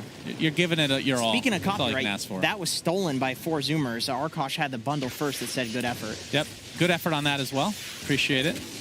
Last time I checked the tier list, you guys were in the copyright infringement section, so. I don't think that's true. All right, well, 10K net worth lead for Team Nigma. The next Roshan is about to pop. Ooh, that's a big boy rune. Yeah, that's a DD for sure. Good Gaben. He has a Satanic in his backpack. We'll be swapping that in shortly, no doubt. And of course, he has stolen the tome from his support. Yeah, the level 25, very important for Mr. ILTW. Oh. All right, not able to find Nisha there. The DD is popped. Now things get even more difficult for Secret. They need to have perfect execution here, and even if they do, there's buybacks on the side of Team Nigma, almost certainly. As there's the jump in, the Electric Vortex only going to connect on one. Now ILTW pops his BKB. Just going to apply all the pressure he can as YapzOr kind of just stuck on the wrong side here, just attempting to delay Miracle. And it looks like this will be the death of him. He just crit for 2,600 damage. Yeah, he does a lot of damage with DD. That's why big it's double boy. damage. There's the Electric Vortex, but the stun coming out. Looks like that'll be the death of Nisha. Does have buyback, though. And now ILTW and company focusing on the objective, which is the barracks. In case you are wondering, the fortification is popped. Did he not? Matu jumps in. All right, this is the last-ditch effort. It's going to be a 4v5 situation. Electric Vortex comes in onto 3 heroes. Mind Control getting bursted down. Looks like they're going to find 2 to start things out here, but Matu, again, the right clicks right now from ILTW. They just can't do anything about, but Meta is down. He's in melee form, and they're just going to turn this around. It looks like Matu will end up dropping here. Does have buyback, though. Will extend it here. Nisha jumps in with the Electric Vortex again. Breathe Fire to follow. ILTW just right-clicking with his melee form. Gets the Sunder off on a teammate, I think. Maybe that was on Matu, actually, as his ult is not up for another 20 seconds. This looks like the end of Game 2, which means we're going to Game number 3. So Team Nigma, I mean, this was a well-executed game from them. It kind of went back and forth there for a while, but they end up on top, Mr. Jenkins. What I've learned is that what you have to do in order to predict the games is to just go against whatever the panel says So they shit talk this vengeful spirit hero, and all of a sudden it's like, okay, Venge must be a god tier hero. Yeah, I mean, because T Governor said that it's bad. So. He did have a couple of saves. Kuroki definitely had pretty high impact here, as T Governor is now getting up in your face to make sure that he is the boss and not you. He's the alpha dog. Yeah. You're the beta. Well, that is true. Yeah, for sure. That is true. But yeah, pretty convincing win from Team Nigma, and they're going to force this game number 3. And I'm going to go to the panel to see what they have to say about this beautiful game. Yeah, you missed a lot of good intimidation techniques, but I mean, he's going to keep it under control for now. But in the analysis, I think we're going to have to start raving about how good that execution was on both sides. Ultimately, though, Nigma take it for game number 2. We'll be right back after the break.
Nigma bringing it back in game number 2. And, I mean, it wasn't easy. Nisha was definitely playing his heart out on that Storm Spirit with, oh my god, this play. This is beautiful. This is though, why I love Dota. But it wasn't game winning. It was not game winning, but it won my heart. Yeah, it's true. It was absolutely sublime. And that's kind of what Secret leaned on. You know, the 25-minute highlight, this highlight, it was all kind of that team fight, the delaying, utilizing the Wraith King. But fundamentally, RTW on this Terrorblade, just absolute, just dominant beast. Because realistically, Terrorblade into Wraith King, it's so hard to play that matchup because Wraith King can't really lock in and kill him. Itemization-wise, you know, Wraith King can never really get the correct items to chunk through. We saw how Armlet Deso was, you know, completely taken away the supports in the game. But Terrorblade, he can't just get blown away like that because he's got that butterfly. It's true. And I think most of our questions were pertaining to the Vengeful Spirit in the panel. What is she really capable of? Well, thankfully, Purge is going to explain that. Thanks, guys. Very happy Venge got picked today. I've been playing her a lot lately. I think she's actually in an okay place right now. You might think, she's got bad stats. She has low mana regen. Her movement speed is a bit weak. But the nice thing is that your 2-spell nuke is really easy to spend mana on. Wave of Terror is 25 mana for 70 damage. You can get last hits. You can harass 2 heroes. You can lower armor to amplify a hero like TB. There's great synergy there. And at level 3, you can do 250 magic damage with only 135 mana. It does not take a lot of mana to contribute in pretty strong ways in the early laning stage and contribute to these kills, rotations, and laning situations that get your heroes ahead. But the reason that Nigma picked her this game is because it combos really well. Look at this, Darkseer illusions, TB illusions, that's all things that Vengeful Spirit can amplify damage with by using Wave of Terror. It's really simple to use. You can check high ground vision, all that stuff as well. And if you just play the sides of the fight, your overall contribution to the engagement is pretty much always ongoing because you're semi-survivable. And then once you hit 6, the goal is to do things like this. You counteract the AA combo. And I think that's what Nigma is trying to do this game. They've got a DK stun, they've got a hook shot, they've got Ice Blast. This is what they're trying to do. Interrupt this initiation, and this buys your cores a lot more time while still complementing your draft in a really big way. This was cool here. Kuro kept stopping his stun to try to waste mana for Nisha. Unfortunately, Nisha had an arcane rune, so he got to dance for basically forever, but that's the ideal play here. And even if it's a situation like this where your team initiates first, you can almost always contribute because Wave of Terror is such long range, so it doesn't hurt as much that your hero has poor mobility. In this case, Kuro out of position, not able to swap Batrider to save his life, so he didn't quite get to do his job in this engagement. But ideally, he saves Batrider there, the fight elongates, and then they can take more engagements. So look at this. You can dewar top rune spots really, really easily because with Wave of Terror local down, you can stack neutral camps even if you're bad at timing and forget to do it. There's a lot of really good benefits to the ability.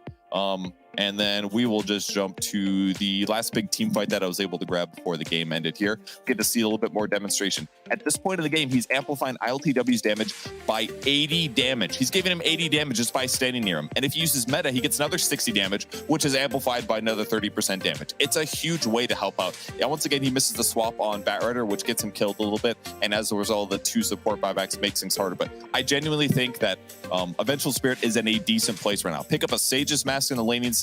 You can spam spells like crazy, get a magic stick, get a raindrop, have a great game, transition, team fight, all that good stuff.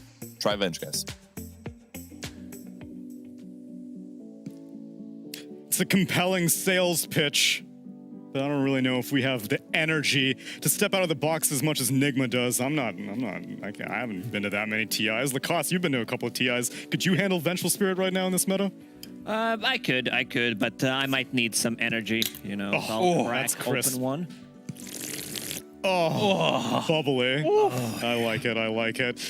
We're gonna have to figure out how the rest of the series goes down, though. There's no way that it could have done anything other than 3 games. It's a monster of a series. We'll be right back after the break.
2021?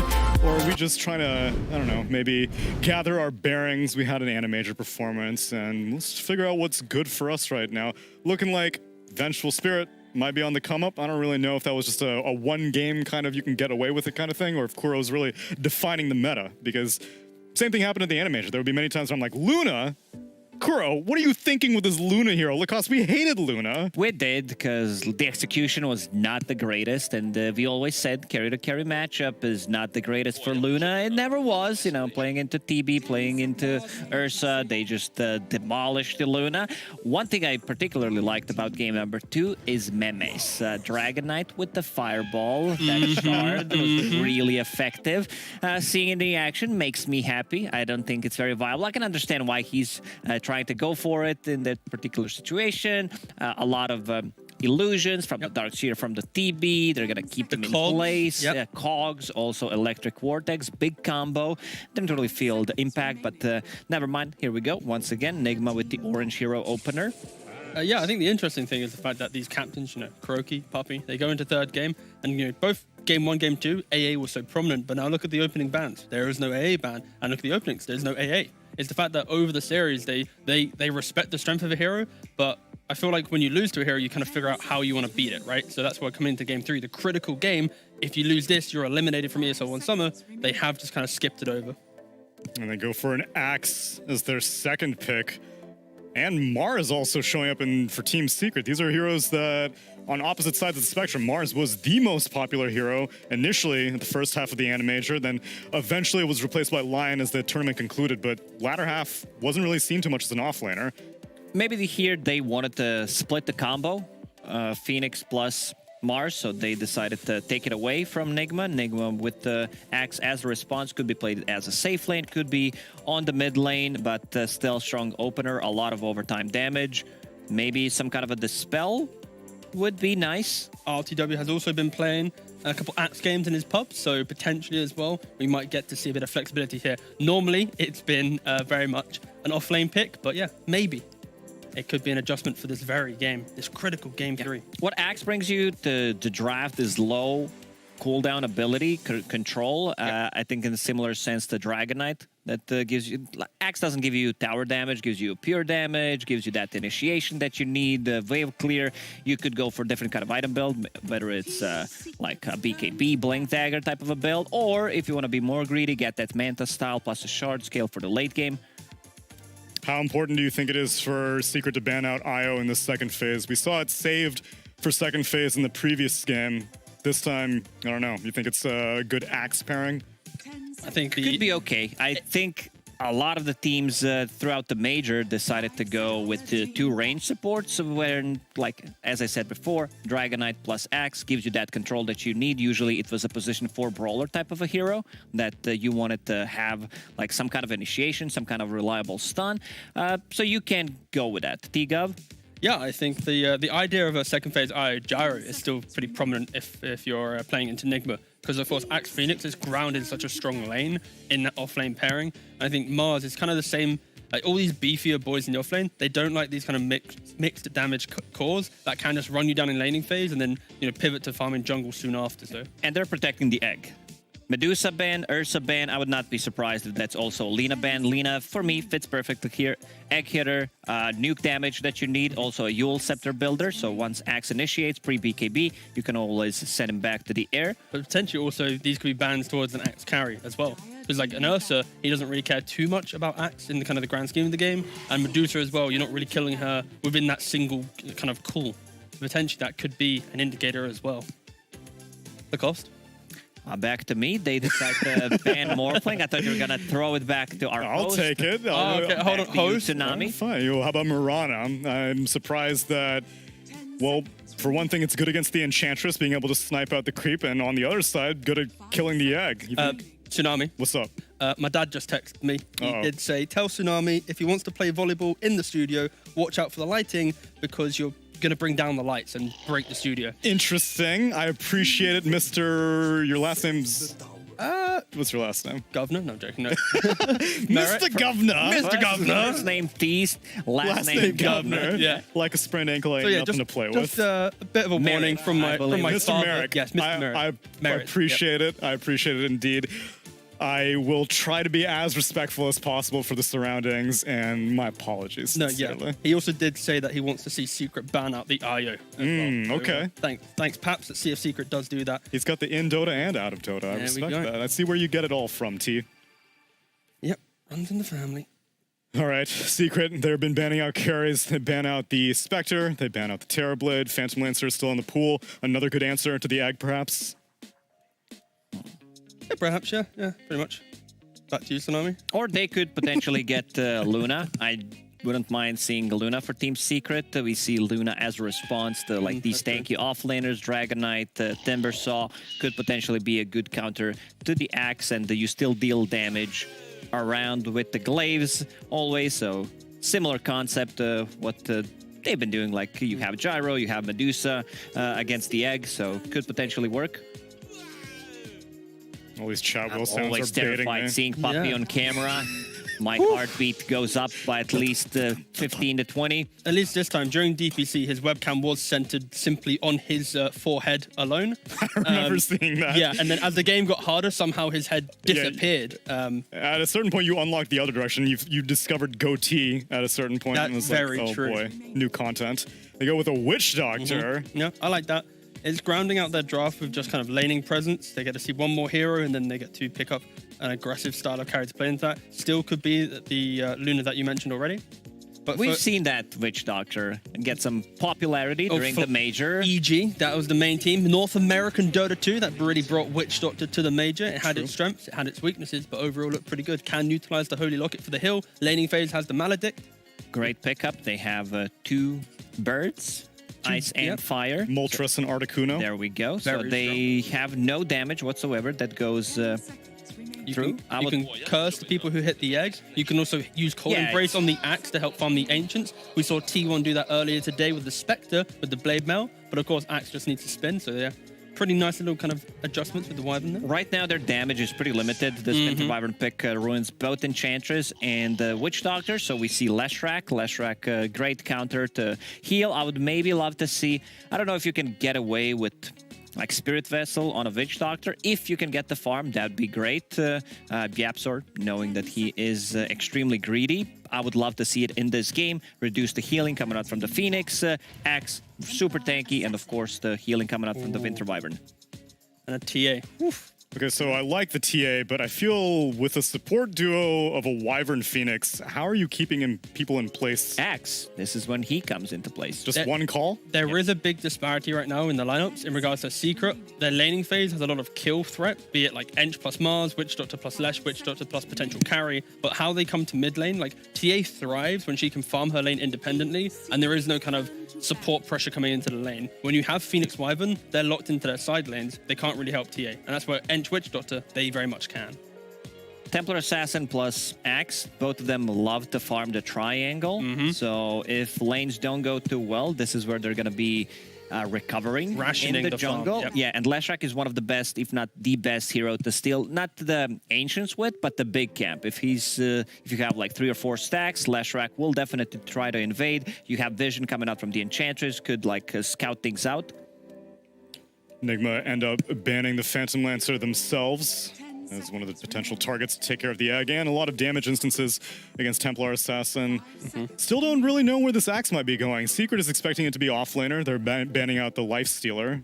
Maybe they might do one offlaner ban, one carry ban. Just a hero pairing is really good. Axe plus they might also Phoenix. just ban Juggernaut as well They on could. Secret, right? Just like completely, it's about right now, it's give Mars that lane to play that he can kill on. And like the Jugs, the Life Stealers, they have a little bit of annoyance to deal with. Yeah, right now, like Nigma, it's all about the TA, right? You're going to see like a semi-core or a core that doesn't really have a big win condition potentially, but more of like a stronger laning phase so that you don't have to rely on everyone going to the jungle. Because like we've already mentioned, if Axe has a bad lane, he's in the jungle. TA goes to the jungle. Imagine if your carry is a bigger scaling core that wants to utilize jungle as well. It is a recipe for being run over. It's a tough pick, I would say, for Team Secret, where they Like, if you want to ruin Templar Assassin, you could go for something like a Razor. I wouldn't mind seeing that. But then again, you don't deal damage through Wyvern Heal. Could be a tricky one. Nigma are burning all of their reserve time, and they ban. go with a Luna ban. Like, we could potentially just see, like, the Leshrac carry, and then put in, like, the Viper or something mid, you know, something that just is so dominant that you just play a quicker game. Whenever you have tower damage coming out from, like, possibly off lane, that they could swap things around. Like, Secret Draft is very open.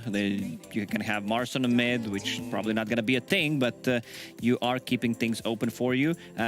My point is, having Leshrac, which deals tower damage, you can get away with picking a different carry. They banned the Jug. Yep. All right, so Arena is confirmed to be probably pretty useful for Secret. And now Nigma need to really agonize over this last pick. They have no time at all. They've got 15 seconds, basically. And they have to decide, is it the Axe offlane, the Axe carry, RTW playing, Mind Control playing? Is Mind Control speaking? No. Oh, it is going to be an Axe carry. Sand King carry Axe. What the? Hell Many yeah. words have been said. All right, so now let's think about this. It's going to... Okay. Alchemist. The machetes come out. Oh, that is a big boy. That is, yeah. That's beautiful. Now, we have spoken about this time and time again, that when there is an alchemist in the game, it is an alchemist game. What makes this an especially good alchemist game? Egg hitter, very nice.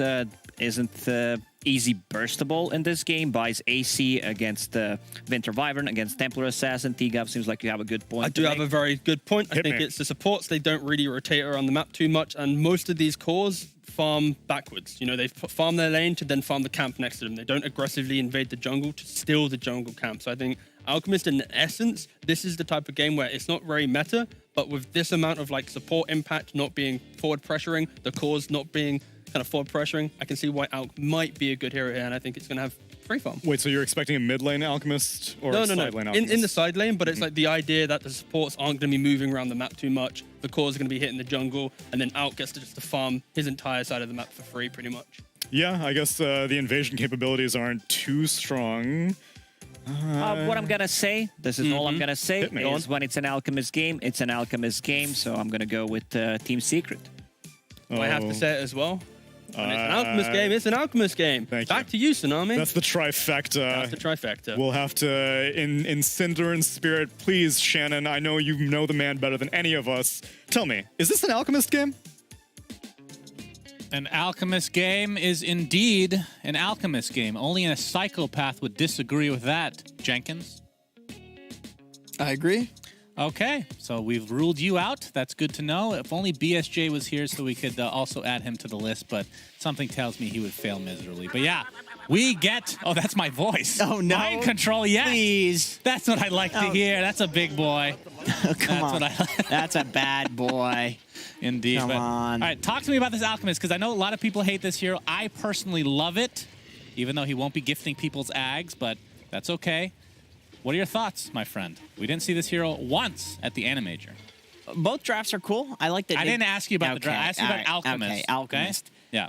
You know, there's not much to pressure him. You got Axe, he wants to farm stacks. You got TA, wants to farm stacks. I mean, even Sand King, when this hero is being played in the mid lane, wanted to farm ancient stacks. So all of these heroes are kind of passive. And with Alchemist, you get a free lane versus Sand King too. This hero is really weak until like level 4, level 5. And by that point, you get level 6 on Alch and you're Gucci. You get your ult, you don't die. That's great to hear. Now talk to me about the full lineups. Okay, full lineups. I like that Nigma is taking this carry Axe and this kind of 3-core playstyle from the Major. This is something that they didn't do as much in the Major, and so it's great to see them, you know, trying to improve going forward and right.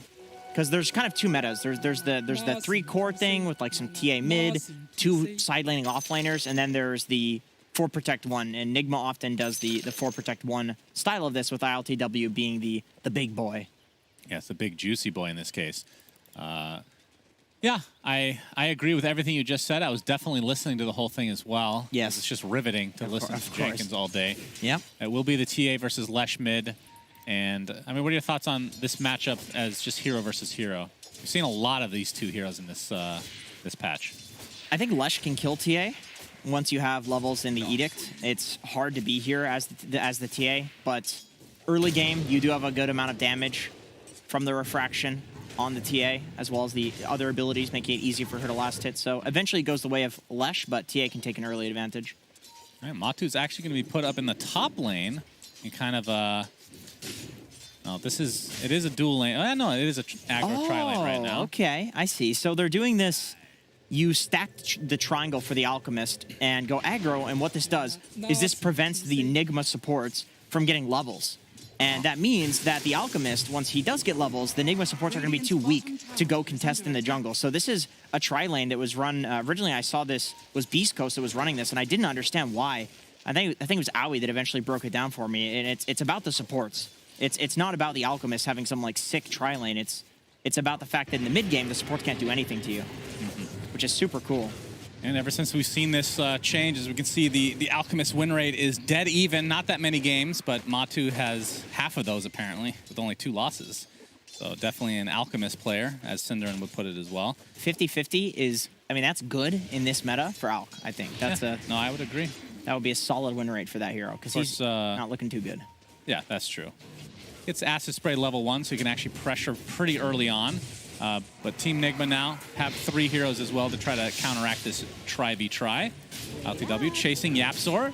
As that Battle Hunger applied, and with the Fire Spirits, is it going to be enough to heal from Puppey? Not quite enough. It's only level 1, obviously, as it is only 2 minutes in the game. So first blood, the way of Team Nigma, Mr. Jenkins. I don't think you care. I mean, Motomba's just free farming.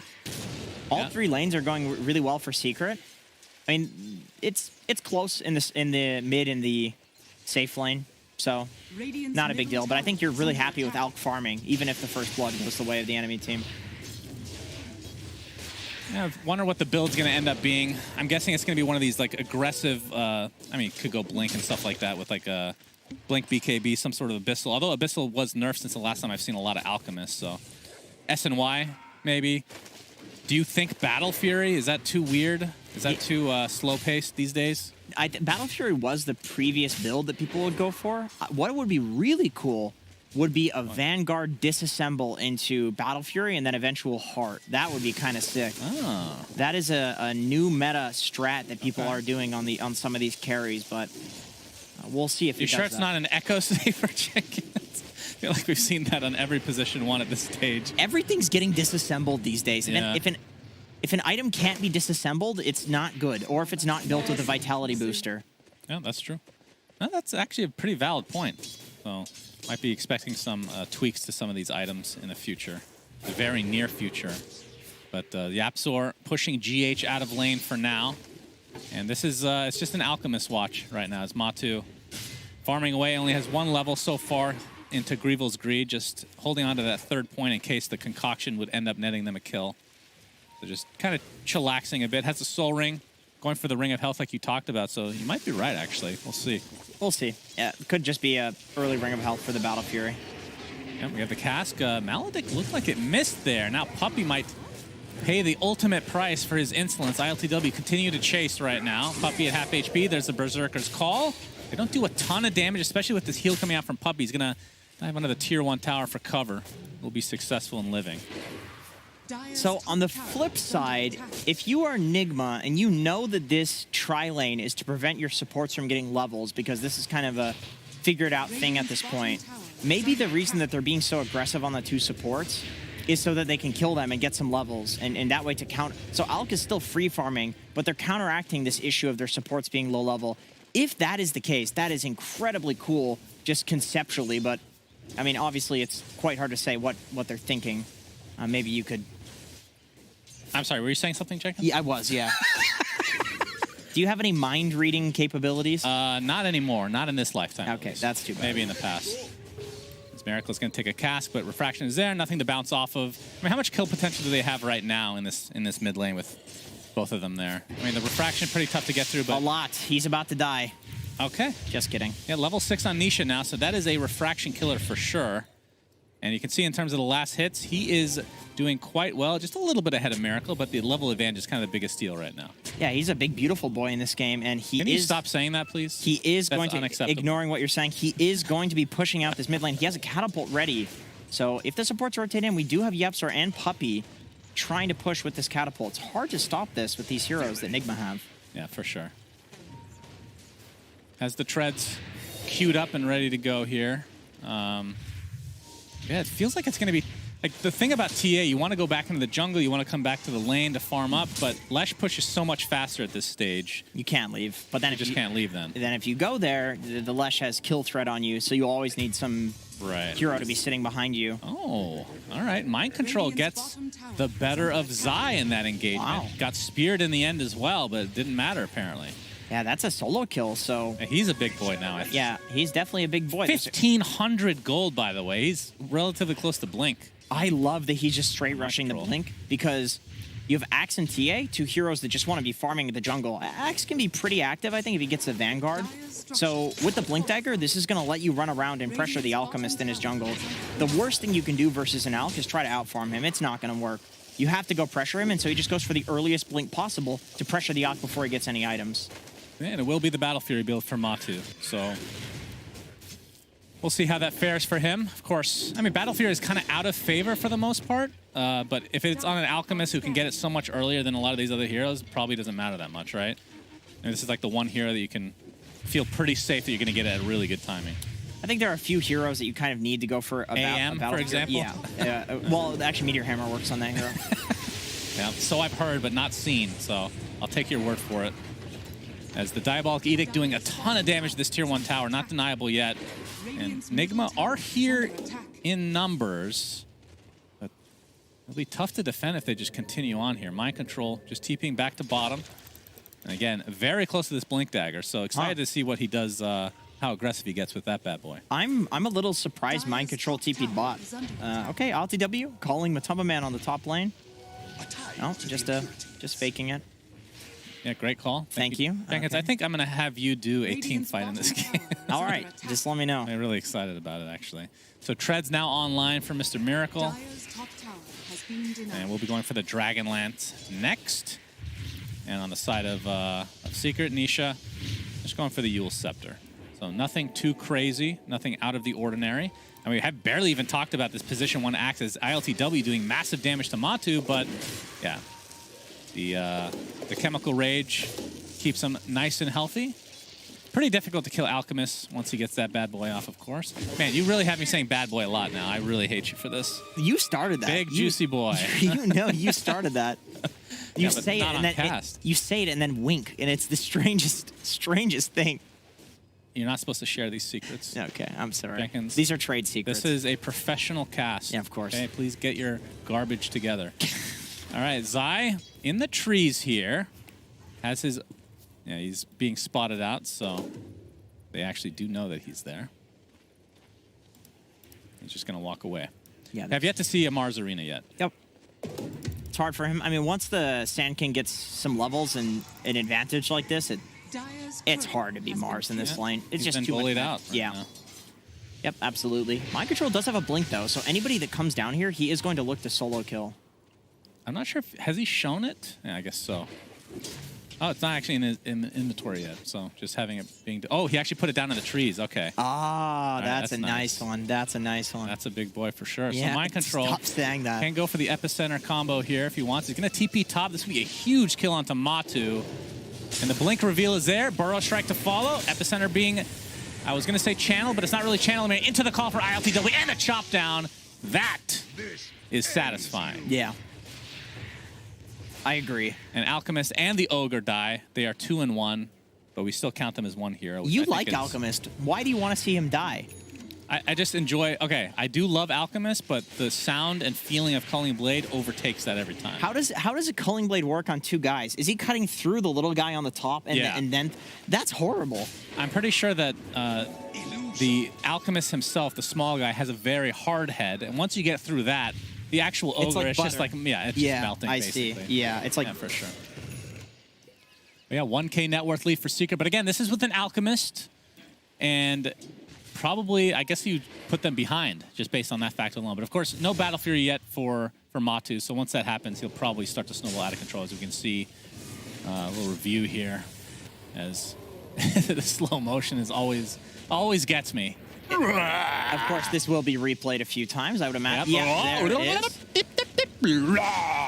Yeah, that's good stuff. I just feel... Oh, there it is.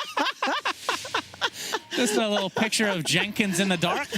That is nightmare fuel if I've ever seen it. Don't reveal That's that. like watching The Ring all over again. We're just my sitting here goodness. casting off of the sound. We're really in the total darkness. Well, yeah. Once this, I mean, if you're Team Nigma, I feel like you're pretty happy right now, right? Battle Fury at 11 minutes. It's good time, but it's not the best I've seen on Alchemist for sure. But of course, he was in the offlane technically, right? I think you're chilling if you're Nigma. This Axe hero, one thing that people don't realize is that once you get this Mantha plus Aghanim Shard, legitimately the Alchemist regen is not enough. Yeah. You do way too much pure DPS. There's no amount of BKB, Satanic, Sanjin Yash. Like, you can't get any items that deal with that. Like, you need... Another hero needs to buy an item. You need, what's that Yule Scepter? Wind Waker. But you never see it, so I don't know what it's called. But Wind Waker is good. You can, Yule's the guy that Axe goes on. Pudge is unironically quite good. You can dismember and eat the person that Axe goes on. Very relevant in this game, since there is a Pudge that you can unlock if you get the 10th Roshan, I believe. That's a pretty long game to be able to do so, which usually requires a techies as well, ironically. Yeah, well, there's an Alchemist, so maybe... Maybe if you, enough gold to buy a Pudge, perhaps, is Miracle gets the trap up. But the Zai set up with the arena into the spear. Will they be able to take him out with that Pulse Nova going to work on him? In the meantime, yeah, he's actually going to stay alive with the Refraction on the other side now. And there's the big combo from Mind Control. The choppity chop on 2, make it 3. Yapsor will be the 4th. Big turnaround for Team Nigma. They were ready for it. And Miracle somehow survived that onslaught. Really nice stuff from Kuroki there. It stands out to me when you see, like, he has this decision where either he can kill Miracle or he can pop the egg like that, and he just goes for the egg. Some communication was said where, like, Miracle's going to survive that, or maybe it doesn't matter. Maybe it's just too good of an egg opportunity, and then he gets it off, and you end up with this, like, beautiful 3 to 4 man egg. Stop saying egg, for God's sake. We got the Burrow Strike here. Fire Spirits to follow. Oh, the Spear actually connect mid-dive. Really nicely done from Zai, but not enough to finish off the Phoenix as of yet. Kuro comes back to the original location. Gets rebuked. Trying to get inside the pit. Pops the Fairy Fire. Looks like he's going to survive. That is quite the turn of events. Nisha, in the meantime, taking out the Refraction. Cold Embrace is there, but they have a lot of magic damage. That sets up an easy Spear. So finally, Seeker get a return kill here. At least it's a big one for them. Yeah, he is a big boy on that TA. God, you're the worst co-caster. You set that up. Okay, puppy, be careful. Yep. Oh, all right, Maledict applied. This is going to cancel the Blink Dagger perpetually. As in the meantime, all right, Mars Arena was set up to take out the Wyvern, who now has ult, buys back into the game. So GH... looks like it'll be set up by ILTW with that Arctic Burn applied as well. So the choppity chop again for him. And Puppy just solo killed Mind Control. What? What? Why? That's crazy. What? How did that happen? A lot of right clicks and obviously some Maledict damage. My God. He doesn't... Oh, he actually used Death Ward as well. He did use... It was Death Ward Maledict, but still... Here we go. Here's the impact move. 100 seconds. Right, excellent. Yep, there we go. Okay. You can see it was not caught on record, so it doesn't technically count. I was not set up to cast that for 100. I think that's why when I read 100, they're like, we're not going to let him cast this for 100 seconds. Yeah, that's true. That's true. All right, well, that was a pretty high-value kill for Secret, but at the same time, they only have a 1K net worth lead, which with an Alchemist means you're losing right now. Yes. And you can see that Matu is going for the SNY. And actually has Manta queued up. Okay, so it's not... Wait, is he actually going Manta? Okay. Yeah, it looks like... Wow. The disassemble will be the play. Yeah, SNY for the time being into a Manta. Here we go. There it is. So, wow, he's so low to begin with, too. Yapsor. Okay, from the high ground, he gets it off. And with a couple right clicks from... It basically was a solo kill. Wow. I'm going to be honest. Unexpected. That to me is just Sand King being an absolutely pathetic solo kill hero. Like, what, his right clicks are just not so good. Not so good. Yeah, and it's funny because his arms are huge, right? His claws. Yes, they are. Like, it's actually deceiving how little gelatinous and pulsating as well. Just absolutely disgusting. Wow, what a shock. Matu has the highest amount of GPM at this stage of the game. He's not even doing that hot, but it is an Alchemist. So if you're just joining us, this is an Alchemist game, just to put your fears to bed, as it were. But tell me about this Manta. What's the reasoning for this? I believe Matu, using arrow keys, has misclicked the Manta style into the quick buy. Really? Is that your professional opinion? Okay, let me think about this. There's things to dodge, you know? You got the axe call. It's very difficult to dodge. We have the smoke. Mind Control gets the burrow strike right off the bat on the Nisha with the egg on the low ground. He's trying to block, but there's the Death Ward. Again, Mind Control getting soloed again by Puppey, but it is going to be a trade for Zai. As now Matu, I don't know if he's actually ready to fight here, but the slows are applied to ILTW, who does have the Manta, but no Shard, as it is only 16 minutes in the game. Yeah, at this point, he basically just wants to farm with this. So showing up the fights is more so that he's just incredibly tanky at this point. Axe with any form of armor with the Vanguard is pretty ridiculous, because usually this hero has basically no armor, right? So you show up and all of a sudden you've got all this agility, and it's like, okay, this hero's unkillable. Yeah, this DD on Miracle with that Desolator means that they want to go for Roche, but they're expecting the smoke from Secret. The Acid Spray is down, and I mean, Secret is also a team with the Acid Spray can definitely do some damage to Roshan. Is now the counter smoke from Team Nigma. Wrap around. Okay. Yep, into the enemy triangle. ILTW, of course, doesn't have the Blink Dagger, but Mind Control does. And with that Sunray, Yapsor gets deleted by Miracle. ILTW technically gets the credit for that kill, but in the meantime, Mind Control, again, just getting bursted down right now. Buyback onto the Witch Doctor, but it's going to cost them Enchantress as well. So a 3-for-0 is Mind Control somehow surviving. Matu just running around with that Alchemist on his head. They can't do anything about it. A triple kill for Miracle. That was basically 4 deaths for nothing and the buyback. So this is a free Roche. So I'm confused. He's playing Alchemist, and you said he has an Alchemist on his head. Yeah. So Matu's the ogre. The ogre. Yeah, Matu is the ogre. Okay. I mean, that's basically when you're playing Alchemist, you are the big body. You're the big boy, as it were. I see, yeah. And the Alchemist is on your head. It's Mind Control jumping in again, but Puppey there to counteract it with the cask. Mind Control, though, does get off his ult successfully. The Death Ward comes, but a nice curse to slow things down from GH. Mind Control continue to tick down from that Maledict. Will this be enough to actually finish him off? Nope. He will barely live. I'm going to try to set this back up as the Aegis was successfully taken by Miracle himself. As we're seeing the heals come through again. That was interesting. So Mind Control did a little bit of like a dip back there after that fight, where GH was in range to Cold Embrace, but he didn't. So somebody made the call that he was going to survive the Maledict, and I say that he gets speared back. Yeah, Zai. Oh, okay. Well, all right. Yeah, that's yeah, Little Nick's got it right. I did see that there. Did you see that? What? That he got speared. He died there. Yeah, he died. He went in. Yeah. Yeah. Good effort, though. Sorry about that. Appreciate that. As the Burrow Strike from Mind Control does connect again onto Nisha. And look at the right click with that meld. So much minus armor applied to Nisha. Ticking away. The egg is used as well, but the heal's coming out from Yapsor. Will this be enough? No. They find Nisha in the end, and it just feels like Team Nigma are getting every single kill that they want. And again, to reiterate, it's a 2K net worth lead, but against an Alchemist, this is more like a 6 or 7K. I feel like. And I like what they're doing. They're taking over this entire triangle area here with wards and killing anybody that comes up there and just focusing on pressuring this mid tower instead of taking the tier 1, because they're just running it out. They realize it's impossible for Secret to fight. And here they go again. Yeah, just forcing him out of lane. I don't think they have any actual kill potential, but they do force out the ult. Speaking of ult, Zai gets his off, trying to protect Puppey, but not going to happen. Now Zai's ult not really used to be able to get any sort of a kill. He's just going to get right-click down and chop for ILTW again. And this is just snowballing out of control for Team Secret as they look to be definitely getting wrecked here in this game number 3. Nice counter initiation from ILTW. Still does not have that shard as it's about to hit 20 minutes now. Nisha attempting to run away. Doesn't have enough mana for the choppity chop. You know, they should come out with a cosmetic where he's a cook. Acts as like a chef or something. Chef's hat. That's a terrible idea. I'm actually going to commission somebody to do that, literally. Yeah. Big businessy millionaire guy. Yeah. The chef's hat. A starving artist, you're going to take advantage. If Ursa can have a cowboy hat, Axe can have a chef's hat. The cowboy hat was a mistake. Not anymore. Okay. People love it now. They do love it. It's but done 180. But Valve didn't like it. No, they didn't. They did like it. They put it in the game. but then the community got very angry. As Nisha trying to set up a kill here onto Miracle.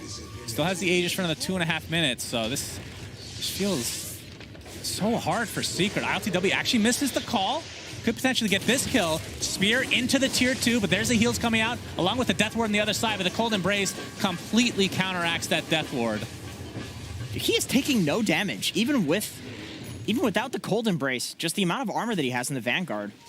I think he was taking, like, literally no damage. Oh, Mind Control with a little baby Burrow Strike. That is not level 1. That is, in fact, a level 4 Burrow Strike that he missed, but the ILTW choppity chop again. Jumps in, gets one. Curse applied to Nisha with the egg right next to him. And, yeah, Mars Arena comes out, but to little avail. Secret getting dumpstered in game number 3. And the problem is, although Matama Man just picked up 2 bounty runes in the enemy triangle. Hey, that almost evened up the game. Net worth. Oh, wait a minute. They scanned him. Yeah, okay. They might go back to... I think they'd rather get Rax. Okay, true. Oh, there he is. He's going back. But it's an AC that he has. This doesn't mean that he can fight. He needs a BKB. He needs a lot more than that at this stage. They are down big time. Actually, I don't even know if a BKB helps here. Tier 3 taken out. Miracle still with the Aegis, of course. A nice spear into the barracks. Maledict applied. But again, the heals from GH are just too strong. They find Zai. He has to buy back into the game. And with that Matu ult popped, Nigma are going to reset, at least for now, but they could go back in. Mind Control still with the Epicenter available. Oh, Burrow Strike actually not going to go off. The big call, though, and they're just going to blow up Matu. 50 seconds on the deck. Triple kill for Miracle. Puppy looks to be next. GG is called. This was a Gaben's mustache shellacking. You think so? Maybe not. I just wanted to say Gaben's mustache. Because I would put it probably monumental. Yeah. Mega if I'm shellacking actually not trying to be a meme here, I would say monumental or mega. Well, this is very important to get this right. I know. I need to revisit the tier list to refresh my memory on what they actually are, because might have made them up in haste and actually just forgotten about them. But no, at least we know what the top tiers are, right? Yeah. That's the important thing. Yeah, they're all Gaben related. That is true. Gaben is our lifeblood, of course. But yeah, Nigma, they lose game 1. And they come back with a vengeance. Game 2, they pick a Vengeful Spirit. Kind of awkward, but it ended up working out. And game 3 was not even remotely close. But we'll see what the panel has to say about Team Nigma moving on. It's a good day for European Dota team, because somehow they managed to win. We'll figure out why they won after the break.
Oh, love me a good old-fashioned lower bracket run.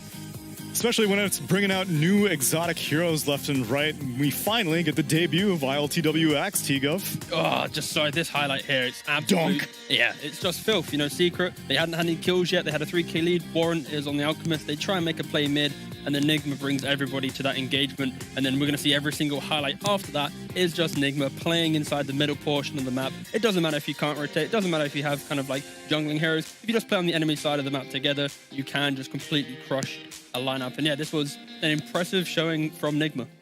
I love these like 2 strength cores that you get, and you have a scaling core from the mid lane, 2 initiators, strength initiators. So like once they get the blink daggers picked up, you are able to like play aggressively. Axe doesn't you know, rely on any of the cooldown, so he can be aggressive all the time. They get a lot of the stacks for him. Same goes for the Templar Assassin. So they came online very quickly. You also have 2 birds that take care of each other. You have Egg, and then one of the best tools to protect it with the Vibrant ulti. Axe also, like you have BKB piercing ability, so Egg will go off. You have a lot of sustain coming out from both of these support duo, and being able to like take the Roche with the Templar Assassin. Just good stuff coming out from Nigma in game number 3. Yeah, and one of the concerns was originally like, oh, if you have the TA and the Axe on the same team, they're going to be probably wanting to spend time in the jungle together, but they didn't really spend that much time farming. They hit the pedal to the metal like very early on. That's the key thing. Like when you look at their lineup, the concerns that we had was the fact that maybe if you play a slower game, you try and farm, that's going to be their issue. But they didn't play like that at all. You know, they play out their lanes and then they react beautifully at this mid engagement at like minute 12, or is it like minute 13 or whatever? And it's because of that one fight that they win, they suddenly propel themselves into kind of secret side of the map, and it's kind of that single fight into like aggressive pivot that you don't always get. And because they were able to obtain that type of fight, they just played on that pacing. And like Nigma throughout DPC, Kuroki mentioned he wants to play with this speed, this kind of forward-thinking attitude, and it really was showing in this game that even if they don't have the most aggressive drafting kind of nature, they can execute to that speed. So they are scary when they hit their rhythm. Yeah, talking about the speed, I always go back to the major, Vici Gaming against Nigma. They beat Vici Gaming, super strong team in 40 minutes.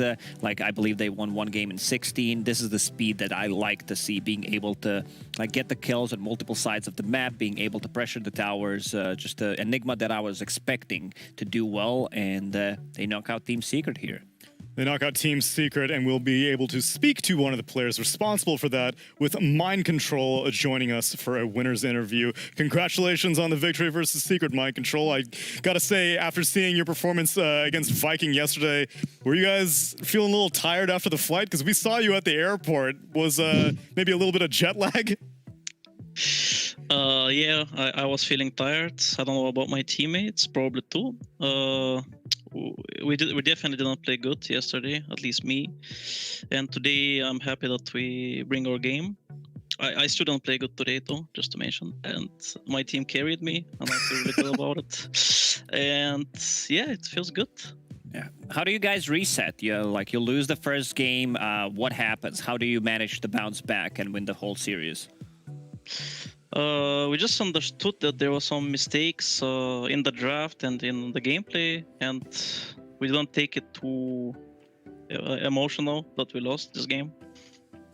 And also, it was like something like a warm-up game in a way, because it's the first game, and we didn't play against Secret Signs the wild card, so we didn't take it too much, not too much stress. Yeah. Considering how many games you played at the major, do you think teams got you figured out? A little bit. They figure out DK, right, and some other heroes, but I think if we played a little bit better, we would have won anyway some of the games. So we might have done well anyway. Yeah, sorry, Lacoste stole my question. So I'm trying to think of one on the fly. I can buy time for you. Please, you go for a question, Tsunami. I've got a kind of out-of-game question. This has now been probably like a year and a half of the Nigma organization existing. How have you enjoyed being a player-owned organization? Have there more challenges? Was COVID time rough for you guys? How have you enjoyed your experiences trying to run your own org? So we didn't really had the opportunity to live that because of the COVID. So still waiting for it in a way. All right. So yeah. I got a meme question. You know, you're sponsored by Etihad, you know, an airline. Does that mean in the future you're going to be getting these, you know, business first-class flights to all these events, you know, when COVID, you know, moves away? I hope so. That would be nice. I just wonder, is that so? Maybe that could be your pitch. You know, I saw you didn't have it for the major. Maybe next time you can get those, you know, those premium seats. Yeah, hopefully. I mean, it's been fun to see your progression, your whole organization grow. I know Dota's unique. We have OG, we have Secret, all these player-owned organizations, and it's fun to see you guys step out of the box. And really happy to see you move forward in the tournament, especially after your performance at the Animajor. And hopefully you can make a solid lower bracket run here at ESL One Summer as well. Thank you so much. Cheers, Mind Control. Cheers. And also, Cheers. oh yeah, I was gonna tell him GH's birthday is today, everyone. I hope you saw the lower third earlier. Please go on your Twitters, give him a happy birthday, because what better present than to beat Team Secret? Mind Control was giving his team credit for the win, but I don't know. I think he's always humble. He's always like humble, always his fault and praises the team. That's what I like to see. And if you check what they're doing in game, like Mind Control, he really loves to tip Miracle. Whenever Miracle's doing well, same goes for Miracle. Tipping Mind Control, just keeping the spirits. They tip each up other high. a lot. That's yeah. It's like RTW. He uses he bought every single fan pack so he can tweak them for what game he's in. He aggressively fan packed all chats, and then the rest of the team, they're tipping each other, you know, patting each other on the back, you know, getting the boys all excited, and you know, it's just a nice atmosphere within the team. I'll tell you what I'm excited for. I'm excited for our last series of the day. It's going to be AS Monaco Gambit versus Tundra, because Tundra lost earlier versus Quincy crew.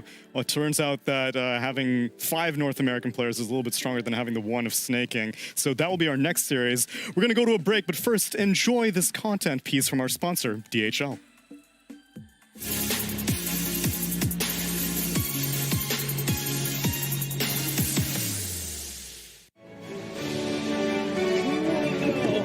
Okay, girl, it's Code King. We got some mail-in maid. He needs these salves. Why don't you be safe out there? It's dangerous, all right? Bye, Effie. Bye.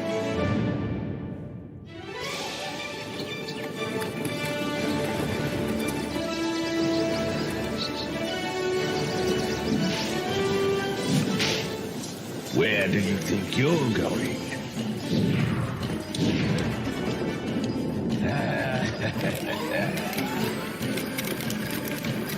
How embarrassing.